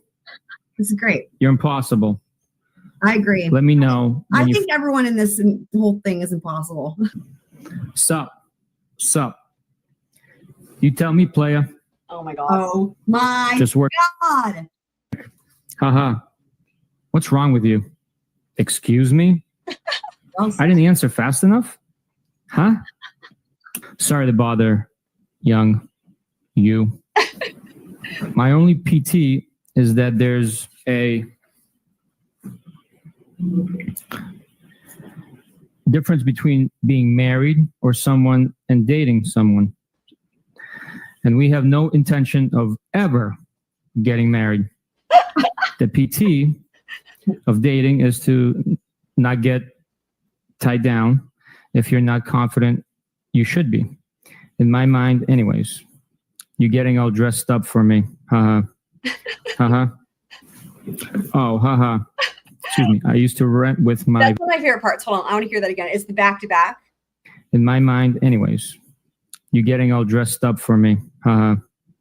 Haha. Oh, haha. Excuse me. I used to rent with my friends on the beach for 7 straight years. I miss it. I'll drink whiskey if that's what you're having. Haha. Haha. I figured. My shot is tight. Shit. Sure you can handle this. Please. Bite me. Stop saying fresh things. Why? Excuse me. I'm sorry, Detective. There may have been a page that Gosh darn it, AJ. is missing in that document, or it's not comporting with the... To say police again, I love it. Oh, you're right. I did accidentally turn the page. No problem. I You apologize. guys are killing me. Y'all. He's like, no problem. You're doing a phenomenal job. He is doing a phenomenal job. You can stop over for a drink. Balls in your court. Oh my God, Yuri, you win. He wins. He wins. He wins. All right, it repeats itself. I apologize. Not your fault. You're doing great. Haha, no. Pike, I would daub say. Ha ha ha. Yeah, Oh, Pike, I would daub say. daub say. Haha, no. Pike, I would daub say. I love that one. Ha ha ha. Yeah, then put Boston in. Listen. Bryan Drive, West Roxbury Township, New Jersey, searching for a friend. Not part And of then the characters. add your phone contacts so you can search for their address on maps. It's a screenshot sent through. First come. You guys, he's like, what is this dumb bullshit that's ruining my story? You? What? You asked my thoughts. Oh my God. You didn't answer. I don't know my thoughts. Okay, I think I get it. You have any? I mean, isn't this just so classic them right now? Like, this is classic them. Haha. Defender, yeah. I hate that we know them enough to know what's classic for them. Yeah. Haha, stranger. Stranger. Haha. This one kills me because it's haha, stranger, stranger. And then he says it again, dude. Haha, stranger. Stranger. Haha. I apologize. Friday, 11:32 p.m. Well. Saturday, 11:54 a.m. John died. That is something else. What a way for the story to end, right? Didn't see this one coming. Wow. He did a great job reading these. Let's get this ending again. 11:32 p.m. Well. Saturday, 11:54 a.m. John died. All right. Lights, please. I mean, that's like, you know how there's those movies that have like a shocking ending and then it's over and you're like, what? That's like what this is. Wow. Wow. I just feel like do you guys feel like we just went through this whole journey of like that was epic as fuck, man. That was so epic. And like 100%. And even with the lights coming on, right? Look, the lights, look at this. It's completely pitch dark. It's like literally like the lights come on and he should be taking a bow. Mm-hmm. Great point on that one, Kit Smiths with that. I mean, really. Bravo! Encore! Yeah, it really is a gut punch of an ending. Yep. Wow. Let's watch this again as the lights come on. John died. Wow. And even the way it's going to go all dark, like, you know, if you were to think about like a movie where like there's a crazy, like depressing ending and then it's like everything goes dark. Right? Lights, please. Wow. Wow. Wow. Wow. Amazing. Yep. Yeah. That was something else, wasn't it? Yep. This had a very true to life, abrupt, tragic ending, sent chills down my spine. Me too. And the way he read that was perfect. It really was. Imagine being the jury and then you go to lunch. I'd like to see counsel just a second about scheduling, please. She goes to that. The scheduling, quote unquote. You tell me, player. Were y'all expecting It's a House? I initially had It's a House, and then I had to add it's. So I was saying to Twiz in the chat there that I have everything except for the balls. I have to fix that. But here's what I have, by the way, for sound bites. I've got. Ha ha ha. I am not a hoe. Please. Question mark. I need a drink. You tell me, player. So 1, 2, 3, 4, 5, 6, but we need balls. I'll do that. There's probably others too that I'm missing. There were just so many that were amazing that it was just hard to even make sure I got them all. And plus that was separate than like doing that is like a separate thing than like doing the compilation video. So like I went through it anyway. Yeah. Right. Yeah. Good one. That's it. Yeah. Back to back. Ha ha ha. I am not a hoe. Ha ha ha. Or you could do this one. I am not a hoe. Please. Ha ha ha. You can rearrange the order of these and it would be hilarious as well, wouldn't it? Did he really time you out, Heather? Twiz, I'll fire you. Y'all all know I don't need a mod. Twiz. Did he actually time you out? I will kick him to the curb. Okay, so with that, that was a lovely little break. We will launch right on over into a redirect. Why would he do that?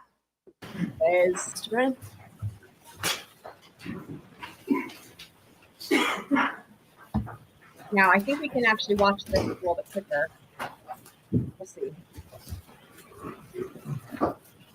Ask Meg. Oh, Meg, if you're listening, first of all, why did Twiz time Heather out? But also, I saw the picture that you sent me on Discord, and you know what? You're right. In that picture, given the context of her face, I think she probably was intentionally flipping off whoever it was that she was supposed to be flipping off.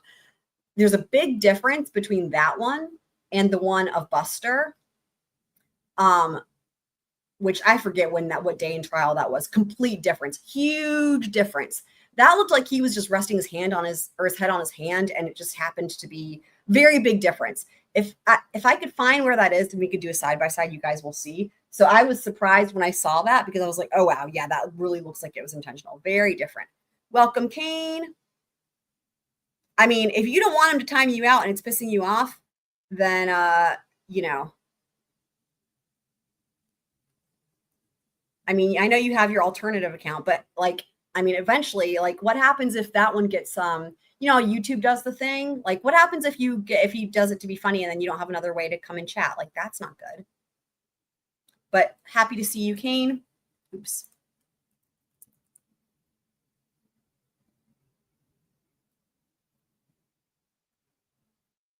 Twiz, why did you time Heather out? Question mark, question mark, question mark, question mark, question mark.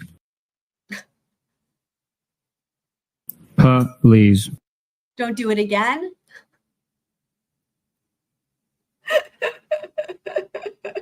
I'm just going to start using these in my everyday speech. He's being very adamant that he didn't. Okay. He seems very adamant. I believe you. Heather's checking. We don't want to be falsely accusing anybody. I believe you, Twiz, if you say you didn't.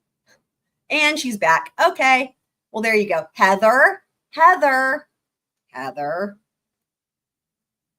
No false accusations around these parts now.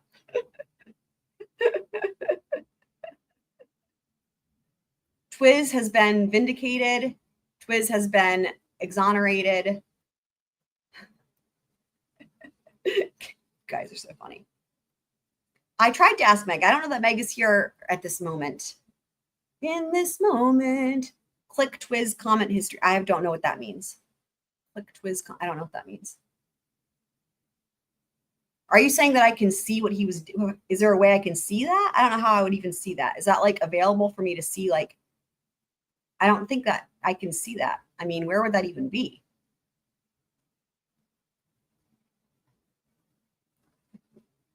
He laughed about it. I don't know. Oh, it does seem like I should be able to see if somebody's timed out, right? Shouldn't I be able to see that? On one of his comments, like any of his comments? Okay, hold on. I don't have the YouTube chat pulled up. I have StreamYard. Let me pull that up. While I'm pulling it up, we'll go ahead and get into redirect here. Look at Brennan.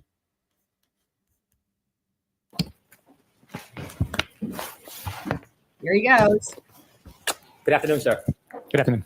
You had just asked questions about some of the video footage from the Canton Police Department Lallyport area. Is that fair to say? Yes, sir. I'd like to ask you Brennan. further questions about that. In your investigation, did you obtain camera footage from a number of different angles from the Canton Police Department Lallyport area? I did. And one of those series of footages, did that include the interior Lallyport back wall for January 29, 2022? Yes, it is. Is that the video that appears inverted? And then we saw the second where it was present as you would see it? Yes, sir. Did you look at that video? Did you invert the video in any way? No, I did not. Did you investigate and learn whether or not there was any other video in addition to that interior Lallyport back wall where video was set up by the town of Canton that appears inverted rather than forward? Objection. I'll allow it. Yes, the investigation revealed that multiple cameras had a lens applied to it that was inverted. In addition to the Canton Police Department Lallyport interior back wall, where else did you learn around town there was video that appears inverted?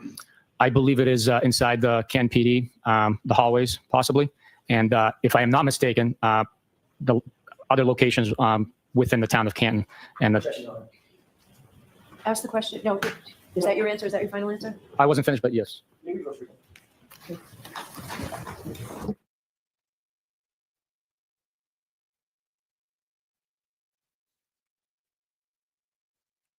To strike the portion of the answer that follows hallways of the Canton PD. Hang on. I need to back this up because I was busy looking for this other stuff. Hold on. Okay, hang on. There was video that appears inverted. I believe it is inside the Canton PD, the hallways, possibly. Okay, so everything he's about to say after this gets stricken. And if I am not mistaken, the other locations within the town of Canton. And Ask the question. No, is that your answer? Is that your final answer? I wasn't finished, but yes. Okay, so then she strikes that within the town of Canton. No. Chairs, I'm going to strike the portion of the answer that follows hallways of the Canton PD. And sir, when you obtained the video from the interior Lallyport back wall, which was inverted, did you provide a copy of it? Yes, I did. When you looked at that video, did it have time and date stamps on it? Sorry, Twiz, I didn't mean to click on that. Hold on, let me fix that. Can I fix that? I didn't mean to click on that. Hold on.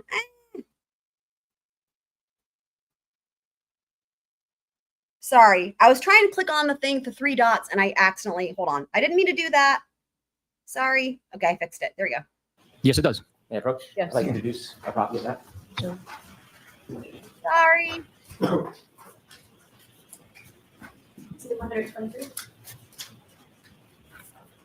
Well, I never used the YouTube thing. When you provided the video for January 29, 2022 for that inverted video, did you do any further investigation to see if it was an anomaly that happened just on that date, or whether that was historically the way the video appeared? I'll look into that matter. Produced the fact that it's been recording that way previously to January 29th. Why did you want to historically go back and see if it was historically the same way? To show that it had not been manipulated or altered in any way, and it was accurately recording what was taking place on January 29th, 2022. As part of the investigation, was there video taken from January 1st, 2022? Yes. And is that before January 29, 2022? Yes, it is. I'd like to approach and move to introduce this. Okay. 623.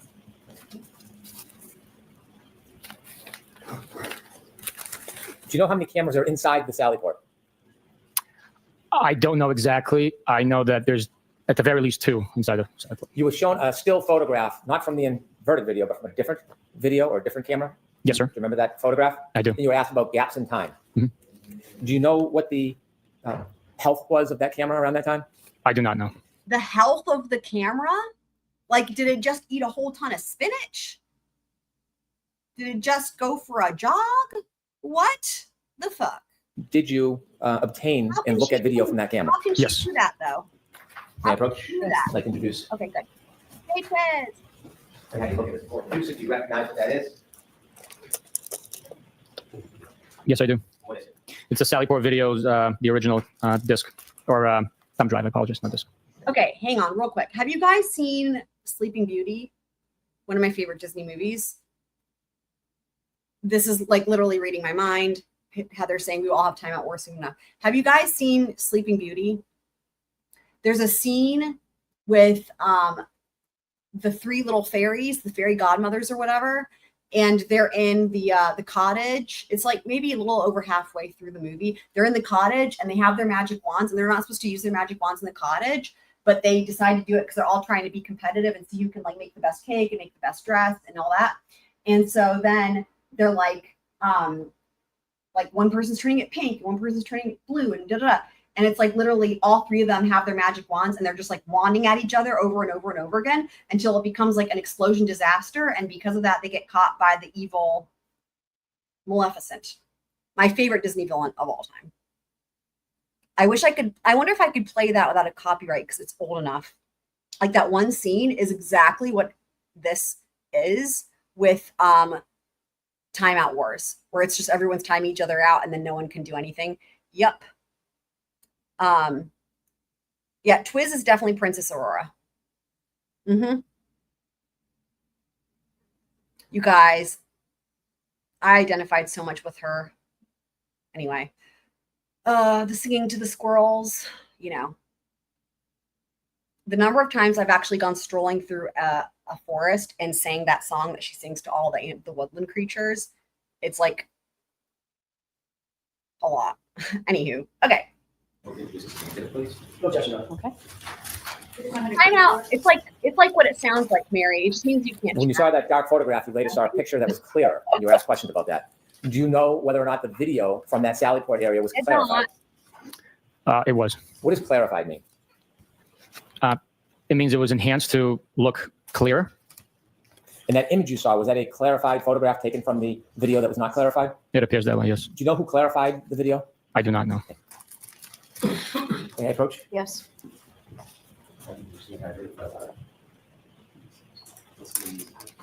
Oh, yum.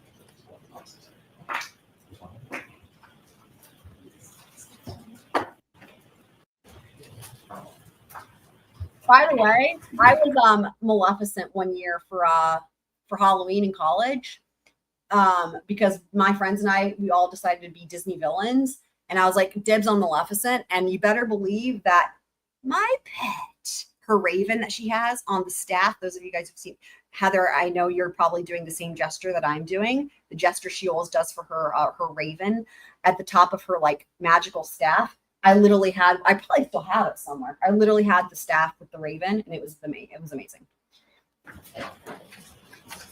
Can you see a zip drive notice on that? I don't even know what movie that is. Yes. What is it? It's a Lallyport clarified video from the front wall. Thank you. I looked into the system exhibit. No objections to Well, Jackson's. Nothing regular about 625. my With the court's permission, can I play a portion of the clarified video? I just have to say, my pet is like the Disney version of my precious. Yes. With Ms. Gilman's Okay. assistance, could you take us to the clarified video? put it on Lallyport, and normal. could you take us to about 5:35? The clarified video.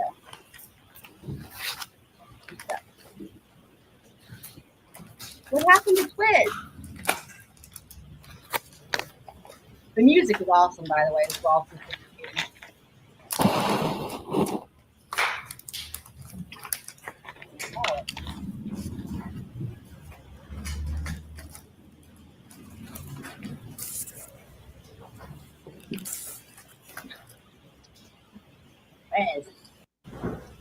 Twiz, are you going to come on the show Thursday? Questions I can proceed with? After the hearing? Okay, we'll turn the light on again, please. Could he not get his shit together again, or what? Or did we? I mean, what's happened? Are we supposed to be seeing something? Is Brennan just trying to gaslight everybody again? As Ms. Gilman searches, I have other questions I can Oh. proceed with. Okay, we'll turn the light on again, Oh. please. Miss Gilman. He's trying to blame Miss Gilman. Rude. Go ahead, thank you. Rude. Dude, I'll tell you what, though. Brennan and Yuri Bukhenik and Trooper Proctor, they're all made for each other. You know why?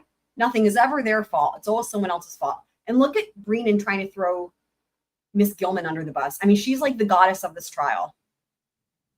Like, really? She's like a legend, man.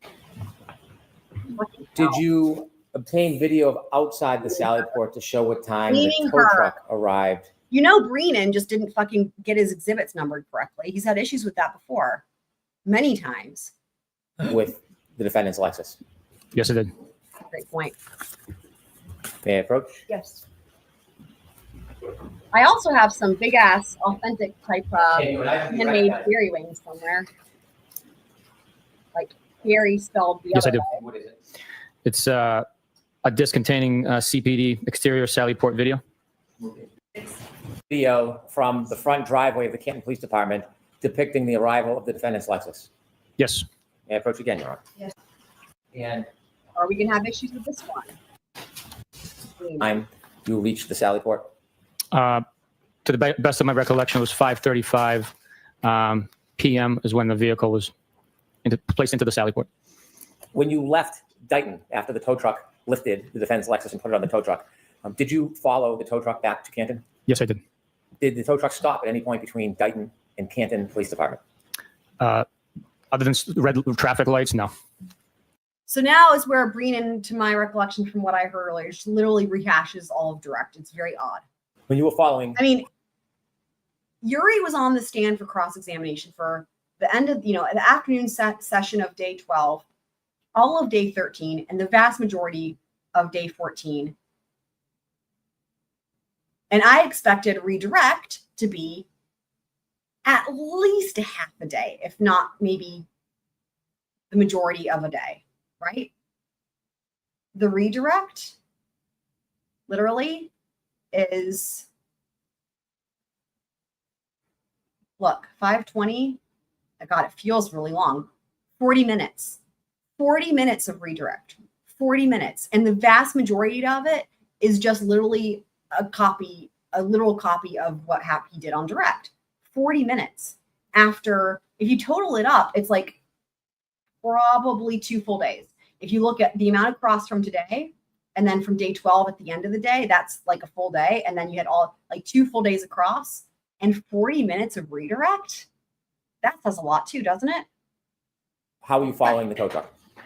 I was keeping a safe distance, always keeping line of sight behind the vehicle. I was following it from Dighton residence all the way to Canton PD. Was Michael Proctor with you in your truck? Yes, he was. Did you take any detours on your trip back to the Canton Police Department? No, we followed the truck driver. He led the way. At any point, No one's trying to say that there was some deep dude. did you take any turns to Fairview Road? No. Did you know whether or not there was a CERT team at Fairview Road searching while you were driving back to the Canton Police Department? I knew one was dispatched, yes. Did you go to Fairview Road to speak to any of the CERT team members? No. Did you watch the CERT team members conduct their search? I love how he's like, no, that would be ridiculous. Like his face there. It's like, are you kidding me? What? To speak to any of the CERT team members? No. Did you watch I would never do that. I would only like it when somebody says something completely offensive to not just the defendant, but also every human on this planet. CERT team members conduct their search? No, I did not. In any way, did you, at any point during that search, see it happening? No, I did not, no. When the CERT team members were there, do you remember that they arrived at 4:54 and 4:56? I don't have a specific memory, but I know that they arrived sometime between that hour. When you arrived at the Lallyport, at the Canton Police Department with the defendant's Lexus, what was your understanding of where You the CERT don't team have was? a memory of it, then how can you say what time it was? My understanding was they were at 34 Fairview. When you first arrived around 5:37 at the Canton Police Department, were any members of the CERT team at the Canton Police Department? I'll allow it. Lay a foundation. Now, I asked you, do you remember about what time you got back to the Canton Police Department? Do you know specifically what time you got back? I know we pulled in to the driveway at 5:30 p.m. Did you see some of the timestamps that you were shown on cross-examination? Yes, Did you see the timestamp 5:37:18 when it was shown to you by the defense? yes. At that time when you were arriving and bringing the defendant's Lexus into the Lallyport, was there any CERT team members at the Canton Police Department? No, Were there any troopers who were speaking to you or receiving items of evidence from you or Trooper Proctor? absolutely not. Was there any items exchanged between you or Trooper Proctor and anybody else for that matter that you saw? No. While you were at the Canton Police Department in the Lallyport area, do you remember how long you stayed in that area? Approximately 15, 20 minutes. And so you were asked when the first items were found at Fairview Road. Do you remember that it was around 5:45? Yes, So the time those items were first found at Fairview Road, where were you and Michael Proctor? at Canton Police Department. When you were at the Canton Police Department and you had brought the Lexus back, did you ever see Michael Proctor leave the Canton Police Department without you? No. You ever see him hop in a car and take a drive? No. A 3-minute drive or a 4-minute drive? No. Did you ever see him leave for a 6-minute, 7-minute trip? You've made your point. Next question. When you were at the Canton Police Department, were you separate or with Michael Proctor? We were together, not obviously tied at the hip, but we were within eyesight, traveling together. After you left the Lallyport area, did you and Michael Proctor immediately leave the Canton Police Department? No, we stuck around Why did you stick around at the Canton Police Department? to make sure that evidence was properly being protected with yellow tape around it. And we were making plans to go get dinner. When you were making plans, did you go anywhere else in the police department after you left the Lallyport area? Yes, I believe we went to the conference room. Was there anybody else that you saw in the police department when you went to the conference room with Mr. Proctor? I remember talking to Chief Berkowitz in the police department. We were in the dispatch area at one point in time as well. So there was multiple people that observed us there. At any point, did you give any items to Chief Berkowitz? No, At any point, did you ever see Michael Proctor hand or give an item to Chief Berkowitz? absolutely not. You said Michael Proctor had a folder with him. Yes, Is that typical in an investigation? yes. Did you ever see him place taillight or any item in that folder? No, that would be a Wow. I just have to say that the defense didn't say that. You know what you don't want to do when you are regardless of which party you're in, what you don't want to do is put the idea in the jury's mind that like is literally the defense hasn't made that suggestion. That's a huge fuck up, in my opinion, on Brennan's part, because now I will just say, I don't think, I would be surprised if the jury was thinking that. What about you guys? Like, for example, I will just say in the first trial, that idea did not occur to me from like the way evidence was presented at trial. Like, I didn't think that that was what was, I thought that the point of the folder was like, I don't know. I don't remember what I thought, but it didn't occur to me that maybe there was taillight hidden in the folder or the binder until somebody, I don't know who it was, probably one of the scroll crew people said that that's what was being hinted at. And that would never have occurred to me were it not for someone saying it, right? Let me know what you guys think, because I have to imagine there's probably some people on the jury who are in that same boat where it wouldn't have occurred to them. And here's the thing, is that for people that it didn't occur to, Brennan has now just given them that suggestion. Was there anybody else that you saw in the police department when you went to the conference room with Mr. Proctor? I remember talking to Chief Berkowitz in the police department. We were in the dispatch area at one point in time as well. So there was multiple people that observed us there. At any point, did you give any items to Chief Berkowitz? No, At any point, did you ever see Michael Proctor hand or give an item to Chief Berkowitz? absolutely not. You said Michael Proctor had a folder with him. Yes, Is that typical in an investigation? Yes. Did you ever see him place taillight or any item in that folder? No, that would be absurd. Did you ever see him retrieve an item or taillight pieces and give it or sneak it over to Chief Burke? That would be absurd, he says. So it's, Objection, Your Honor.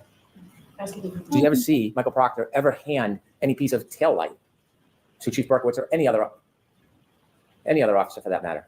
No. The entire time you were there, did either you or Michael Proctor, from what you saw, provide any items, physical items, to anybody else that was there? Objection, Your Honor. I'll allow that. No, we did not. Like, basically, the fact that Brennan asked that question, it's like he wasn't paying attention. He asked that question with the assumption that it was suggested by the defense, like, but they didn't say that. They didn't say that. Kind of crazy. And also, I've got some pictures here of Princess Aurora in my favorite outfit of hers and my favorite scene. Well, one of my favorite scenes from the movie anyway. But okay, let's just go past the OnlyFans. By the way, the OnlyFans really funny. Let's just show you guys. Like, if you put it on like 2x speed, watch the OnlyFans. It's like you're at the club. Watch. Look at that fan go. Whoa. I don't know, like a house. Okay. Whatever it is. I've never been to a club. So anyway, okay. I'm sure you guys are shocked.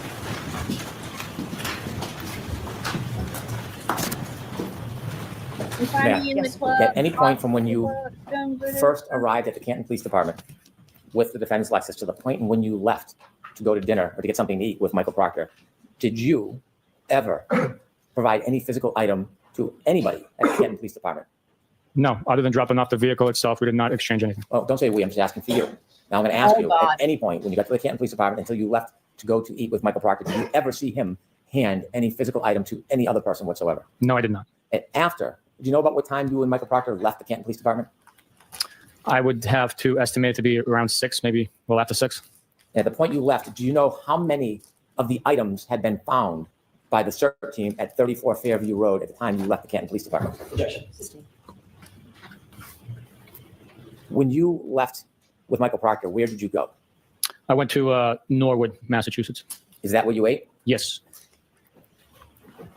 When you left and then arrived in Norwood, did you stop along the way at any other place, including but not limited to 34 Fairview Road? This is I so did not. dumb. Did you eat? Yes. After you ate, where did you go? Back to Canton. Y'all, I want you guys Police to let department. me know what you think about these questions after the type of cross-examination that this jury has just heard, right? And now these questions, did you eat? After you ate, where did you go? What is happening? Why? We were having a debrief for that day on the investigation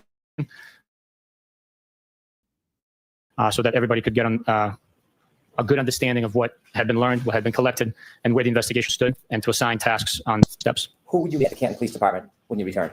It was the Detective Lieutenant Tully, members of the Norfolk SPDU. Okay. Do you know what about time you returned to the Canton Police Department? I want to say it was after 7:30, but I'm not Who positive. cares? When you left the place that you and Mr. Proctor ate at and returned to the Canton Police Department, did you take a swing by Fairview Road? No. Did you stop anywhere from the point you left where you ate and came back to the Canton Police Department? No, sir. When you came back to the Canton Police Department, did you get the brief? Yes. Did you learn whether or not the search team had found any physical items at Fairview Road? Objection, Your Honor. I'm going to allow that. Yes, I did. Did they give you any details about what they had found at Fairview Road during the search team search? Objection. I'm going to allow that. I learned that Objection, Your Honor. I'm going to allow this. the second sneaker was located. Also, a large piece of red taillight was also located. After you were debriefed, did you leave the Canton Police Department? Yes. Who did you leave with, if anybody? It was myself, Trooper Proctor, and Trooper Keefe, I believe. When you left the Canton Police Department, do you know what time that was? I do not, but I would have to estimate to be around 8 o'clock, maybe 8:15. Did you leave alone? I was in my truck, yes. Did you So, see Mr. where? Brennan, what I'm going to do is just interrupt you for a minute. Folks, a couple of minutes ago, when Sergeant Bukhenik testified, This is interesting. She's correcting herself. So what happened was, let me back it up to get to the objection. So she overruled objection she should have sustained. Check it out. I'm going to allow that. Yes, I did. And came back to the Canton Police Department. The 7:30, but I'm not positive. When you left the place that you and Mr. Proctor ate at and returned to the Canton Police Department, Did you take a swing by Fairview Road?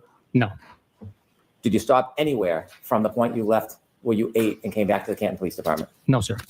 When you came back to the Canton Police Department, did you get debriefed? Yes, Did you learn whether or not the CERT team had found any physical items at Fairview Road? Objection, Your Honor. I'm going to allow that. yes, I did. Did they give you any details about what they had found at Fairview Road during the CERT team search? Objection. I'm going to allow that. I learned that Objection, Your Honor. I'm going to allow this. She says it 3 times, guys. the second sneaker was located. Also, a large piece of red taillight was also located. After you were debriefed, did you leave the Canton Police Department? Hearsay. Who did you leave with, if anybody? It was myself, Trooper Proctor, and Trooper Keefe, I believe. When you left the Canton Police Department, do you know what time that was? I do not, but I would have to estimate to be around 8 o'clock, maybe 8:15. Did you leave alone? I was in my truck, yes. Did you So, see Mr. where? Brennan, what I'm going to do is just interrupt you for a minute. Folks, a couple of minutes ago, when Sergeant Bukhenik testified as to what he learned at the debriefing, that's not offered to you for the truth of what he said was learned, but only so you understand that the police, what Sergeant Bukhenik and the police knowledge was that it was told. Go ahead. I want to, it was also bolstering. I want to make a couple comments too. I'd written these down. Other things that I noticed when I was doing timestamps that I wish I had thought of when we were live. So one thing that I thought was really interesting, guys, think back to all of Cross with Yuri on the stand, right? And think back to how Hank objected. There weren't that many objections, but when he said objection, it was like, objection. Like you could barely hear him. And he was, and I actually pointed it out even on this very live stream there. I was like, wow, he could have objected there, and he didn't. And it was like very like, objection, Your Honor. Think back to all the other witnesses, right? How did he usually object to everybody else? Everybody else. Pitching a hissy fit, right? I mean, I can almost have a hard time even remembering because it feels like it's so far afield from what we heard. Like, it's crazy. It's the style of objections is completely different. Like, he would, objection, Your Honor, can we correctly? He would stand up, get mad, da-da-da. There were times where he even started doing speaking objections, even though they're not allowed. But with Yuri on the stand, very, like, think about, compared to Jen McCabe even, right? It's crazy. He's objecting like, well, when it was the defense on Cross, like a dog with a tail between its legs, if you will, for lack of a better analogy at the moment. Another thing that I thought was interesting, I think we hear more of it as well before he's finished on the stand. He talks about interviewing witnesses, and why he interviews witnesses is to corroborate a theory. I thought that was really interesting because he said that on his original direct, and I noticed it when I was doing timestamps. And I noticed it when we were watching it live, but I didn't comment on it. And then I remembered, oh, when I was doing timestamps, write it down, make a note, which I did. And he says it again. I think it's on redirect, or it might be on recross here. We haven't gotten to it yet, but he talks about that. And I thought that was so interesting because it's not to disprove. It's not to lead you to the truth. You know how they say you're supposed to like look at the evidence and let it lead you where you're supposed to be. It's not like whenever he talks about like steps made in the investigation, right? He says every single time it's to corroborate the theory. And I don't think that the defense picked up on that. But boy, I would have jumped all over that, right?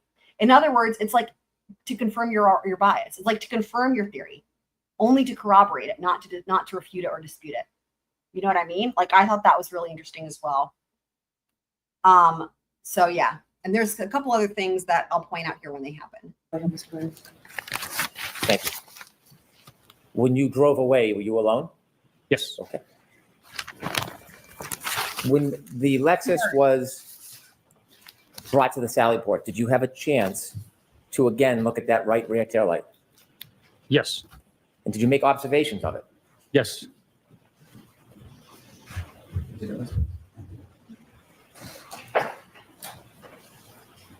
Which one's the right rear taillight? It's all just so pointless, right? I mean, keep in mind, guys, that day 13 was Friday, and those motions filed by Hank, like the one with the Aruba witnesses and the one with the Bowden defense, that was all like crybaby.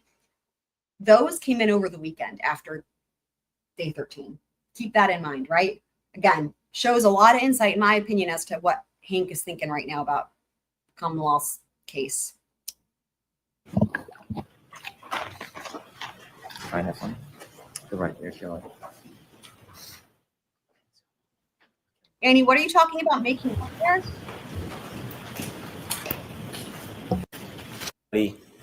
Take at the Canton Police Department and in the Lallyport area, did you ever see anybody take a piece or in any way remove part of that broken taillight from the Lexus? No, I did not. If you had, what would have you done? Objection. Existing. Wow, this is sad. I mean, his credibility is completely shot to me. I would love to hear, I wish Franks was here.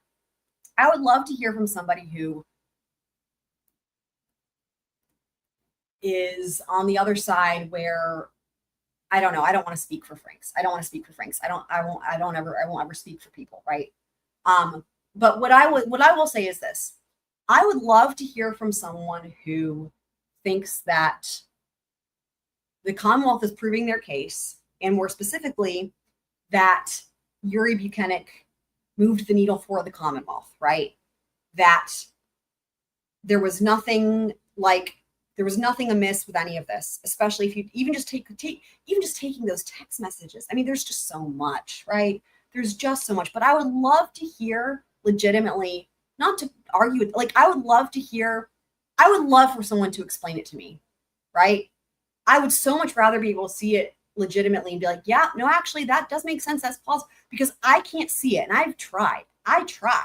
That's one thing the law will teach you, is to see things from all the different sides. And I cannot see it. I cannot see how, even just again, specifically thinking about this testimony from Yuri Bukhenik, I cannot see how this is anything but horrible for the Commonwealth, let alone neutral, let alone moving the needle in favor of the Commonwealth, which is what you would want if you're somebody who's like, yeah, go Commonwealth, right? I would love to have someone explain to me how that works out, because I can't figure it out. And I'm like, dude, I feel like I'm a pretty creative person. So I don't know, man. May I approach, Your Honor? Yes. So, Mr. Jackson. Oh, you're saying Big George? Annie says, so Big George, is that who you're talking about? Says, I hit him is embedded in his mind. Are you talking about embedded in Bukhenik's mind or embedded in whose mind? I need to catch up on those. I freaking love Big George. I love Big George. And that's the thing, as someone who didn't watch trial one, it's really helpful to have that input.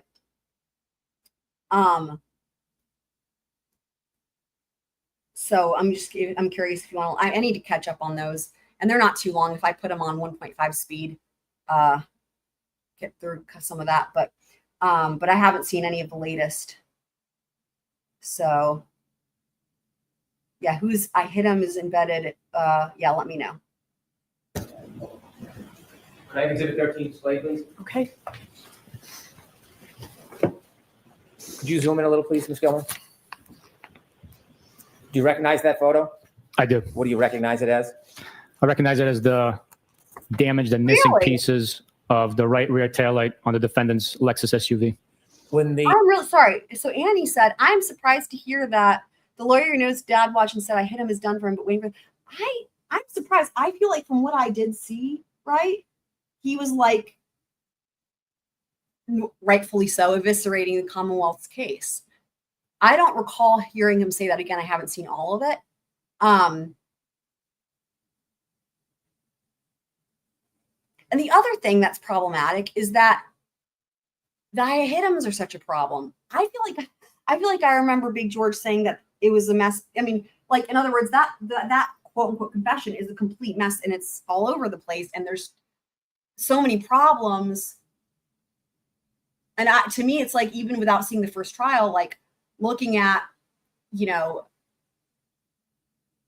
the issues and the discrepancies with the witnesses that said that, and they all, it's a mess. Like, they're all saying it at different times. And, you know, then you have like they were all impeached the fuck out of. And even Yuri Bukhenik said she was questioning, did I hit him? Da, da, da. I don't know.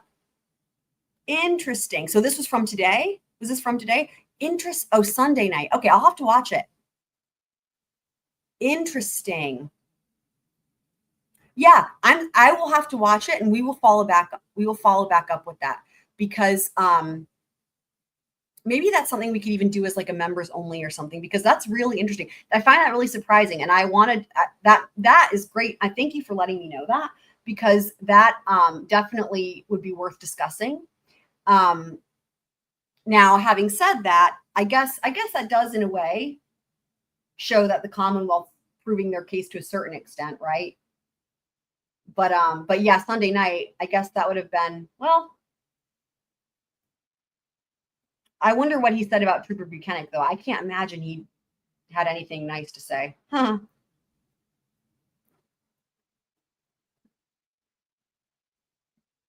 I don't know how tall he is, but he is super cute. He's super, super cute. Is he tall? Is he short? Not that it matters. I don't know.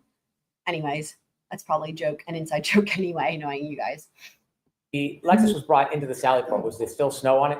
Yes, there was. Was there any snow on it that covered parts of the vehicle? Yes, there was. Was there any snow in that area Currently, no. when you first brought it into the Lallyport? I'm sorry, in the area of the vehicle? No, the area of that taillight. Yes, there was, yes. How close did you get to take a look at that? I was within a foot of it. Is that a fair and accurate depiction of what you saw? Yes, it is. From what you saw, was the damage you saw when you looked at the car for the first time in the Lallyport area any different than the damage? This is just so dumb, right? Talk about softball questions and like, for a witness, if the jury believes credibility is out the door, this is all a waste of time. And maybe that's why he kept it short. Maybe that's why he kept it short, because he was like, there's no way I can rehabilitate this witness. That's probably what it is, honestly. A foot of it. Is that a fair and accurate depiction of what you saw? Yes, it is. From what you saw, was the damage you saw when you looked at the car for the first time in the Lallyport area any different than the damage that appears on this Exhibit 13? It is not. As part of your investigation, did you look for, you can take that down, please, and lights on, thank you. Did you look for other evidence that the taillight was broken before it came into the Lallyport area? Yes, I did.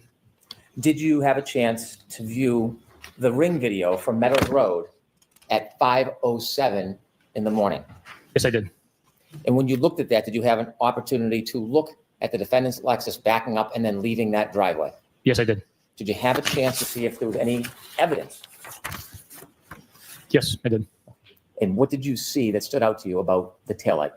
The taillight is shining white and not covered by a red taillight cover, which would have produced a red light.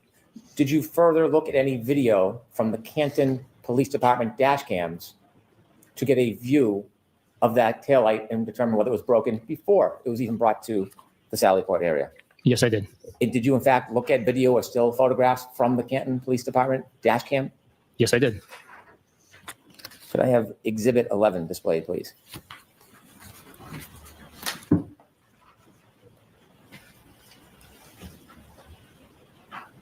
And during your investigation, when you were making this analysis, did you view this photo? Yes, I did. Did you make any particular reference or anything that caught your attention in this video? Yes, the right rear taillight of the Lexus SUV is missing the red lens cover, and it is damaged. You mentioned the observations. You can take that down, please. You mentioned your observations when you got to Dighton. Oh, what? Why was that so fast? He's like, take it down real quick before anyone sees it. Wait, what? Exhibit 11 displayed, please.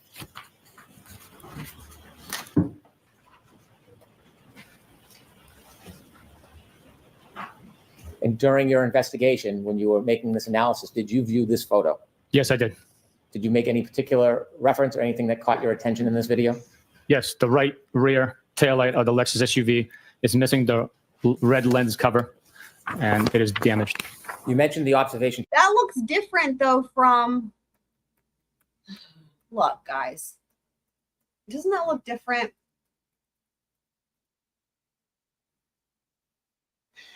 I swear, guys. Welcome, Angel.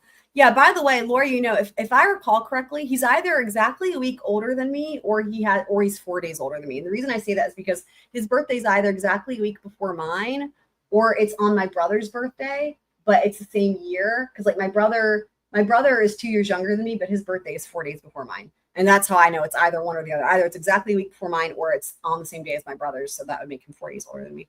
Look at that, though. And then that's really funny. She likes Papa Tragos. I mean, I'm a huge fan of Papa Tragos as well. I'm surprised, though, about what Annie said. We're going to have to check that out. Like that, they don't look the same to me. Ugh, I swear to God. You guys, like, look, man. I know there's like snow and shit, but like, I swear it's just like that has like a clean division thing.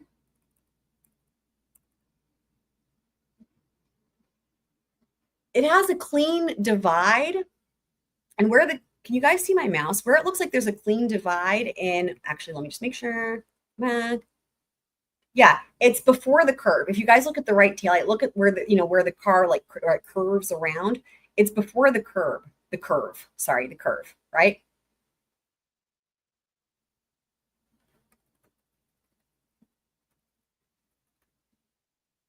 So if you look at this picture, can you guys see my mouse? Look at where the red ends, right?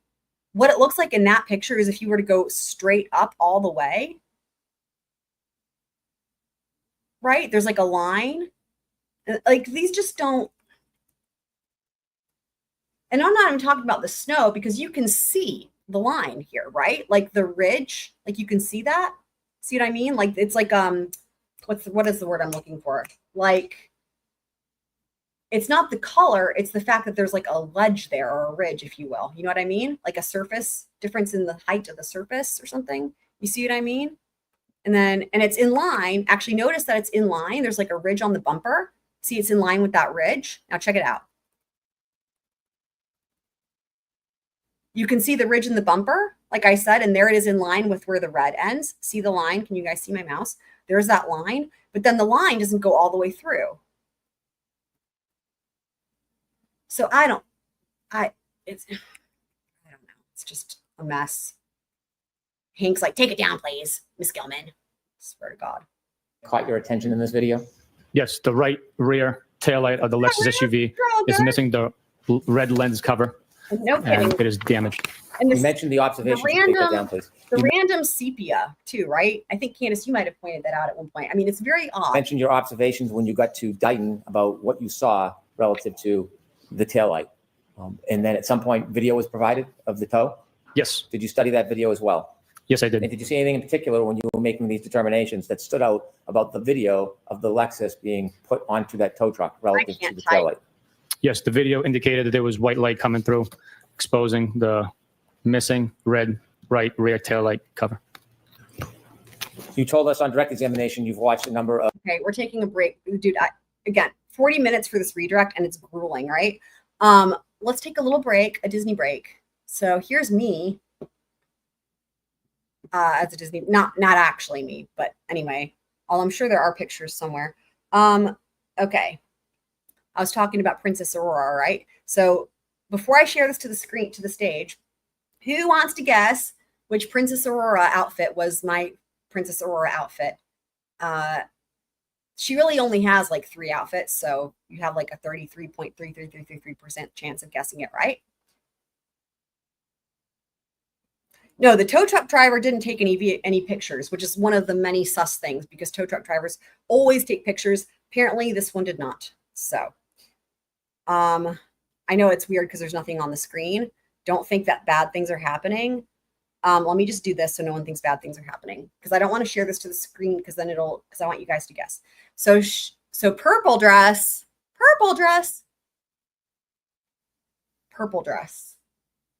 You mean blue?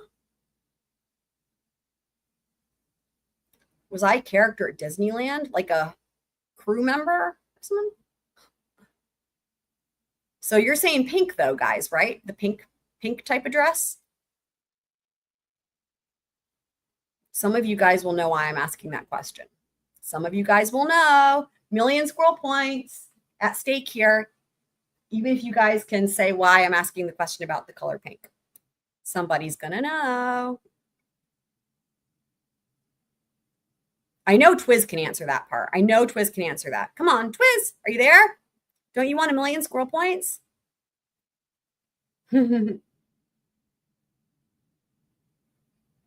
So she has her princess dress. It has two colors, blue and red, depending on the fairies.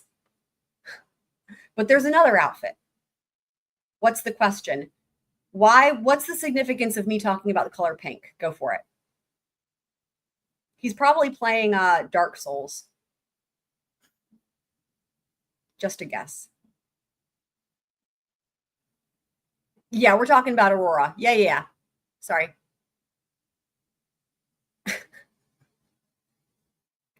Okay, that counts. Twiz says I don't like it. Yes.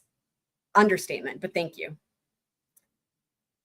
Bing, bing, bing. Mary wins. The baby christening outfit. Yep. Briar Rose. It's the Briar Rose outfit. And now, here we go. So you guys can see why I relate so much to this, because here's why. Look at her with this. Like, look at this. Look at this with the squirrels. Look at her. And she sings to them. And look at all the squirrels. The squirrels are her friends. There's a squirrel here and a squirrel there. And there's also the birds and the bunnies. I love them also. And look at how cute. And they all love her. See? I literally would walk around in my backyard and in the forest with a basket, just like this basket. Actually, let's go to the next picture.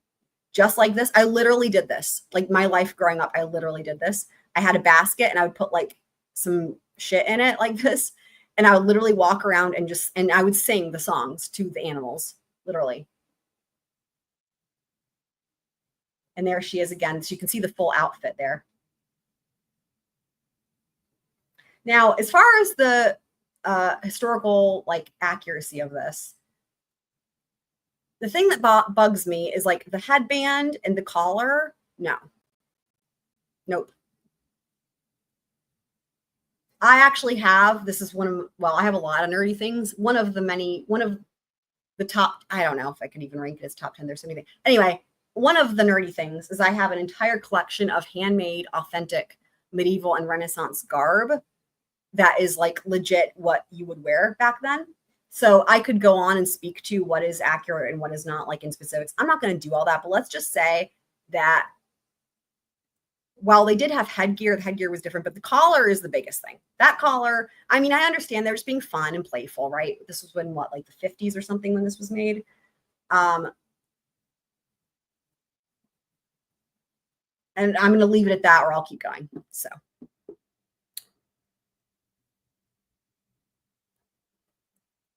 Magic berries.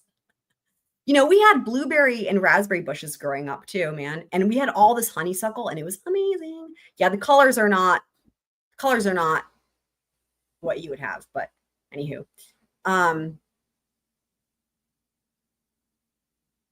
Right. No, it's fair. I understand it's been a long time. That makes perfect sense. Yeah. So she really has like, this is like, she's got this outfit and then she's got the pink and the blue. So when it comes to that outfit, then it has to be blue for me.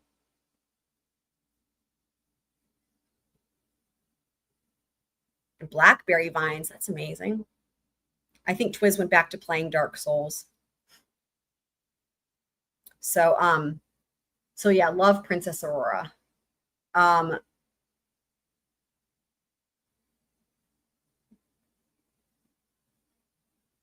you guys know I also love Pocahontas. Pocahontas was in terms of the princesses, right? Like I really loved, Pocahontas was one of my go-to princesses. So anyway, okay. Yes, good night, Candace. Feel better. Get well soon. Drink lots of fluids. Get lots of rest. Take it easy. Now's the chance to spoil yourself. We love you. We love you very much. So now we will go back to Brennan. God, can't we just watch Disney movies? No, I'm just kidding. All right, Brennan time. Here we go, guys. Now for the opposite of nice things. Of videos and interviews of the defendant. Yes. Without getting into the content, did you watch any videos where the defendant talks about the broken taillight prior to the Lallyport? Objection, Your Honor. Not foremost stated. Did you listen to any interviews of the defendant relative to the taillight? Yes.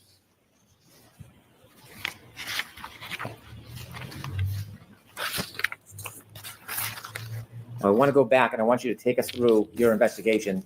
And I want to be specific about what you learned and when and what you did with that information relative to the decisions and the direction of your investigation.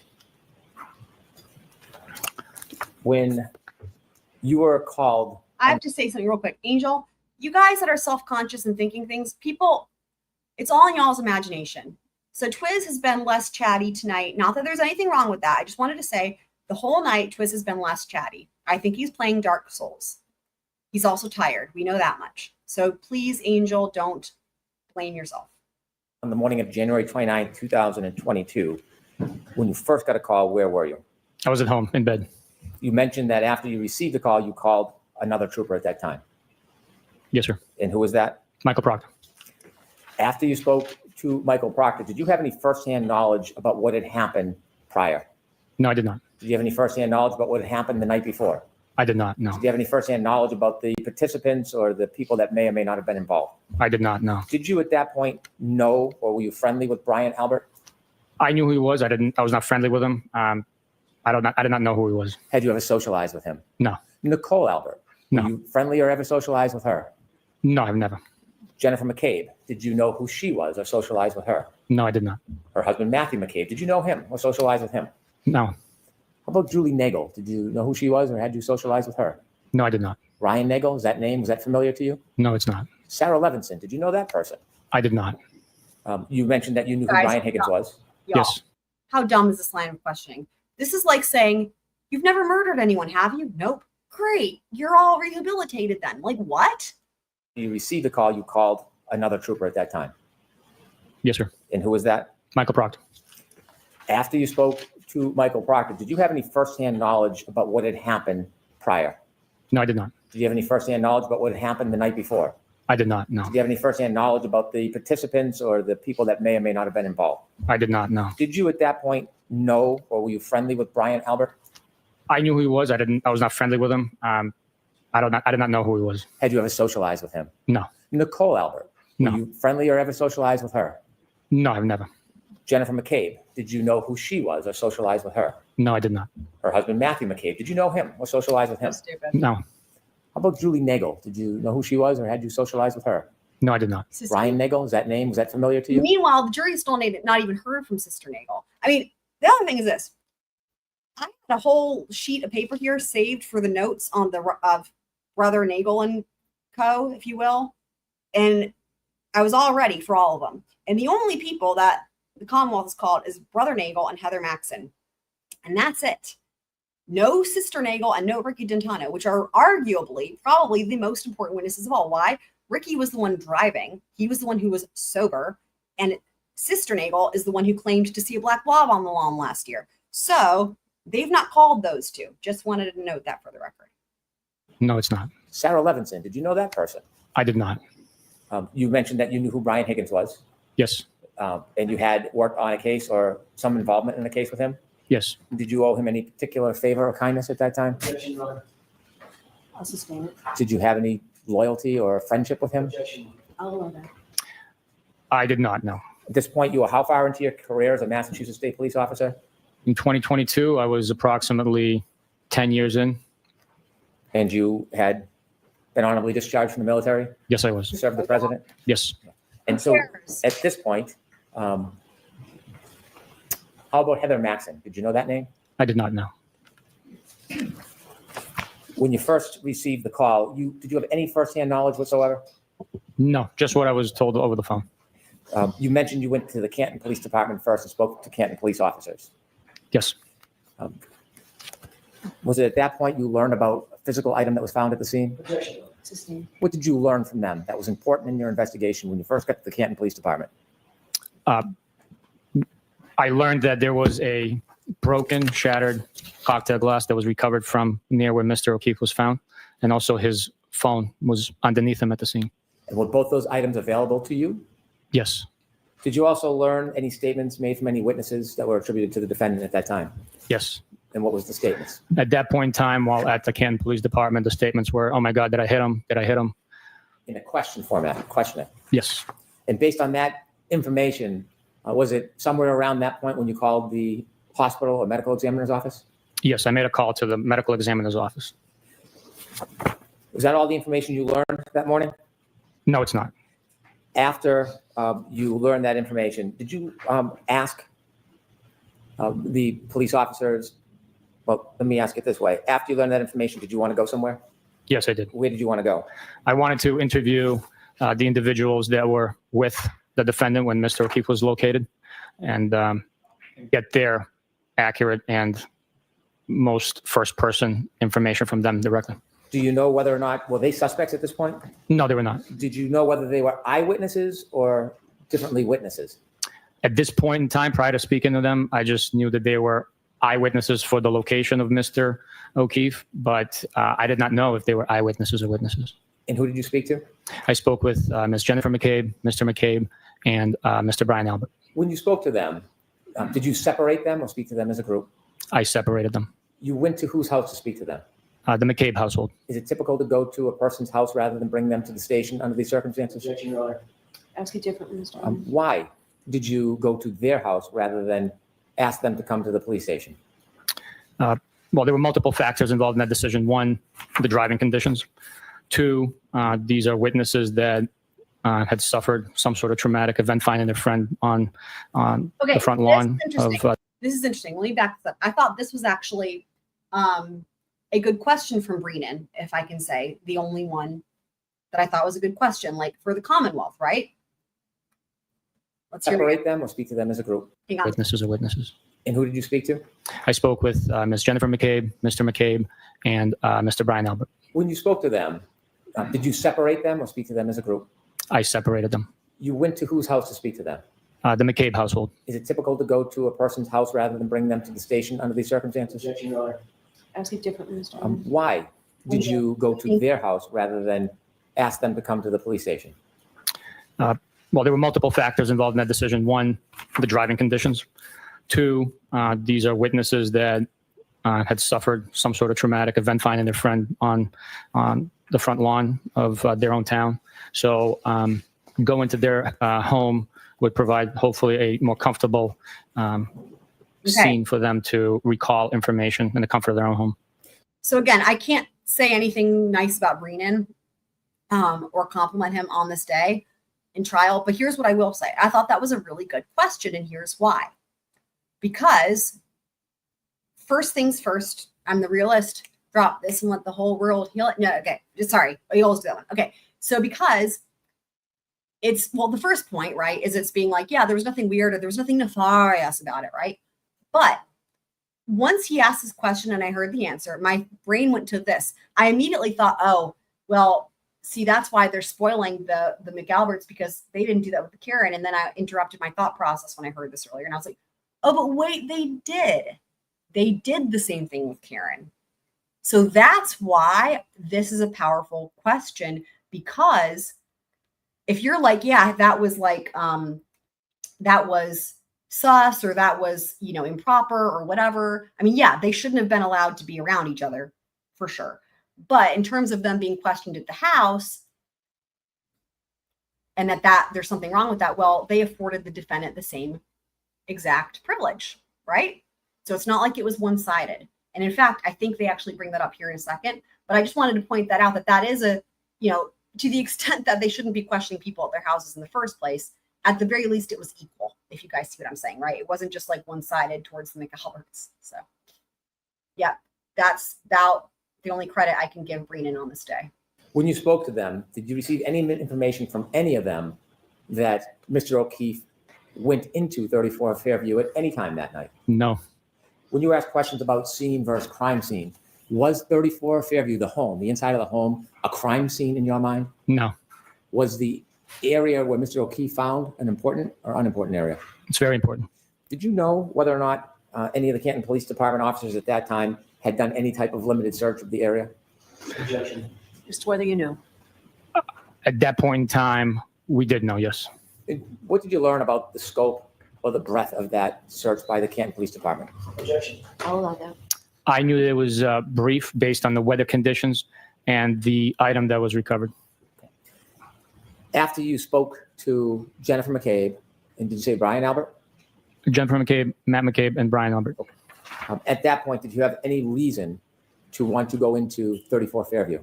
No, I did not. Did you learn whether or not Canton police officers spoke to those particular people who lived there before you got there? I had learned, yes. What did you learn? I learned that Canton police officers went inside the home, spoke with members inside the home as well. When you speak to witnesses, you've done many interviews of your Yes, I career? have. Yes. In addition to asking questions, what are you looking for when you speak to a witness? We're looking for body language, how willing they are to provide the Remember what I said earlier, just a few minutes ago, about corroborating? Wait for it. I think it's information. And with everyone, we always trust by verify. We corroborate their statements. Did you corroborate their statements. What about if their statements refute each other's statements? What about if their statements have problems, right? We corroborate. And again, he says that on direct as well, and I think maybe even on cross on Friday he said it. He only ever says to corroborate. And actually, I even wrote down corroborate theory, so I think that might still be coming up. Either that's from today or that was from day 12. But it's never to disprove. It's only to corroborate the theory. Problems to me. see anything about these witnesses when you spoke to them that cued you or concerned you to do a further investigation? Objection, Your Honor. Ask it to come. Was there anything about their mannerism or demeanor that stood out to you? Objection. I'll allow it. No. After speaking to the witnesses, in your mind as an investigator, what did you need to do next? I needed to take a look at Mr. O'Keefe's injuries for myself. And you share with us Oh, detail God. about when you went down to Good Samaritan Hospital to make observations. Crazy. Yes, sir. On direct examination, I pointed out you're not a medical examiner, are you? I am not, no. Not a biomechanical engineer. I am not, no. What the fuck questions? Look, y'all, It's question mark, question mark, question mark, question mark, question mark. that's how I feel right now. You're not a medical examiner, are you? You're not, like, you may as well be being like, you're not the Easter Bunny, are you? Nope, I'm not. You're not Mother Teresa, are you? Nope, sure I'm not. You're not William Shakespeare, are you? Nope, don't think so. I mean, Is in your mind as an investigator, what did you need to do next? I needed to take a look at Mr. O'Keefe's injuries for myself. And you share with us detail about when you went down to Good Samaritan Hospital to make observations. Yes, sir. On direct examination, I pointed out you're not a medical examiner, are you? I am not, no. Not a biomechanical engineer. I am not, no. In your experience, when you looked at Mr. O'Keefe and had a chance to study his body, what impression did that leave with you with relative to your investigation? Objection. I'll allow that. At that point in time, after viewing Mr. O'Keefe's injuries, my impression shifted from him possibly being struck with the glass that was located at the scene where he was found to him being struck by a vehicle. Why? Due to the abrasions and cuts on his right arm and the amount of force, in my experience, the amount of force. okay. First of all, so he's walking back the bruises on the arm. You guys, listen to this though. In your experience, Listen. when you looked at Mr. O'Keefe and had a chance to study his body, what impression did that leave with you with relative to your investigation? Objection. I'll allow that. At that point in time, after viewing Mr. O'Keefe's injuries, So Brennan is trying to get around this whole thing. This is crazy, right? Of making a medical opinion by using these little special words. In your experience, when you looked at Mr. O'Keefe and had a chance to study his body, what impression did that leave What impression did that leave you with? What impression did that leave you with? Relative to your investigation? Objection. I'll allow that. at that point in time, after viewing Mr. O'Keefe's injuries, my impression shifted from him possibly being struck with the glass This is so dumb. that was located at the scene where he was found to him being struck by a vehicle. Why? That right there, scroll friends of the world, that's causation of injury, mechanism of injury. To try to couch it and say, oh, it was my impression. Nope.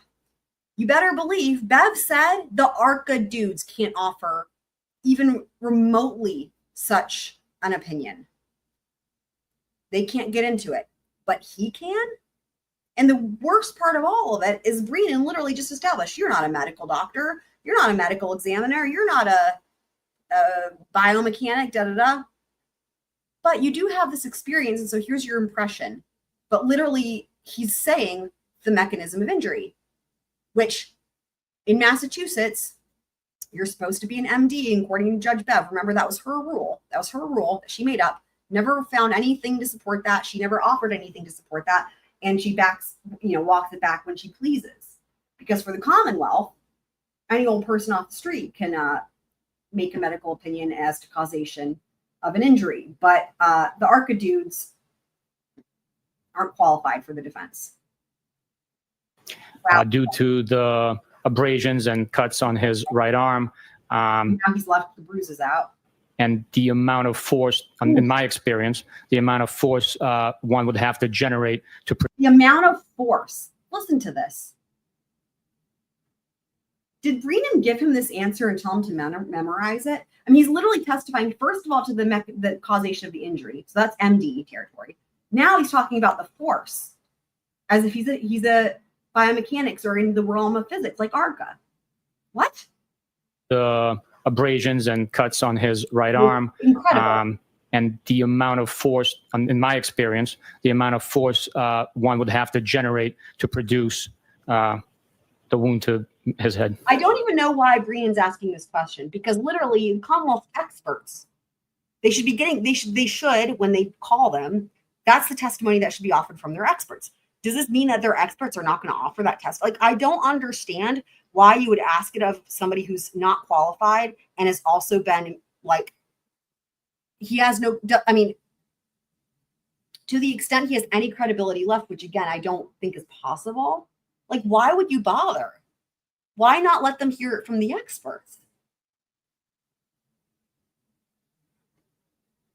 So Angel, I know I've never seen Star Wars, but I know Jedis are a people of a race. They're in Star Wars. They're a character or something. I'm going to strike that last part. Oh, the last part. After The last part. What last part? And the amount of force, in my experience, the amount of force one would have to generate to produce the wound to his head. I'm going to strike that last part. What's the last part? He just gave 3 opinions in one. So it matters what, anyway. She shouldn't have let the answer come out in the first place. But if you're going to strike it, you should be striking the entire thing. Whatever. after coming to the conclusion, Oh, I see. strike that. After making your observations and your Look determination, at that. Even Brennan messed up and said conclusion as if you would to an expert witness, because literally that's the type of opinion he just elicited. strike that. Go on. After coming to the conclusion, or Wow. strike that.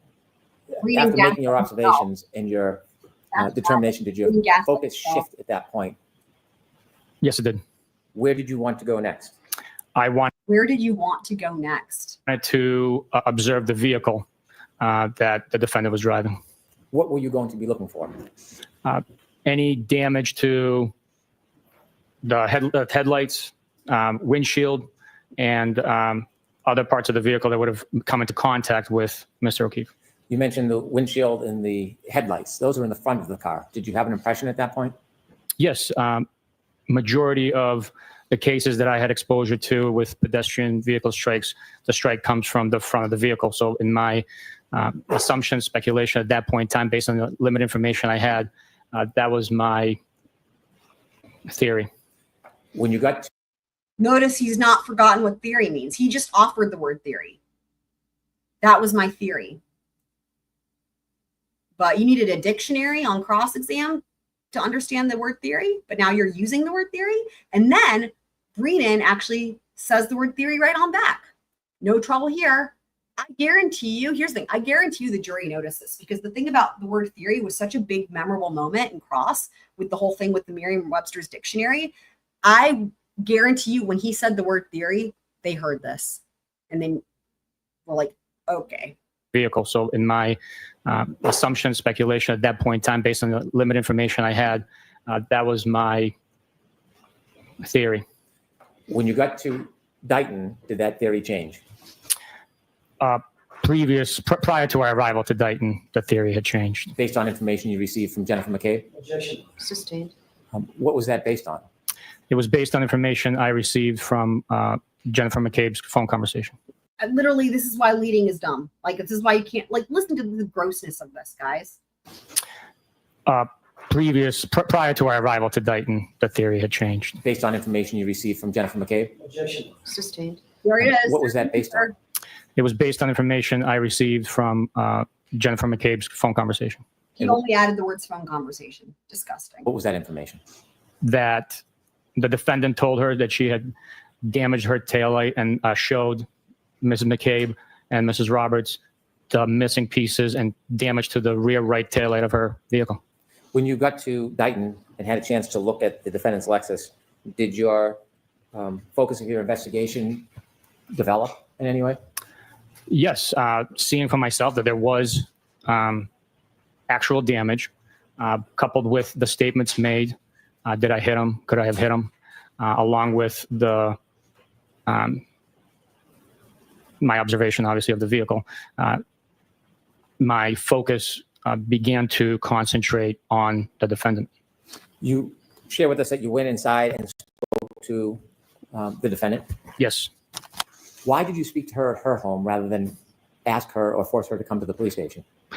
Same reasons we interviewed. Yeah, like I said, this was like, to me, the only good point. I remember it was a two-parter, what I said, and this is part two. So it's still one good point, which is the thing about interviewing the McAlberts at the house, right? And then also doing the same for Karen. So it's not like, again, it's not done correctly, but at least it was equal for all parties. The witnesses, the driving conditions, the time that it would take for her to respond, the comfort of her own home, her parents' home, where she had just experienced a very traumatic event, being concerned for her well-being. I just want to point out real quick, there is a distinction in the sense that Karen wasn't also surrounded by other eyewitnesses. Again, the not separating the McAlberts is always going to be a problem. But in other words, in terms of like being at a house versus the police station, that is the same vis-a-vis the McAlberts and Karen Reed. But what's different is the McAlberts all around each other as eyewitnesses, and then Karen at her parents' house, their parents who are not eyewitnesses, right? So interviewed her in the comfort of her parents' couch. When you interviewed her in her parents' home, where was she seated? On the couch of her parents' living room. Where was her mother? She was in the home. I don't have a specific memory of her being in the room with us, but her father was in the room with us. Did you ever try to separate the defendant from her father when you interviewed her? Objection. Thank you very much.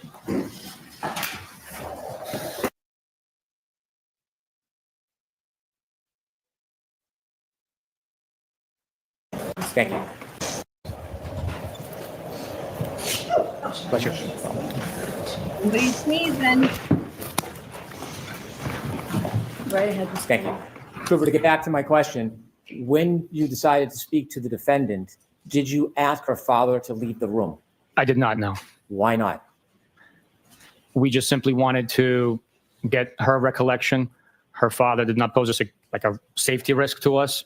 He was not present, to the best of our knowledge at the time when Mr. O'Keefe was injured. So him leaving the room just didn't appear necessary. Again, my concern was for her well-being, having known that she was sectioned, and we wanted to make sure it was a safe and comfortable environment for her to do the best she could to tell us what she remembered. What was her demeanor when you spoke to her? She was calm, stoic. She was sitting on the couch with a pillow on her lap, a laptop to her left. She was, I guess, maybe poised when she was answering our questions. When you finished your conversation with the defendant, had anybody in that home One thing ever that met? makes me think of is, and I don't know the answer to this, and maybe this hasn't come in for obvious reasons. Was Karen medicated, right? When they did the Section 8, I feel like they probably would have medicated her, right? Because if they did, that's, whenever they do an interview, like they're supposed to ask you, like, if you're under the influence of anything, and like, even if it's like something you're prescribed to, like they're supposed to know that, right? But like, if you think, if I picture, I don't know. I just picture what it could be like if you're Section 8-aided, or what, turning that into a verb, like they might just like, shove some heavy shit down your throat. You know what I mean? Like, I don't know how that works, but I wouldn't be surprised if like they give you sedatives, or I don't know. But it just seems like, anyway, I don't know if anyone knows the answer to that in the chat, but, not that there's anything wrong with being poised. I guess he's probably trying to mean the word poised as in like practice your answers. But I think of that as like polite, respectful, and maybe not so frantic. I don't know. Let me know what you guys think. Mentioned the idea of whether or not John O'Keefe went into 34 Fairview that night. No. When you went outside to get in your truck and follow the tow truck back to Canton, did you have any information whatsoever that there was any animus or animosity between Brian Higgins and John O'Keefe? No. After speaking to witnesses and the defendant at that point, when you got back into your truck to go to Canton, did you have any information that there was any animosity between Brian Albert and John O'Keefe? You know what's funny? I can appreciate why he's asking these questions more now than I could before. Here's why. Here's what I mean when I mean before. Because we read the Bowden instruction. It makes a distinction that in terms of, like, there's different bullet points, right, for what the jury can use to base their findings on for that. They're the finders of fact with that. But one of the things is like, would it have been reasonable to know at the time? So the thing is this, right? When it's like, yeah, we learn new information and that changes what we do, and then we take other steps, then that is the reason he keeps asking these questions that emphasize what they knew at the time, is because in case the defense asks for that jury instruction, I guess it's in hopes that the jury will be like, oh, well, wait, they didn't know that at the time, so then that thing wasn't wrong. And it makes me wonder if it's why, if I recall, we know the defense didn't ask for a third-party culprit instruction last year. I don't recall if they asked for the Bowden instruction or not. I feel like they didn't, though. And I can probably Google, maybe I can find that out by Googling. But to the extent that they don't ask for the Bowden instruction to be read, that might be why, because of the distinction that it makes between law enforcement relying on only what they knew at the time versus new information coming in, if that makes sense. By the way, Angel, there's Twiz. See, he was gone. I think he was probably playing Dark Souls. Angel was worried, Twiz, that you left because of her or something. So. No. Let me back that up so we can hear the question. But yeah, anyway, again, just to emphasize, that's why that matters, this question here. Oh, just got back from the restroom. You didn't take us with you? Speaking to witnesses and the defendant at that point, when you got back into your truck to go to Canton, For a while. did you have any information that there was any animosity between Brian Albert and John O'Keefe? No.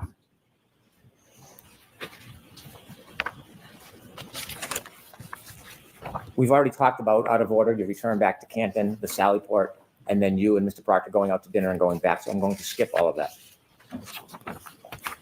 After you went home that night, did your investigation continue? Yes. How long do investigations continue for? Until they are completed and exhausted, sometimes years, sometimes decades. If you were to receive new information tomorrow, would you consider it? Absolutely. Interesting. And again, with the new information, I do find this interesting, though. This is, again, I think this is supposed to be going towards shooting down the Bowden thing, should the jury read that instruction. However, what's interesting to me about this is, like, if I were on this jury, I'd be like, wait, what? You're saying you don't like new information about this case, but like we're here at trial? Shouldn't you have it all buttoned up by now? Now, the jurors probably don't know this unless they've got another attorney on there like they did last year, but I happen to know, and many of you guys I'm sure as well do, that this is bullshit anyway, because like they're not going to charge someone else. Now, a different jurisdiction, for example, the feds, they could, right? But the thing is, once you've got a charging scheme that is charging one person for the crime, if you don't leave, depending on the charging scheme, if you don't leave doors open, great example is the Adelsons, right? Everybody named in that case is an unindicted, or well, when they become indicted, then they're an indicted co-conspirator. But then they've got unindicted co-conspirators like Wendy. That leaves it open for later charges in the future for additional people, right? But for any case where they've got whoever they name as the defendant, if they haven't left that open, that possibility open in the charging scheme, then what they're saying is this person or these two people or whatever, these people did it and only these people did it, right? And never will you ever have a situation where, for example, let's just say that Karen Reed gets acquitted, right? You'll never have a situation where, and this is true for any case, right, where they bring the same charges against a completely new defendant, because there'd be no point. Literally, it would be a laughing stock, because like they would have an entire trial's worth saying, you said this person did it, and this is, I mean, like literally all the proof pointed at they wouldn't do it. They just wouldn't do it.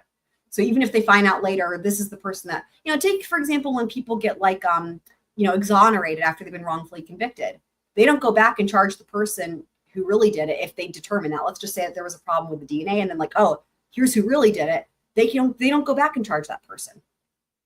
They just exonerate the person who was wrongfully accused or wrongfully convicted, right? So anyway, so this is all just dumb, basically. Investigation continue? Good night, Mary. Yes, How long do investigations continue for? until they are completed and exhausted, sometimes years, sometimes decades. If you were to receive new information tomorrow, But when a case goes to trial,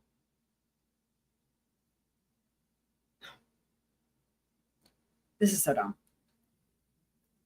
Like, they're not going to keep working the case, right? Unless you've got a hung jury and the state or the Commonwealth is going to retry it. So if you've got a case, right, and there's an acquittal, they're not going to keep working the case. If you've got a trial and there's a conviction, they're not going to keep working the case. They don't just keep working cases. And I mean, otherwise, no cases would ever be done. This is dumb. would you consider it? Absolutely. When you write police reports, is there a time limit on when you can file a report?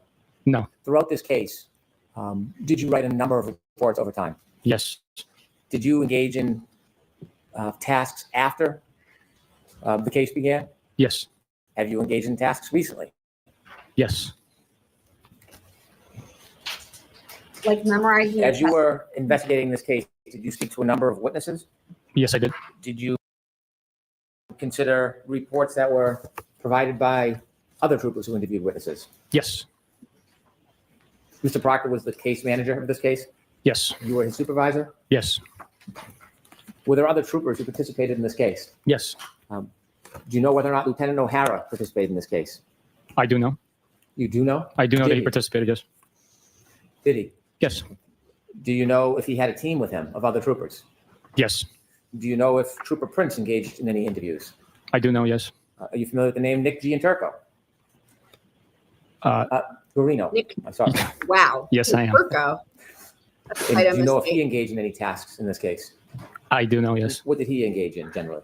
He generally conducted the That's digital interesting. forensics Hang on. portion of the That's investigation. interesting. Yuri's laugh. Hold on. Let's back that up.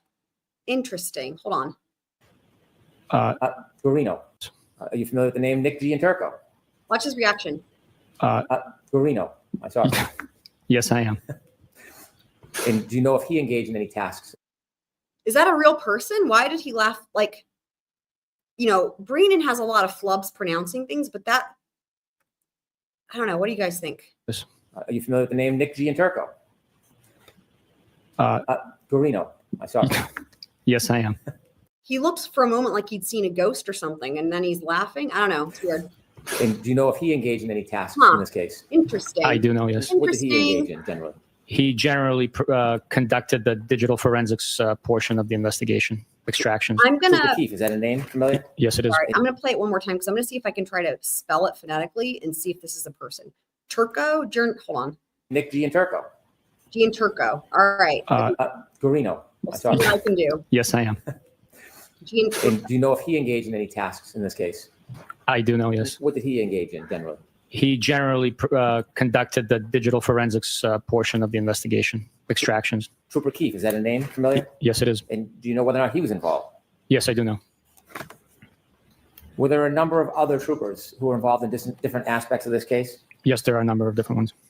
Trooper Evan Brent? Yes.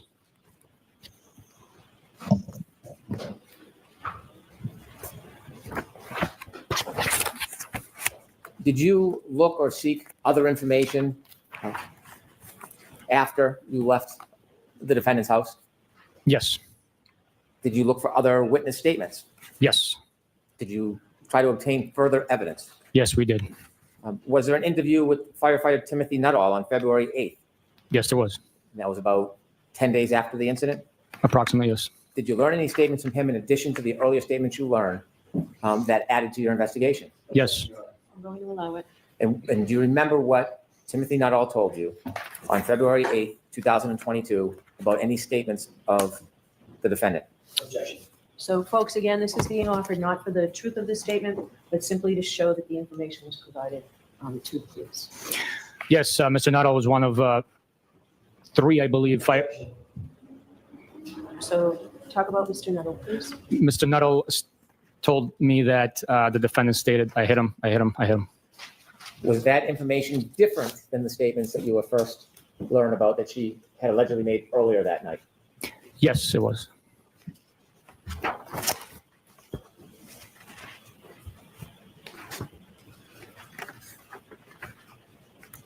Did you interview firefighter Daniel Whitley on February 8th, 2022? I did. When you spoke to him, do you remember whether he shared any statements about the defendant telling him anything about her interaction with Mr. O'Keefe at the end of that night? I believe that he stated that they got into a fight. Do you remember the words that he used when he described that fight? I do not remember the exact words. Those will be reflected in my police report, Would your police report potentially refresh your recollection? potentially. May I approach? Yes. Thank you.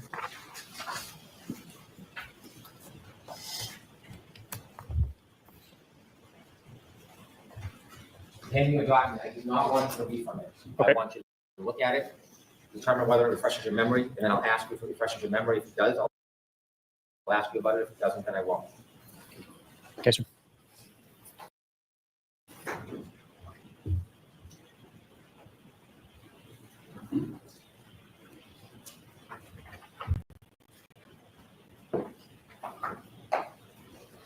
Flash is here. Hey, Flash.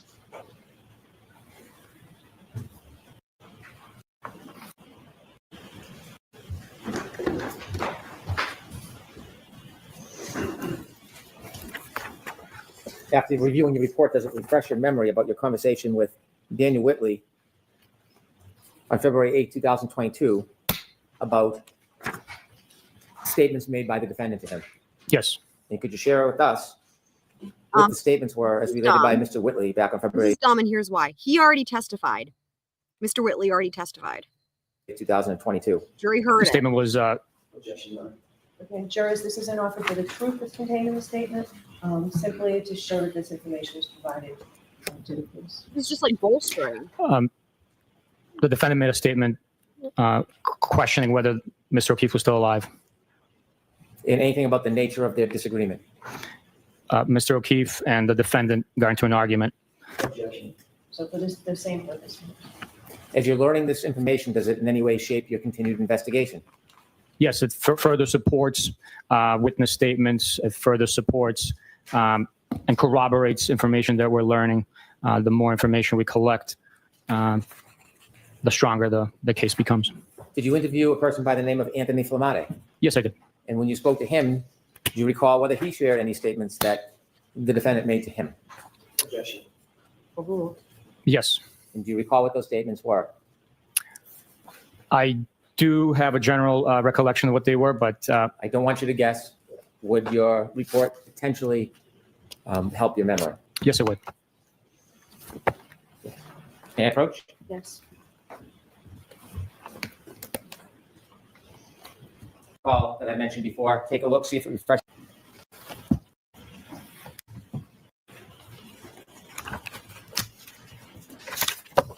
May I approach, Your Honor? Yes.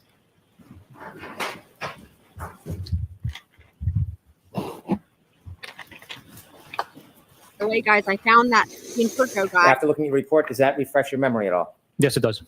And when you were learning information to shape your investigation, did you consider anything that Anthony Flamati told you? Yes, we did. Okay. And what did he tell you that the defendant told him that helped shape your investigation? Objection, Your Honor. I'm going to see counsel at sidebar for just a minute. Sidebar.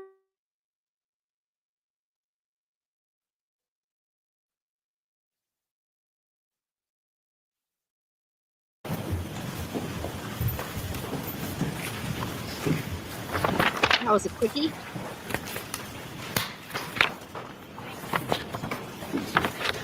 In addition to trying to get or obtain information about statements of the defendant, was there physical evidence that was important?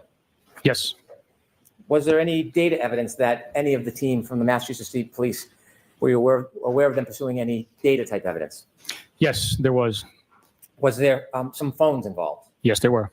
What phones did you understand or pursue that you thought might be helpful for your investigation? For one, Mr. O'Keefe's phone was a device that we were looking into. We also had seized the defendant's phone and were attempting to access that device. There was other digital information that we were seeking as well. Was the potential data from the defendant's Lexus important to the team of investigators? Extremely important. And did any of your team or the team pursue that black box, so-called black box data? Yes, we did. Interesting. We still don't know if they gleaned anything from the chip on from that yet. You were asked whether Seems you like they did. interviewed or present for interviews of Nicole and Brian Albert. Yes. And after you spoke to them, including and considering all of the prior information you had, was there any evidence that John O'Keefe went into 34 Fairview Road on January 29, 2024? There was not. Now, that's one question to me, and here's why. Because just because there's no evidence that he went inside the house doesn't mean there's no evidence that the McAlberts were involved, right? In other words, it's still possible that he was in the yard and then something happened to him and Karen wasn't involved. But anyway.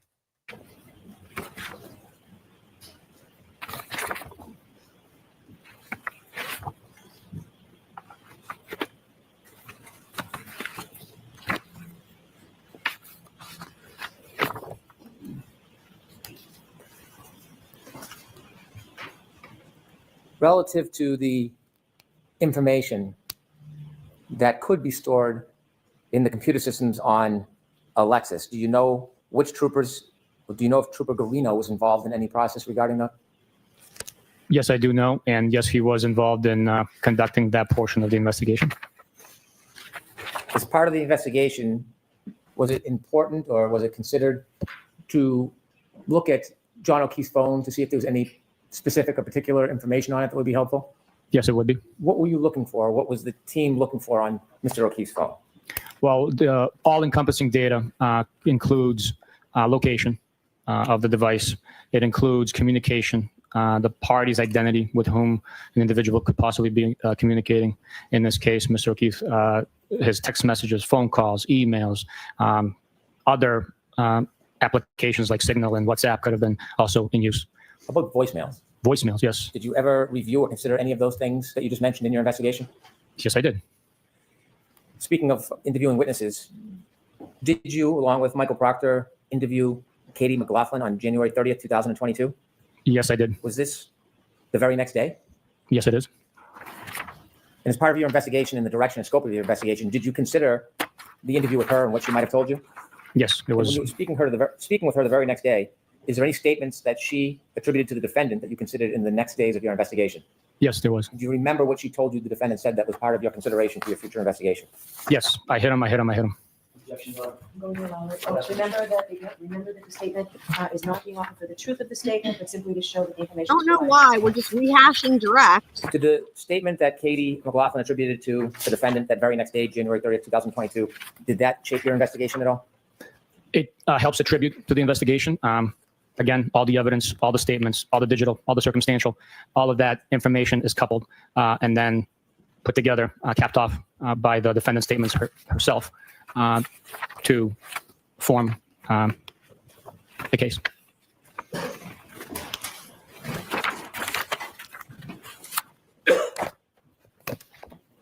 There were questions about a plow driver by the name of Brian Lawford. When did you first hear or learn of that name?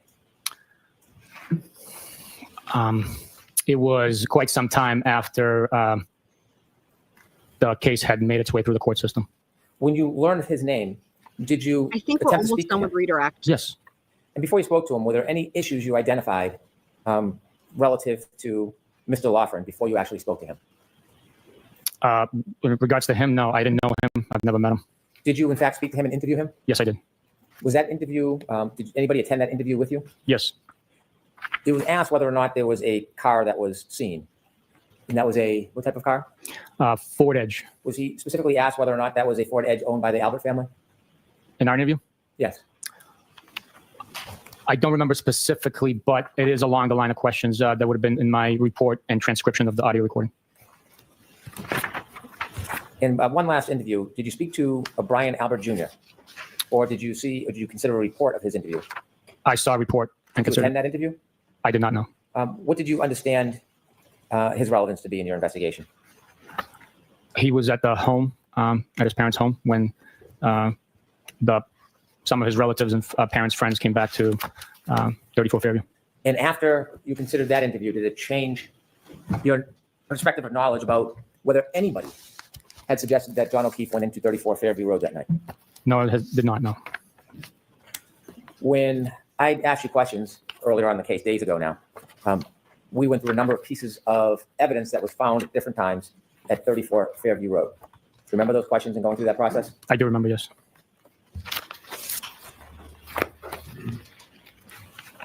When we went through that process, were there any items that I did not ask you about? Sound. Yes, there were. And the items I did not ask you about, were they retrieved or found on different dates? Yes, they did. They were, yes. And the items that I did not ask you about on those different dates, do you remember how many different dates other items were found? I want to say 3 different dates. And on those other items I didn't ask you about, who recovered those items of evidence from 34 Fairview Road? Michael Proctor. Were you with Michael Proctor on any of those 3 dates when he turned in or reported the recovery of other evidence at 34 Fairview Road? I was not, no. And do you understand whether anybody was with him on those 3 dates? Objection. I don't know how My this, understanding that nobody else was with him. how does that help? And I did not ask you about any of How those does that pieces help? of evidence? No, you don't know. On cross-examination, you were asked about those 3 pieces of evidence? Yes, I was. Were you shown what are now exhibits containing pictures and a photograph of the bags in which those That's items were bagged? ridiculous, Yes, I was. guys. Do you have those physical pieces of evidence? How I does do. Trooper Proctor being by himself on those multiple occasions when he collected more taillight pieces, how does that help the Commonwealth? Ugh. Now I'd like to ask you about those 3 pieces of Especially, evidence. sorry, Was there evidence especially when he forged Bukhenik's signature on at least one of the evidence bags of taillight pieces. produced from February 8th, 2022? There was. Who produced that evidence? It was Michael Proctor who recovered it. And you were not there that date when he recovered the items? I was not, no. I'd ask you to retrieve 7-13, the items that were found on February 8th, 2022. Do Yes, sir. you have gloves? I do.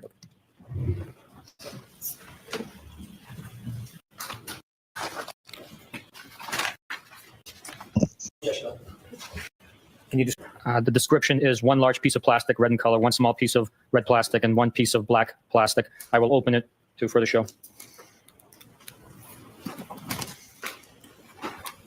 Right there, guys, that statement. Hold on, right here. 128. Can you describe what is in that bag?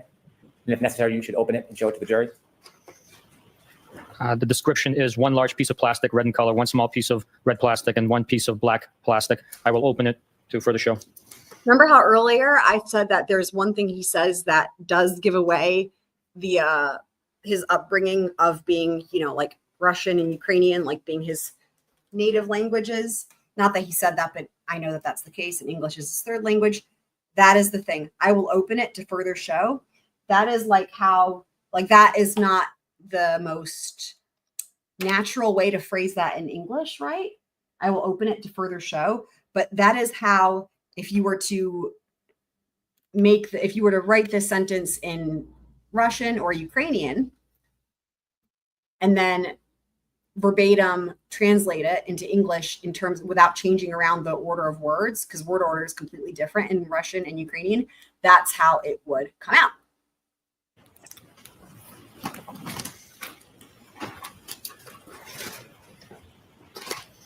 So who's born? Trooper Bukhenik was born in the Ukraine and came to the US when he was 10. Somehow, mysteriously, he has no accent, which is beyond me. Yeah.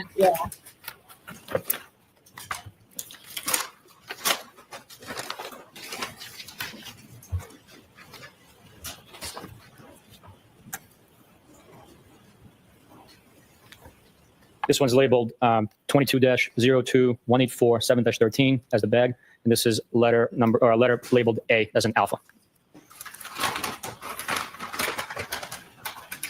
Could you again tell us the date that was recovered? This was recovered on February 8th, 2022.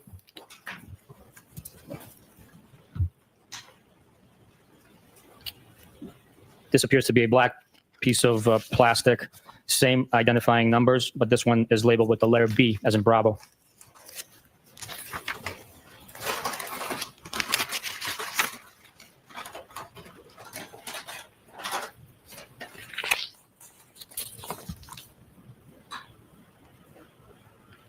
This small piece of red plastic is not labeled.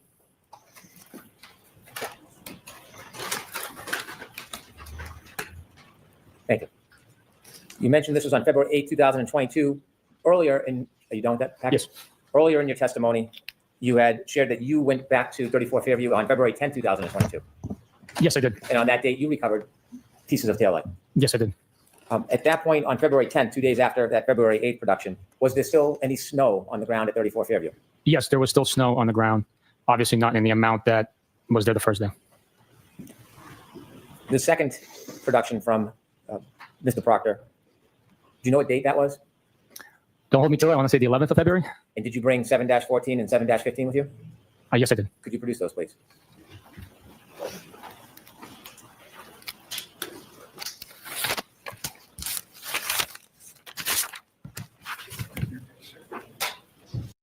Yeah. 14, can you show us what Mr. Proctor found on February 11, 2022? Yes, sir. We're gonna just There's- doodle. It appears that these are small fragments of glass. So for safety reasons, it appears that they were placed into. Basically, these Trooper Proctor taillight pieces are stored differently than other pieces. We're gonna skip ahead a little bit. Who cares? I mean, dude, he seems to be laughing at something though. And 7-15, two separate bags, both found on February 11, I can see that. 2022? Flash. I can confirm that as soon as I look back at the bag. Hit at 1:30.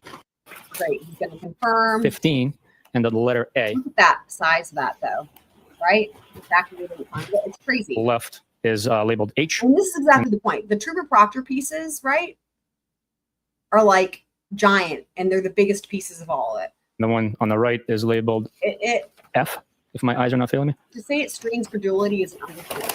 Recol- Okay, we're gonna just go ahead a little bit. It's 7-16. These were presented already on I do. the cross. I don't know what the purpose is of doing this again. Oh, no. Do you know where those labels in the taping come Another from? huge piece. Well, actually, I guess what they were was we saw pictures of them. Maybe they weren't unpackaged, but still. Lexus to the Canton Lallyport.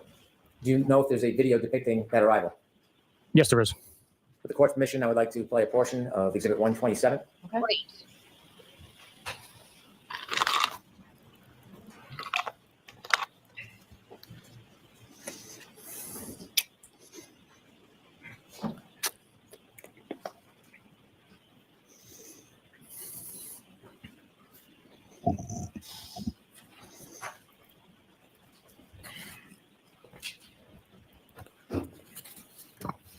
Are we supposed to be able to see the tail light? Hold on. Is that what he's going to hope that we can see? I'll put it down a little bit.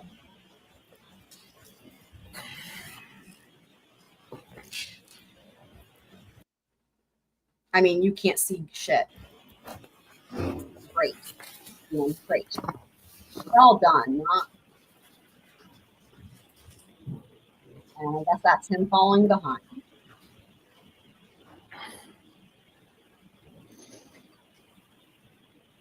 Dumb. Just dumb.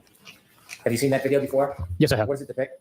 It depicts a tow truck from Diamond Towing arriving at Canton Police Department, followed by my personal pickup truck that we're following the vehicle in. That video, that's before the video of being in the Lallyport? Yes, it is. When you were considering the physical pieces of evidence as part of your investigation, were you considering the weather conditions that night? Yes. When you were evaluating pieces of physical evidence that were found at 34 Fairview, were you making any assessment about their location or depth or closeness to the ground when you were evaluating them? Yes. And why were you considering the closeness of items to the ground? Well, common sense will dictate that if a item is found on the grass Oh, please. and there's snow Sorry. covering it, that it would. Sorry, let me do that correctly. Did you guys hear me say, oh, please? Oh, Please.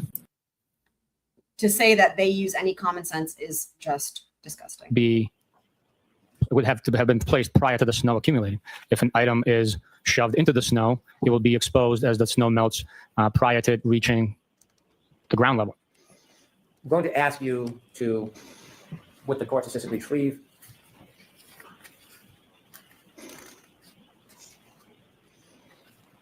Exhibit 85. Wait. Okay. When you retrieve pieces of taillight on February 3rd, did you consider their location, not only where on the lawn they were, but about the depth of where they were found? Yes, I did. And based on the items that you found on February 3rd, how close to the ground were they? They were on the ground, or in the instance with the hat, it was frozen almost in a solid I don't piece know why this helps. to the grass blades, to the ground. Was that significant to you, how the hat was found? Yes, it was. I could have 99C. 99 problems, but a hat ain't one. Am I right, guys?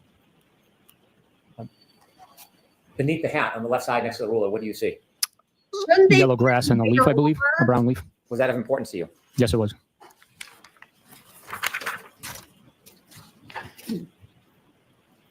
I may approach, Your Honor. Yes.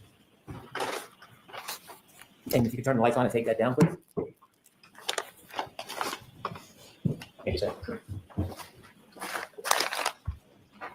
I'm approaching with Exhibit 85. Could you take the item out of your bag, please, sir? Yes, sir. Hey. Oh, the pants. Pants, guys. Can you look at the back of the pants, please?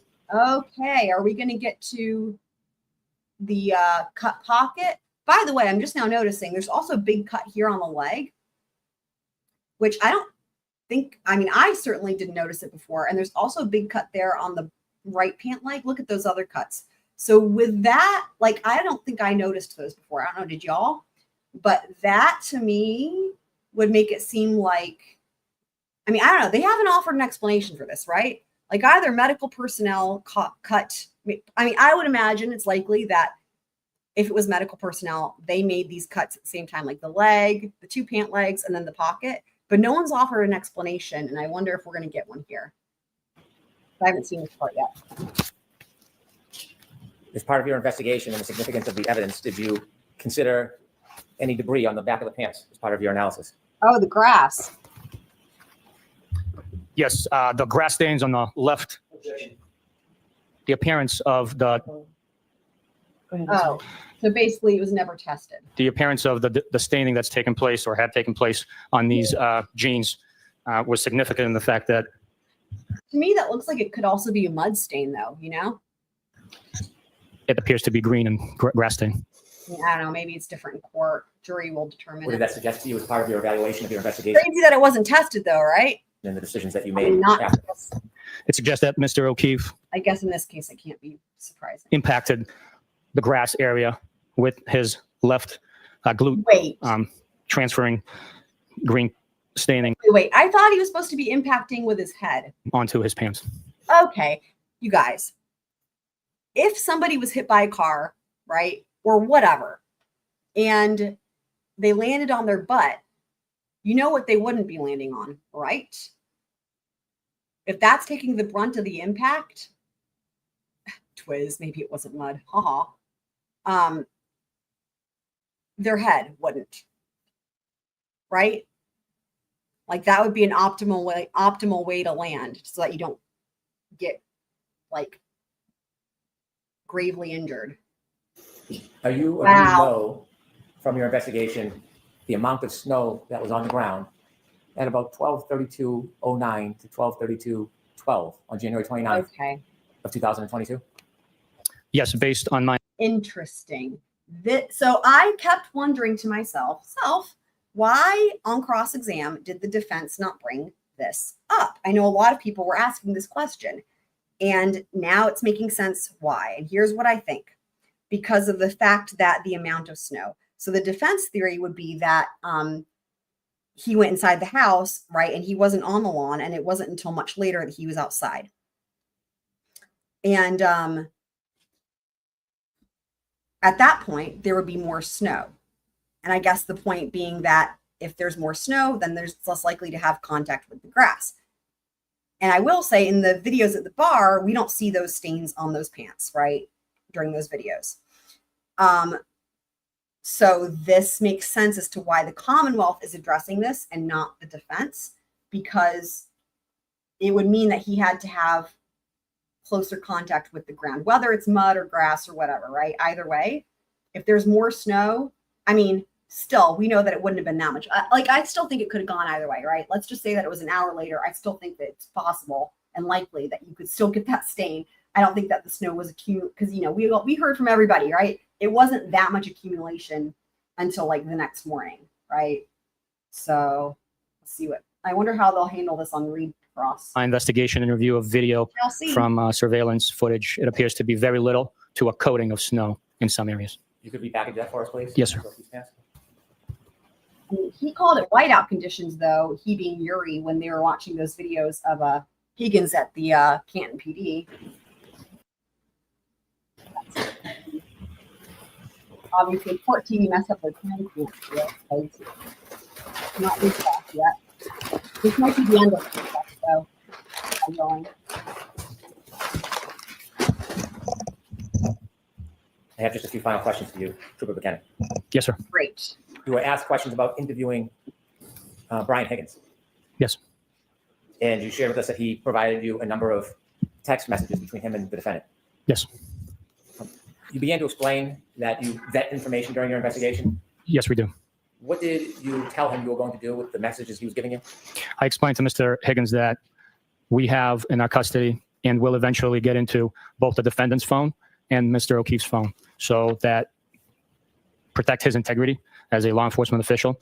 I told him that the information he was providing better be true and accurate, or else he would suffer the consequences of the ulterior. What consequences? Did you, in fact, vet what he gave you? Did you Yes. green flash? Before you vetted it, did he make any changes, additions, or subtractions from that information? No, he did not. And when you vetted that information, was there anything different from the alternative source, that being the defendant's phone, from his phone? Not that I noticed, no. You know, that exhibit or that document has been marked for identification. I'd like to introduce it as an exhibit. Identification number, is that? Get it together, Brennan.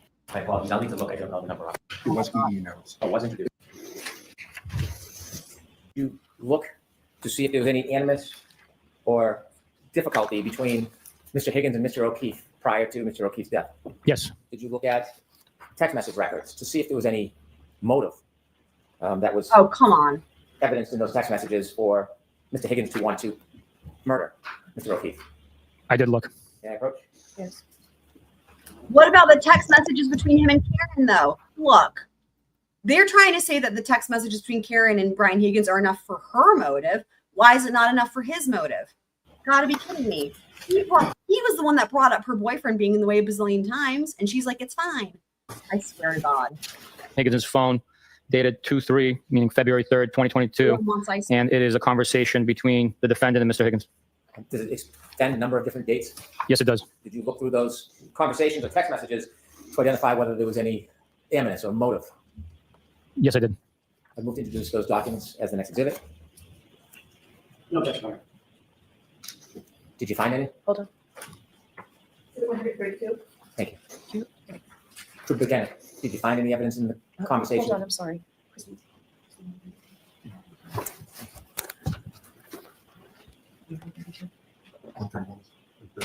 Okay, thank you. Sorry, go ahead. My apologies. No, that's okay. Trooper Bukhenik, when you studied the materials of conversation communications between Brian Higgins and John O'Keefe, did you find any evidence shaping your investigation that there was a motive to harm, hurt, or murder Mr. O'Keefe by Mr. Higgins? No, there was not. I have no further questions at this time. Thank God. Thank you, Your Honor. So I just want to correct the record because the timestamps from Court TV are wrong. Court TV had it timestamped that redirect was like 40 minutes, inaccurate. So now we can do that proper math. So 5:20 to about 7 hours-ish. So an hour and 40 minutes. But still, that is really short when you compare it to basically what would add up to 2 full days on cross. So, all right, recross. Let's go. If I may. Sure. You're still making that, Heather?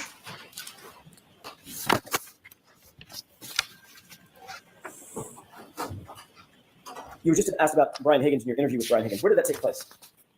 In Sharon at an attorney's office. At his lawyer's house, correct? Oh, boy. I'm not sure if he resides there, but it was an office. With his lawyer present, correct? Yes. Did you find that unusual? Objection. Sustained. He wasn't under arrest, correct? No. You hadn't read him his rights. No need to know. No need to, because he wasn't in custody, correct? Correct. He was just a witness in a case that you're investigating. That's correct. But he asked that you interview him in his lawyer's presence, correct? Yes. You were asked about any evidence of Brian Higgins having a motive to murder John O'Keefe just a few minutes ago by Mr. Brennan, right? Yes. And you said, no, I didn't find a motive that Brian Higgins would want to murder John O'Keefe. Is that right? That's right. What about a motive to confront him? Huh? About a girl he was interested in. Did you see that? I believe the text messages speak for themselves. Everybody heard me read them out loud. Yep, the So- text messages do, but I'm asking you. You were just asked about your opinion, whether or not there was a motive that you found for Brian Higgins to want to murder John O'Keefe. I'm asking you a different question. Did you, in your mind, in your opinion, after having read those texts, find a motive for Brian Higgins to perhaps want to confront John O'Keefe because of jealousy? If you ask me for my opinion is that he would need to confront Mr. O'Keefe. Mr. O'Keefe was not the one pursuing Mr. Higgins. It was the client that was pursuing Mr. Higgins. Okay, so, well, text messages, like you said, speak for themselves. You'll agree that show that there was a mutual interest, right? It just wasn't one-sided. At times there was flattering text messages from both sides. Here we go. But your client reached out to him first. Right. I mean, somebody's got to reach out, right? Everybody's got to reach out to somebody. First, someone's got to do it first, right? Well, it depends. It doesn't mean that there's not mutual affection for one another. Is that right? Or at least perceived mutual affection. I don't understand the question. Did you see in those text messages, in your mind, a motive that might lead to jealousy on the part of Brian Higgins? No, I think Brian Higgins was pretty clear in his request for explanation of what the defendant wanted out of this, and stated that he's friends with Mr. O'Keefe. So he wanted clarity from the defendant about what was going on. Actually, sorry, go ahead. I didn't read it to be that he was jealous as I sit here thinking back on the content. What about after drinking Jameson and ginger all night long and sending a text that said, well? Objection. Might that change things? I don't know what Mr. Higgins' state of mind was. Well, could mean many different things. They could have had a face-to-face interaction, a look. We'd be strictly speculating what was intended by that, or was the intent of communication by that text message. After weeks of communicating with Ms. Reed in a romantic manner, and then seeing her walk in the door with John O'Keefe and sending the text message, well, after having been intoxicated, you see that detective as an investigator, as a reasonable, objective investigator, as a possible scenario for Brian Higgins to be jealous about John O'Keefe. There's a possibility there, but I didn't see it. Did you explore that possibility when you got all these text messages? We did not follow up on that aspect based on the totality of the entire investigation. Did you pull the tape at the waterfall and review the tape as we did here in court? Did that happen? Yes. Okay. Did you see on the tape a time just before Brian Higgins left the location where he was confronted by Chris Albert? Okay, a lot of people have talked about this, and this had not come up yet in this trial. And this didn't come up in the first trial because I don't think they had this video somehow. I don't know how. I don't know how they didn't have this. But there's been much talk about this new enhanced waterfall video where you can see this confrontation. I don't know if they're going to be able to play the video, but this is new information for the trial, for any trial. Aspect based on the totality of the entire investigation. Did you pull the tape at the waterfall and review the tape as we did here in court? Did that happen? Yes. Okay. Did you see on the tape a time just before Brian Higgins left the location where he was confronted by Chris Albert. Objection. Change the wording. Sure. Did you see a circumstance, did you see a situation on that tape where Brian Higgins is standing and Chris Albert physically puts his hand on Brian Higgins' arm, on his left arm? I don't have a specific memory of that. You remember a circumstance on that tape where Brian Higgins pulled his arm away and looked past Chris Albert over toward the bar? It just makes one wonder. You know, the other thing I pointed out, guys, is with that waterfall footage in the first trial, we saw it a bazillion times, right? I pointed it out on his direct examination when they played that waterfall video, this trial. I pointed out, I was like, what happened? It was like as if they had made it even worse. Like it was already terrible to begin with, but it was like way cloudier. You could see even less. It was weird. I don't know how that happened. And then when the defense played it, it was the same quality as last year. But anyway, what I was going to say is like to the extent that there's the quality is all weird. It's like inexcusably poor. And then that there were maybe chunks missing that they didn't have until this trial as it pertains to this altercation at the waterfall or a clarified version or whatever. Is this not just so reminiscent though of like the after the fact Lallyport videos? And like, they must have also had some sort of tampering with the waterfall video. I don't know. I wish we knew more about this because it's just. Where John O'Keefe was standing. I do remember you pointing that out, but we couldn't tell who exactly he was looking at based on the video. Did you see a circumstance in which Brian Higgins then put his hand on his forehead and began rubbing his forehead like this? I don't have a memory of that. Did you see a circumstance in which Play the he made a video. motion Play it. toward that side of the bar with his left hand? That I remember, yes. Did that seem realistic to you? Let me ask it a different way. Did that seem to you as a reasonable interpretation? Hey, come on outside. Come here. Very reasonable since they've been invited to 34 Fairview. Did it Oh, look, in your that's opinion, not that- what he means. And also, catch me outside. How about that? Or whatever that thing is. But he's like, that looks very reasonable because they're coming in third. No, that's not what he Ask it a different means. way. Did that seem to you as a reasonable interpretation? Hey, come on outside. Come here. Very reasonable since they've been invited to 34 Fairview. Did it look? Welcome, Needs and Z's. Thank you so much for chiming in. It's not enhanced video. It's just a different timestamp. But how come it didn't come in the first trial, though? Like, I thought I heard something, again, I don't know where I heard it. I thought I heard something about new video, like, as if they didn't have it before, which could explain why it didn't come up in the first trial. But yeah, so Needs and Z's also saying, yeah, the quality between last trial and this trial is questionable for sure. Yeah, did you notice that also? It was, like, crazy. Like, they made it foggier and cloud. I don't know. Right, no, I'm saying in the first trial, though. In the first trial, they didn't have it, right? Like they did play it a day or so. Okay, so I forgot that they had already played it, but I'm 99% sure it didn't come in the first trial, though. Lolly didn't bring it in, and the defense couldn't bring it in? Yeah, that's possible.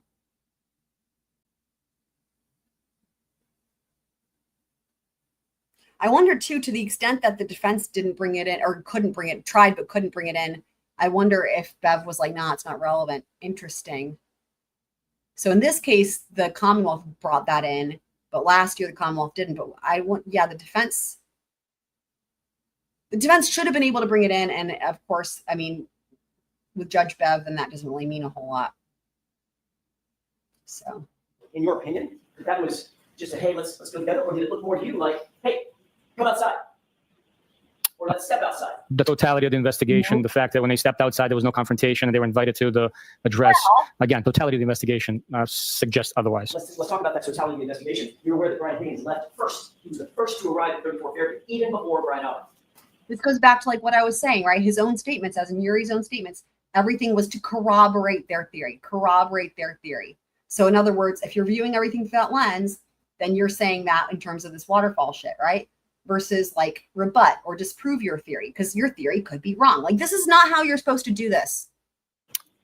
I am, yes. You're also aware that John O'Keefe and Yes, Karen Reed I don't disagree were at among the last all. to arrive. You're right. They didn't step outside together. It's crazy. They didn't step outside, but once he was invited, according to your narrative, wouldn't they have a discussion outside where he was invited to come out? So, Mr. Jackson, I just want to know how much longer. And the other thing we know is we know they couldn't get the metadata, right? And the metadata would prove whether or not things had been altered. I can finish this up if you give me probably 10 minutes. Make it quick. Jurors are saying yes. Is it okay with all the jurors? We usually break the The jurors say it's fine. Thank you, Your Basically, Honor. what happens here is Judge Bev wants to go home, but the jurors are like, it's fine. And then she questions them again. She's like, are you sure? And they're like, we're sure. And again, it's just because Judge Bev wants to get out of there and go drink her White Claws or what have you. Combination. All right. You're aware that, according to the tape, John O'Keefe left about 10 minutes after Brian Higgins, or so. I'll take your word for it. Okay. You would agree, as a homicide investigator, not every death starts off as an intended murder, correct? Mm-hmm. I will agree to that. Sometimes a fight could go wrong, and you intend to fight and duke it out. Something goes wrong, something goes south, someone dies, correct? Objection. Is that something that you can be honest with? So, another one. You were asked on redirect examination about taillight pieces that were found by the CERT team. I want to ask you real quick about that. Your testimony was you recall that the CERT team found a large piece of red taillight material during their initial search. Is that correct? That's my recollection, yes. Okay. Did the CERT, you had a debriefing with the CERT team, correct? Not the CERT team. I had a debrief with the members of our unit at the Canton PD conference room. I do not have a memory of the CERT team being there. Do you recall ever being told or informed that the CERT team actually recovered maybe 5 or 6 pieces, maybe 7 pieces of small plastic material in addition to the shoe, as opposed to a large piece of red taillight? The memory that stands out to me that I have is that there was a large piece of plastic recovered. It wasn't a shard. It was significant enough that, shown on the photograph taken by Detective Lieutenant Tully. And do you recall that the CERT team, or were you ever informed that the CERT team found those, according to the CERT team, within inches of one another, within about a 2-foot square radius? I don't have a memory of where they found them exactly. I wasn't there. Okay.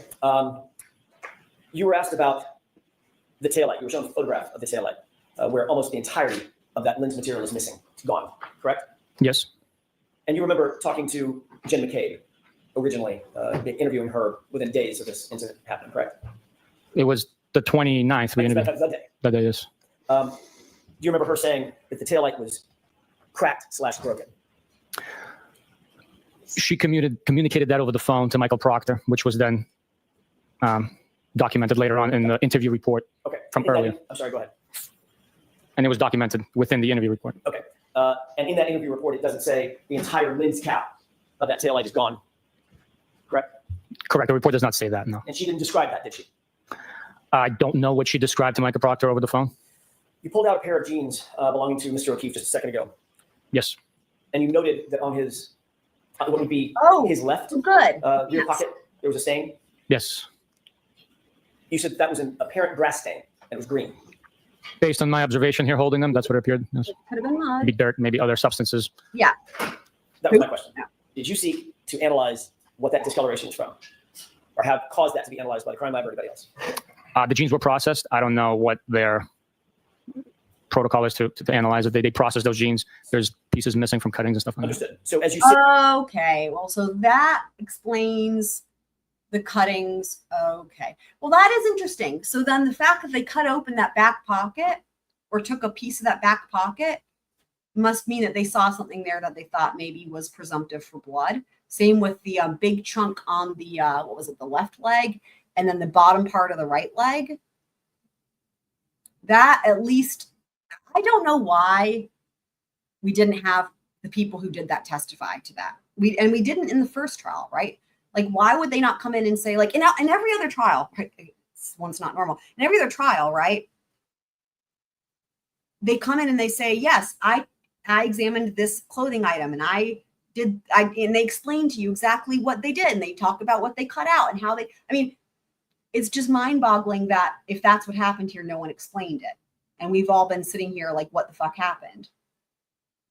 Not that I want to take his word for it, but I mean, it seemed especially sus when it was just the pocket. But then when we just saw, or I noticed for the first time just a few minutes ago, that there was also the huge chunk from the left leg and the bottom huge chunk from the right leg. I was like, oh, okay. And they all look like they were cut with like a scissors or a box cutter or what have you. I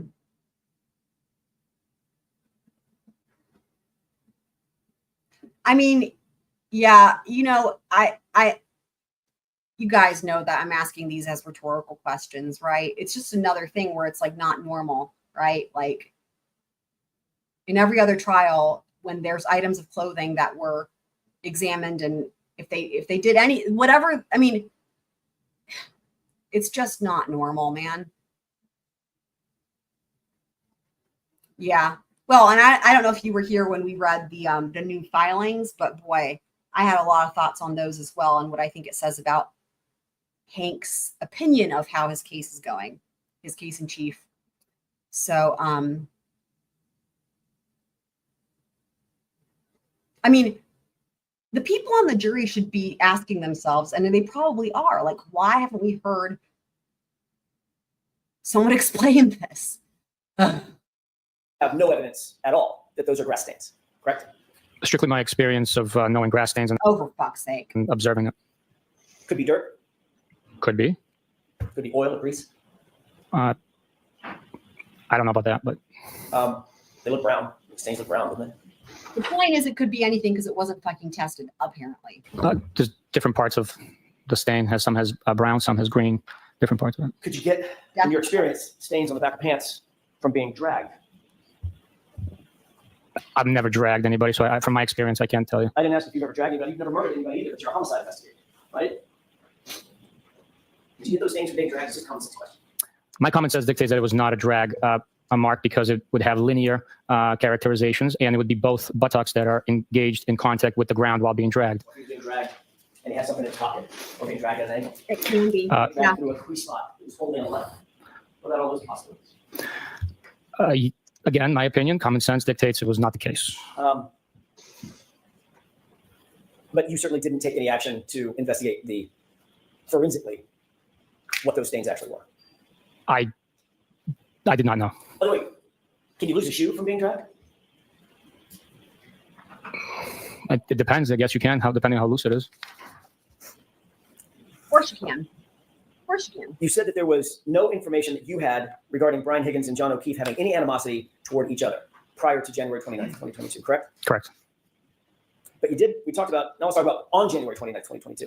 In your experience, does drinking alcohol increase the likelihood or increase the possibility of getting into an altercation? I would say, in my experience, in my opinion, the alcohol could become a social lubricant and exacerbate emotions. But to speak in a definitive form here, I can't. You've heard of beer muscles. That's a common phrase, right? Never heard that before, no. Beer guts? Ever heard that one? I've heard of beer gut, but not beer guts. Having the guts to walk up to someone you might not otherwise walk up to in a bar because you've had too much to drink. Is that what beer muscles could mean? I would say maybe liquid courage, I've never heard of beer What does muscle. liquid courage mean? giving you courage that truly shouldn't be there. That you might not otherwise have if you weren't drinking. Yes. Can we wrap this up, Mr. Johnson? I'm trying, Oh Judge. my God. I won't be much longer. You had evidence that Brian Higgins had been drinking most of the afternoon and evening or most of the night, that evening and night, at the time that John O'Keefe and Karen Reed walked into the waterfall, correct? I had information that Brian Higgins had returned from a police officer's funeral and then went to Waterfall after he changed clothes and took a shower. Went to the hillside before he went to the waterfall and started drinking there, correct? I don't have an independent memory of that, no.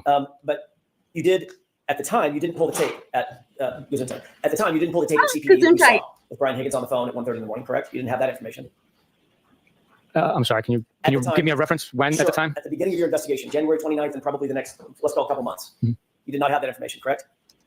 No, we did not. And you didn't seek that information from CPD at that time, No, I had no information that he went there. okay? And you didn't extract his phone, correct? That's correct. And finally, you indicated that you were asked on redirect examination, did you have any evidence that John actually went into the home? Did you ever interview Trooper Guarino during the course of your investigation, anytime? Interview him? Talk to him No, about his extraction of John O'Keefe's phone and any of the data that came off of his phone. no. You did not realize that Trooper Guarino had information that John O'Keefe took 36 steps covering a distance of some 84 feet that would have placed Mr. O'Keefe inside the residence at 12:32:16. Objection. Did you have any information from Trooper Guarino about steps that were logged on Mr. O'Keefe's phone? No, I did not. Is that it, Mr. Jackson? You said finally, that's why I'm looking. Oh my God. May I have just a moment? Yes. I'm trying to wrap Just this up. a I only have a moment. couple more things, but I may be able to finish it with one question. As you sit here now, are you aware of whether or not there's evidence that John O'Keefe, the phone describes John O'Keefe's phone taking 36 steps, covering a distance of about 84 feet at 12:32 and 16 seconds on the morning of January 29th, 2022? Objection. Can you answer that? Are you aware of that? I'm not, Your Honor. So the answer is, The answer was, No, I'm not aware of that. all right. all right. James, I appreciate you staying late, so Trooper Bukhenik, you do not have to report. Thank you, Your Honor. So Thank you. folks, those same cautions, please do not Okay, discuss he's this done. with anyone. Don't do any independent research or investigation into this case. If you happen to see, hear, or read anything about this I case, know. please disregard it and let us know and be careful with your social media use. Proceed tomorrow morning. To that end, too, I thought it was brilliant how earlier, I pointed it out earlier in the live stream, but when Jackson said, can we approach about scheduling? I was like, that's brilliant. He's stealing her line so that it doesn't make it look like the defense is, because that's what she keeps saying, right? Even when, it's not always about scheduling. And then he was like, can we approach about scheduling? And it was like really about something else. And anyway, I was like, go AJ, because she can't say anything. By the way, u niego nie zdrowego smysła. Actually, let me say that better. U niego nie zdrowego smysła. That is, he doesn't have common sense in reference to Trooper Bukhenik. We'll never know, Heather. We'll never know. So Whiffen says it's possible John went in the house, and Higgins also said that someone matching John's description did enter the house. Yup. It's not Pig Latin, it's Russian. U niego nie zdrowego smysła. Ja ciebie lubię. That's I love you.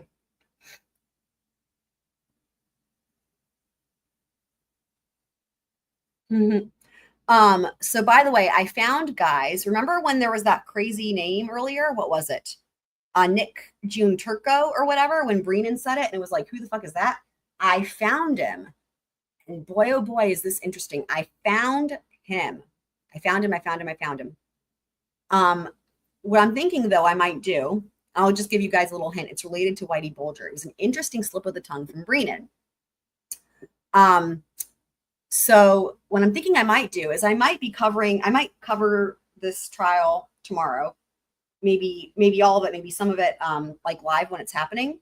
And so it might be something good to save for that because, when you're covering it live, right, you might not always have enough Zoom room or, bleeping room, a sidebar, a break, what have you. And it would be something that we could read at that point, although I've got plenty of other things still that I would like to go through at different times. So Needs and Z's, I think, has probably already figured out who that person is. It wouldn't surprise me. You know enough to order tacos. Well, there you go. It's the important things in life, right? Being able to order the tacos. So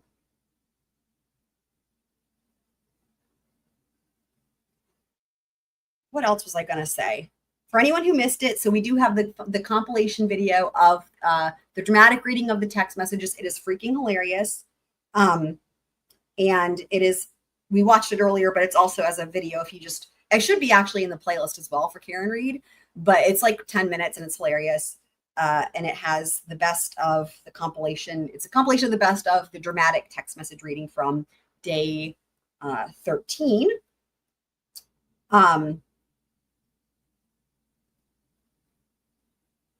And we also have, that reminds me, I'm glad I thought of it. I need to remember to clip balls.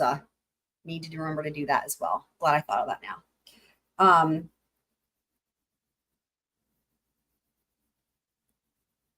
But I'm thinking, guys, if Runkle is still live, I'm probably going to pop over there because I freaking adore Runkle, as you guys very well know. Thinking I might pop over there.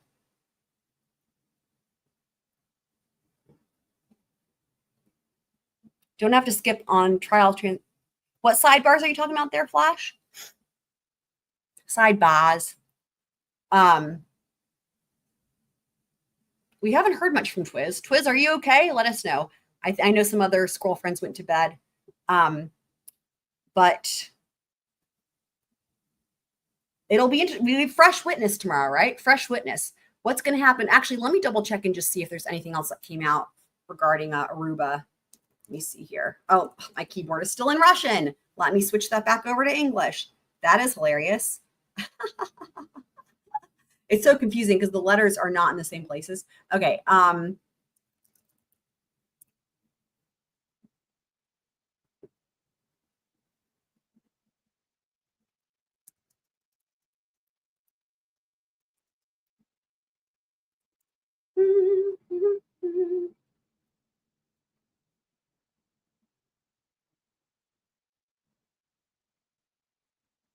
Let's just see if there's anything else that we can pull up for this. If there's anything else here. I expect those Commonwealth motions to be shot down, even all things considered, even with this judge, I still expect that to happen. I mean, okay, let me take that back. I feel like she might let in Aruba, maybe, but she still should, I don't know. But in the way that he framed it in that motion is disgusting, and it shouldn't be like, in other words, the thing is that they were already on the witness list, right? I feel like he went above and beyond, or not even above and beyond. He was so extra about it, right? In terms of like, here's why they should be able to testify, when it's like, dude, they testified last year. They were on the witness list. You said you weren't going to call them. Like, can't you just say we're going to call them and not make a big thing about like alleging, dude, it was disgusting. The whole thing with the domestic violence. I lost my mind. I lost my mind. And of course that will all be time-stamped. I don't think there's anything else new though as far as filings go, apart from the 3 that we are all aware of. Well, there is one about the buffer zone from the federal courts here, but I've not been covering all that because I'm only one squirrel. Although, let's just see here.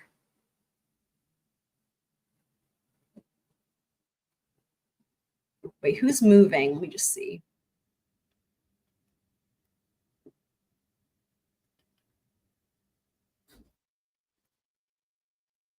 Oh, that's funny. There's some snark in here. While it would be nice if Judge Cannoni took the initiative to fix her unconstitutional buffer zone order, she has had 3 days and she has done nothing.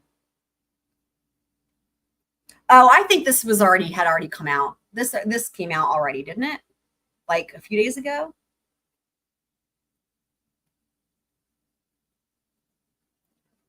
Or let me see.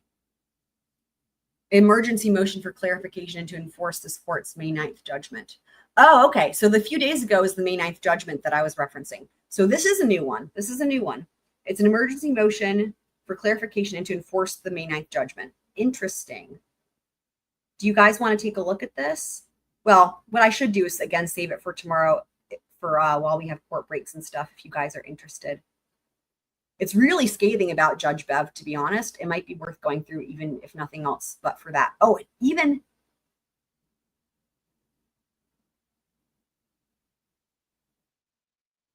Oh, there's the certificate of compliance. Interesting. Wow. Yeah, they're really not mincing words about Judge Bev. Interesting. Read it? Okay. Okay, I'll read it. Give me just a second here. Okay. Oh, we'll go ahead and read it. We'll go ahead and read it because I love you guys. All right. Yeah, I hadn't heard anything about this. I assumed it was the thing that we already saw, but no, that was the May 9th thing. Okay. The only thing is I can't zoom in. I'm going to have to just try to read it, and it's going to be tiny. Okay.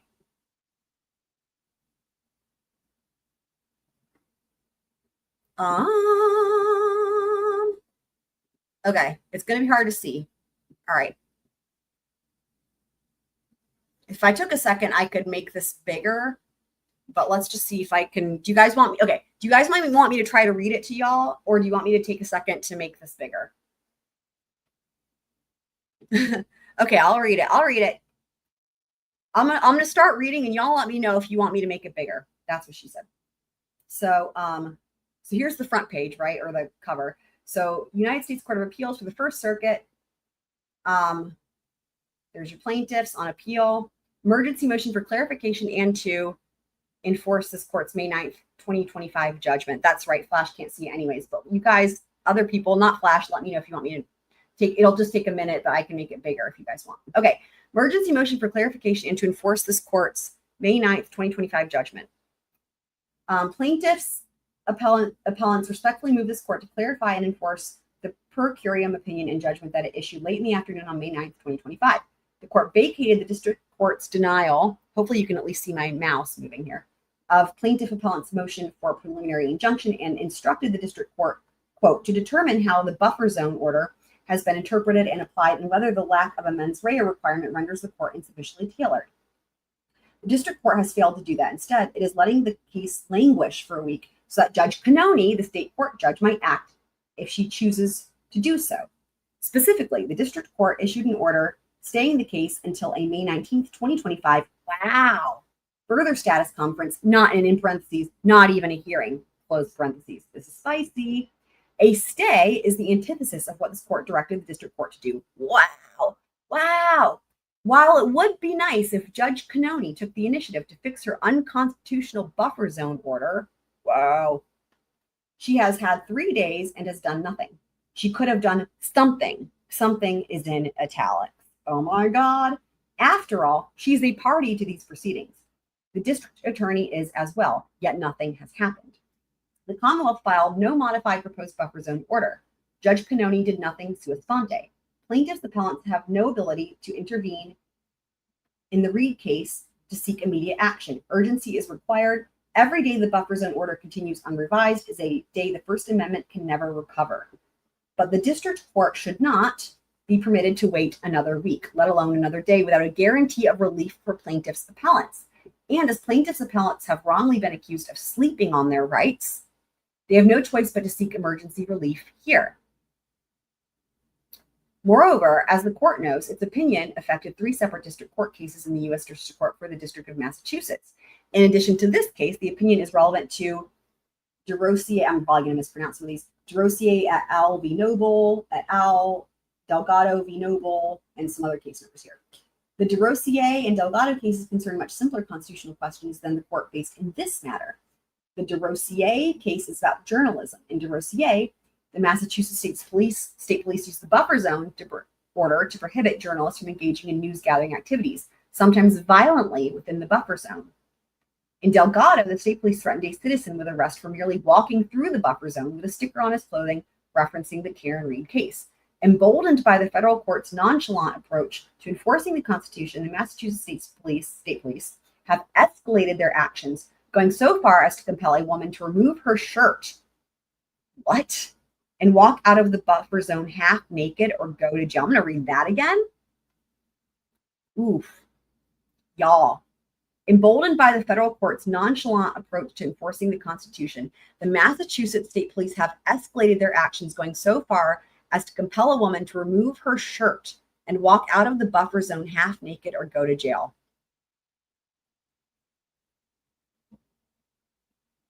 Miss Walsh, the woman in question, was wearing a shirt that said, quote, criminals control Norfolk County, end quote, trying to say it the way they do. The Massachusetts State Police told her that she would be charged for wearing it if she did not remove it. Holy shit. She was even accosted by one of them today, since this court's decision has left the buffer zone order in place for now.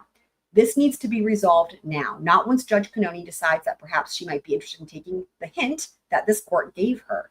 She has had plenty of time to see the error of her ways and correct them. She hasn't. And the Massachusetts State Police certainly need to be put under some sort of control. They must be told they cannot use this vague order as license to harass and threaten journalists or citizens who are merely present inside the buffer zone, doing their jobs or wearing attire emblazoned with slogans the police do not like. If Paul Cohen could walk into a courthouse with a jacket that said, fuck the draft, but plaintiff's appellants cannot wear a sweatshirt saying criminals control Norfolk County, nearly a football field from the courthouse, then this application of the buffer zone is stifling clearly established constitutional rights. No one has alleged that the plaintiffs in this case, nor in Delgado, nor DeRosier, were behaving in a way that would disrupt the Reed trial or influence the trial participants. Mr. Wynn and Ms. Walsh are preparing complaints and motions for injunctive relief as we speak. Oh boy. Meanwhile, government delights in the lack of exigency from the courts, all the while after accusing the plaintiff's appellants of not moving fast enough. Footnote 1. The Commonwealth has previously accused the plaintiffs of undue delay. Meanwhile, plaintiffs have moved, quote, faster miles an hour, end quote. The Commonwealth's accusations to the contrary are ridiculous. The case was not ripe until March 25th. Injunctive relief was requested 4 business days later. The motion for an injunction was denied April 11th, a Friday, and clarified that night as the Passover holiday commenced. Yet still, a motion for injunction pending appeal was filed on April 18th. Meanwhile, there have been attempts to meet and confer over the issues in this memo commencing Friday evening. There's been no response from Commonwealth. I'm shocked I'm able to read this, guys. It's tiny. Plaintiffs' appellants and similarly situated citizens are actively being punished and threatened with arrest for engaging in activities that are clearly protected by the First Amendment and have been for generations, but not here. Unfortunately, the judges in all 3 district court cases have interpreted this court's opinion to say that they do not need to do anything to ensure that the government stops trampling their citizen constitutional rights. I think it's supposed to say citizens, apostrophe S. Instead of a wait-and-see approach, this court should clarify and enforce its decision since Judge Cannoni has failed to act. The district court should be directed to immediately implement this court's decision and ensure that only a narrowly tailored buffer zone order with a proper mens rea requirement is enforceable. Or, at the very least, the Massachusetts State Police should be immediately enjoined from using the pretext of the buffer zone to stifle journalists' news gathering activities and from using the pretext of the buffer zone to harass and threaten citizens like plaintiffs' appellants, Mr. Delgado and Ms. Walsh, who might merely exist inside the buffer zone wearing clothing or holding signs emblazoned with statements they disagree with. Also, if Mr. Delgado and Ms. Walsh go forward with civil lawsuits and this shit continues, then you've got, they could be victims of the crazy Massachusetts statute on witness, what is it, the harassment or witness intimidation, right? Which is like if you make somebody sad, like criminal charges come your way. I mean, again, not that would happen because it would be law enforcement, but just the irony of it all, basically.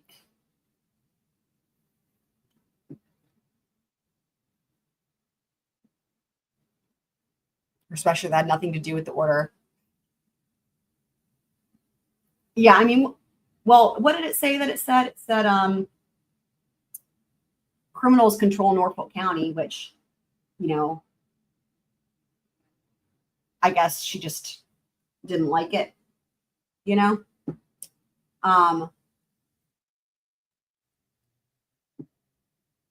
Okay, using the pretext, right. Okay, we read that part.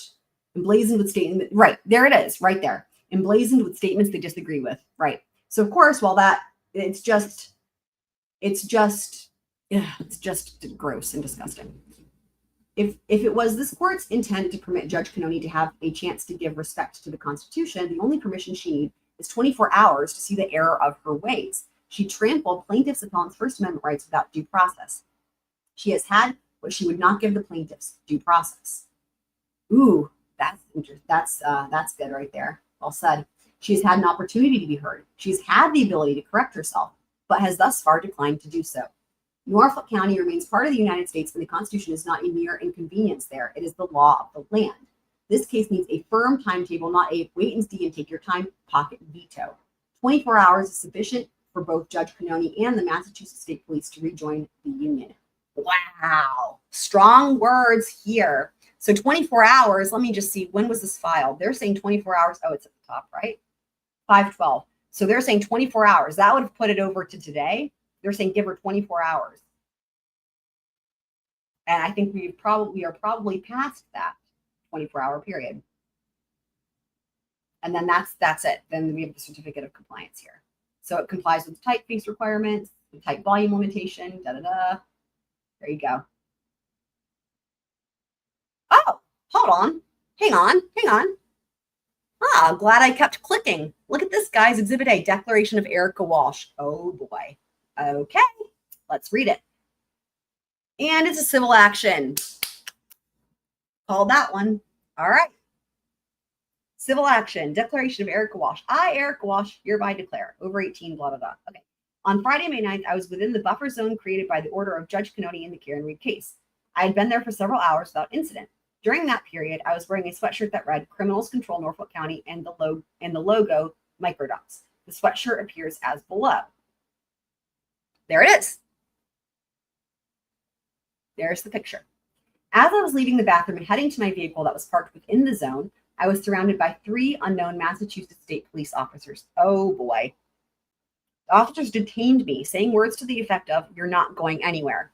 At that point, one of the state police officers stated he was going to charge me with a criminal offense for wearing the sweatshirt, saying words to the effect of, "You're going to catch a charge." The officers then falsely asserted that I had been warned about the sweatshirt previously by Sergeant Hardman. I had not, in fact, received any such warning. However, at that point, I faced the dilemma of either continuing to wear the sweatshirt or remove it. Due to familial obligations that evening, I could not afford to be arrested, so I removed the sweatshirt. Below the sweatshirt, oh, interesting. I was wearing a shirt that read "Journalism is not a crime" and "Free Turtle Boy" and included the face. So I literally was wondering, so what was underneath the sweatshirt? Here we go. Free Turtle Boy, and included the face of noted Massachusetts journalist Aidan Carney, aka Turtle Boy. A model version of the shirt appears as follows. And there it is. Journalism is not a crime and "Free Turtle Boy." All right. I had asked an officer of the Dedham police whether this t-shirt was permitted within the buffer zone. He responded that he was not sure whether it was. Thus, in order to ensure I could get to my car without being arrested, I had no choice but to remove it and walk through the buffer zone clad only in a brassiere on top. Oh my God. That is, I was forced to walk through Dedham looking as follows. Did she include a picture? Holy shit. That is some guts. Props to you, Miss Walsh. Holy shit. Wow. Wow. Just wow. I'm surprised then she didn't catch a charge for like indecent exposure or whatnot, right? I mean, wow. I guess to the Massachusetts State Police, indecent exposure is not nearly as much of a crime as wearing a Free Turtle Boy t-shirt. Twiz, we've seen there, you're looking at the pictures, man. We got the hoodie. We got the t-shirt underneath the hoodie, and we've got the shorts and bra.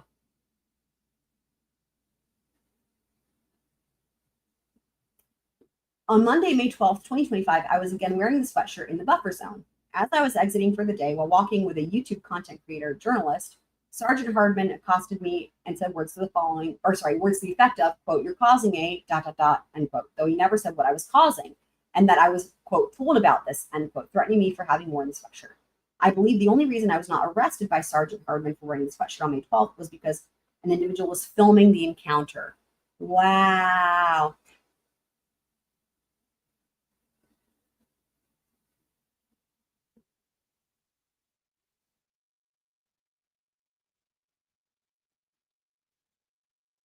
Well, it is interesting though. So she has words to the effect. I don't know why if it's filmed, there's not a direct quote, but anyway, okay.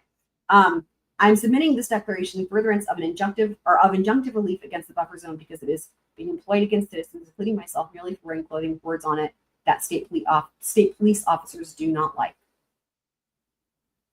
I declare under the penalty of perjury that everything I have stated is true and correct. And that's on the 12th. Again, they were saying 24 hours, and that would have expired today. Wow, man. Holy shit. Now, here's where I can see there being pushback for her. Although this is all bullshit, obviously, right? But you have to think about, as I always say, you have to think about who your audience is, right? Who's the audience? Now, having said that, I'm contradicting. Now I'm like rethinking because like the audience is going to be the feds, and so I have less. I don't know. I've not been following, and not that we can see it anyway, right? Like what those judges are like dealing with all this. So I don't know. Hopefully they are not messed up in the head. But you know, you could see if it was Judge Bev say, right, like that. The part where they say that they weren't sure, like about the t-shirt, right? Like they're not sure if it was permitted or not. That for her to say, like, you could just see how this is what they would argue, right? Like again, if it's like a Judge Bev, that well, then for her to say she had no choice but to remove it and walk in her bra, It's like, well, we hadn't gotten there yet. I mean, I'm just saying, like, again, just seeing how the argument could go. However, counter argument to that is pretty clear, right? Like, she was already told initially that the sweatshirt was fine, right? And then they said, no, it's not. And she's trying to avoid getting arrested. And this was the only way to take the t-shirt off was the only way to guarantee not getting arrested, right? So anyway, I'm just playing it out in my head here. It'll be interesting to see if that video surfaces of whoever was filming this encounter with Sergeant Hardman. He sounds like a real piece of work. Wow, though. I just have to say, dude, the balls on this lady for doing this and including the picture, like props to you, man. Props to you. Wow. An illegal filing. And actually, that is probably from the video that she referenced, right? It looks like she's, they're not taking a picture. She's like walking and talking. You know what I mean? 100%. Nothing that she was wearing was against Bev's buffer zone order. They're just threatening people. Yeah. Another thought, right? Or turn it inside out. Great point, Heather. Great point. Could have turned it inside out. And again, what I'm saying is this. I think she's probably also making a statement. And I think she's right to make that statement, right? I think she's totally valid in making the statement any extent that it was making a statement versus trying to find a practical solution. And I get it. I get it. Yeah. So, but I do think I will save though the what's his face. I want to call him the turkey dude, Gian Turco dude. Well, I think I'll save that for tomorrow. Tomorrow. Let me pull up. Where'd StreamYard go? There it is. So, yeah. And by the way, I do have these new clips for anyone who hasn't heard it yet. We've got. Ha ha ha. I am not a hoe. Please. I need a drink. You tell me, player. It's question mark.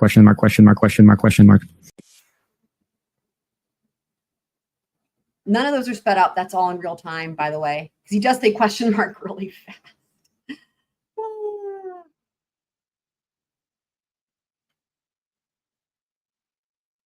So we got Murdoch or what? What does that smell? I have no idea.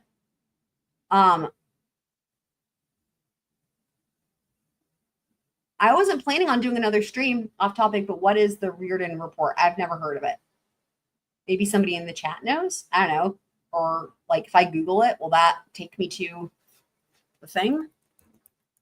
Is that related to Karen Reed? I can't type.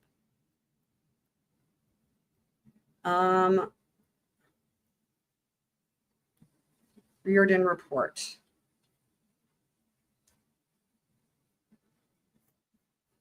I don't think I'm finding it because it looks like I'm getting search results for a bunch of different things. Unless it's about something about school test scores. I don't know. Could probably be any report with a dude named Reardon or a girl named Reardon as an author, right?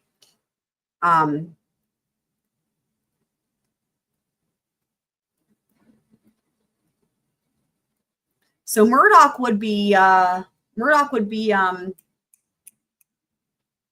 closing arguments for the defense and then the prosecution rebuttal. Thought I would know. Well, I wasn't. I appreciate that. I wasn't born in the 70s. If it's from the 70s, I wasn't born. So, but probably somebody in the chat knows. So yeah, that's what Murdoch would be. But I was thinking I might, if Runkle's still alive, I was thinking I might pop over there because I freaking love Runkle, and I never get to watch him live or even on replay crew oftentimes, because the more you stream, as it turns out, the less time you have to watch other people stream. It looks like he's still going, but if you guys revolt, then we'll do Murdoch. I don't know why you guys would rather watch me stream than Runkle. I mean, that's craziness.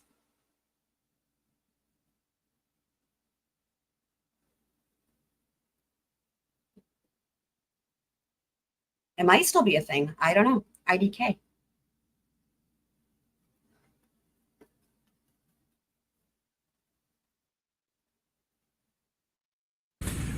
You also told them that you thought you heard a wildcat, but maybe it was a person or something like that as well? No, that's not what I said. What did you say then? I said when I went outside that there's a house cat that's gone wild, and he hangs around. He goes from hanging around the shop, goes from hanging around the house, different times. You might, and there'll be times you don't see him. And he had been around the house. And when I went outside, I believe that cat was over there. Twiz says who's Runkle. Well, I think that pretty much settles that one then. We should go watch, I am going to go watch Runkle. And if anyone else wants to pop over, then I'll see you guys in the chat. He's amazing, and I'm sure most of you guys know Runkle. If you've not watched Runkle, watch Runkle. Runkle is amazing. And wild sad. Yeah, he's the best. I'm not Twiz. If you guys really want me to keep streaming, I'll keep streaming. But like, for real, you would be very glad. Anyone who hasn't watched Runkle, y'all would prefer to watch Runkle. Promise you guys that. He's way better than me in all of the ways. I mean, and that's great point from Heather. That Twiz was barely even in the chat tonight. Great point. It's facts. That's facts. Not to mention, Twiz, you already said that you're super tired anyway. You're probably just going to fall asleep any minute now. Yes, he's covering today's testimony. He's covering today's testimony. And he's probably drinking. He's probably having either a Clamato or the gallon jug of vodka or maybe a scotch. Or he might just be drinking homemade hot sauce out of the bottle. You close to Dark. I knew you were playing Dark Souls. You guys, how many times did I say Twiz is playing Dark Souls? And he was so immersed in playing Dark Souls, he didn't even respond and confirm. But I knew that's what he was doing.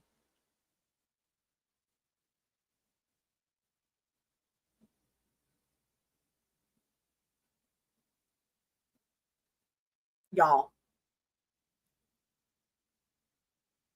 I don't think he ever drinks Borg, but I don't think he would be opposed to it.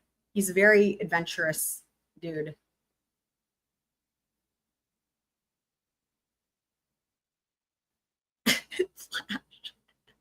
Runkle's amazing. Oh, speaking of which, thank you for mentioning that, Angel. I was going to mention Thursday, the BK hearing. So I'm thinking what I'll do Thursday is probably try to stream Karen Reed when it's happening live, and then do the hearing later in the evening because I'll have lessons. So it'll be probably like 11:30 or something, like later in the evening, do the hearing. And it kind of depends too on how long it goes, right? I don't know if it's going to be full day or just, I don't know. We'll see. And hopefully Twiz can come on because he has co-host status and he's used it literally once. Literally once. Peer pressure him, people. Like he can come, Angel, I don't even think you know. He can pop on here literally whenever. Literally whenever. He has co-host status. He can pop on whenever.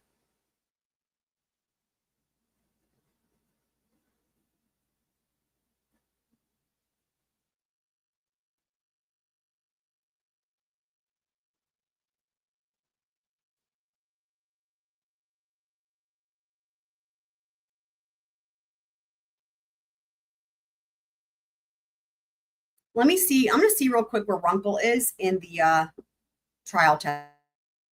And just in case, because, if he's about to wrap up, let me just see real quick before we make another decision. Hold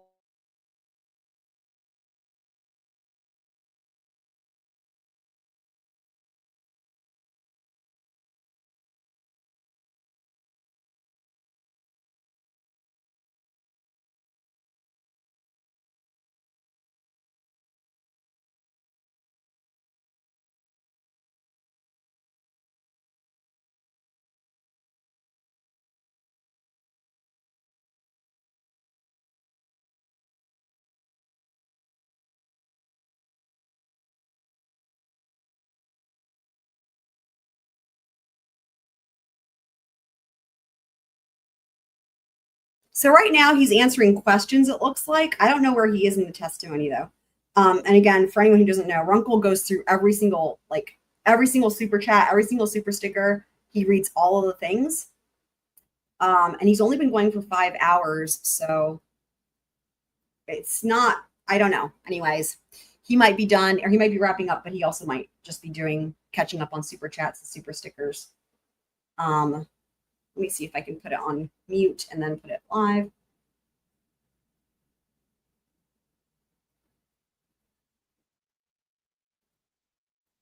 Take us there. Well, I don't know how to take y'all there.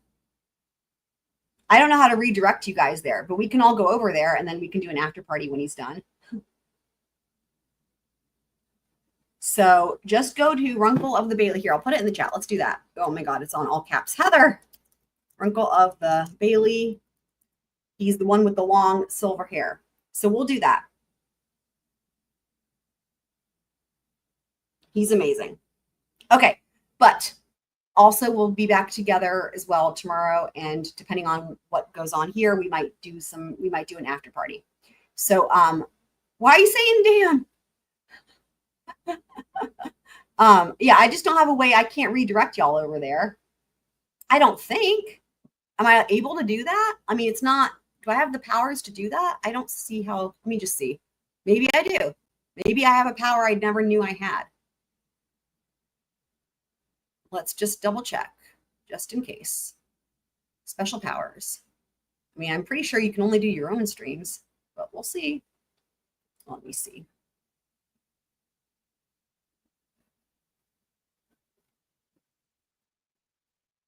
Oh, I can from other channels. I can redirect you guys. Twiz, you rock. Thank you. Here we go. This should work, you guys. Oh my God. Hold on. This should redirect you guys into Runkle. Holy shit. Oh my God. I didn't know I could do this. All right. Well, there we go. This should redirect you guys. Cool. Oh, fuck. After I just did that. Thanks, Happy Annie. Oh my God. That's dumb.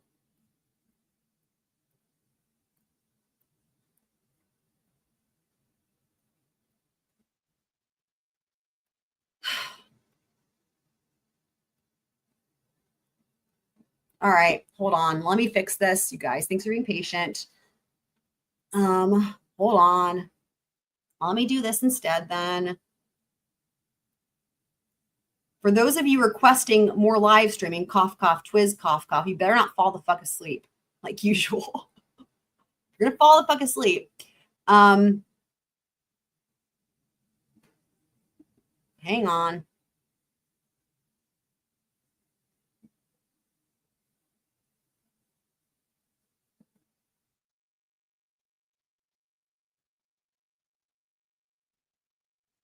Let me just make sure, see what you guys are saying.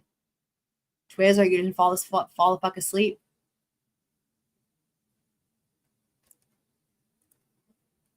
That sucks that he's wrapping up, dude. I was all excited.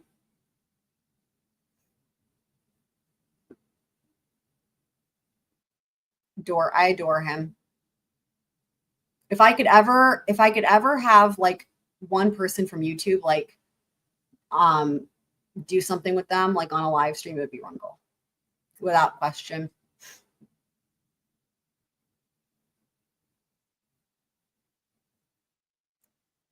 Okay, do you guys want Murdoch? Speak now or forever hold your peace. We can always do it later.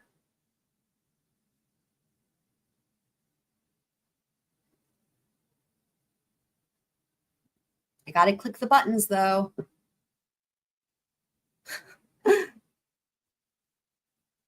Who was your YouTube idol, Flash?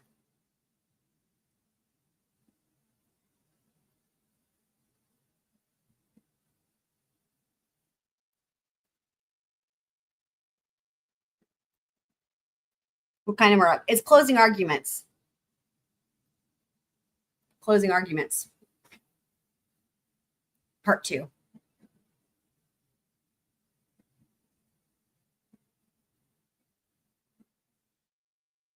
We'll probably watch the tail end of Creighton because it's freaking amazing. And then we would see the defense and then the state's rebuttal. Oh, that's sad, Flash. I'm sorry.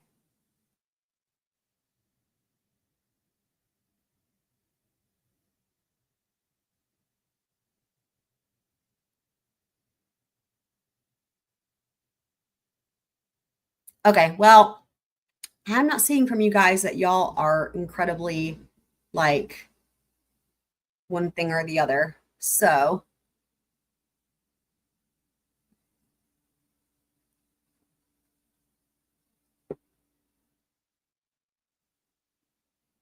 Happy Annie says, sure. Okay, well, all right. Well, we'll do some then. All right, let me just give me a sec. Customization. Okay, and this should redirect you guys. Hopefully I have it all set up. Let me just make sure. Okay, should be set up. Okay, cool. That should be set up. Excelente. All right. All right. I said no, ladies. Yeah. Where's Runkle? Runkle is finishing up his live stream in Canada. And maybe that's what you meant. He's in Canada. Just like Happy Annie and others. We have lots of Canadian squirrels. He's Canadian. He's amazing. Okay, this should redirect you guys, though, into Murdoch Flash. Hopefully we'll see you there, even if you're reading your transcripts. You can read your transcripts and hang out with us. We love you. But I'm going to go ahead and roll the outro. I'll see y'all in just a second.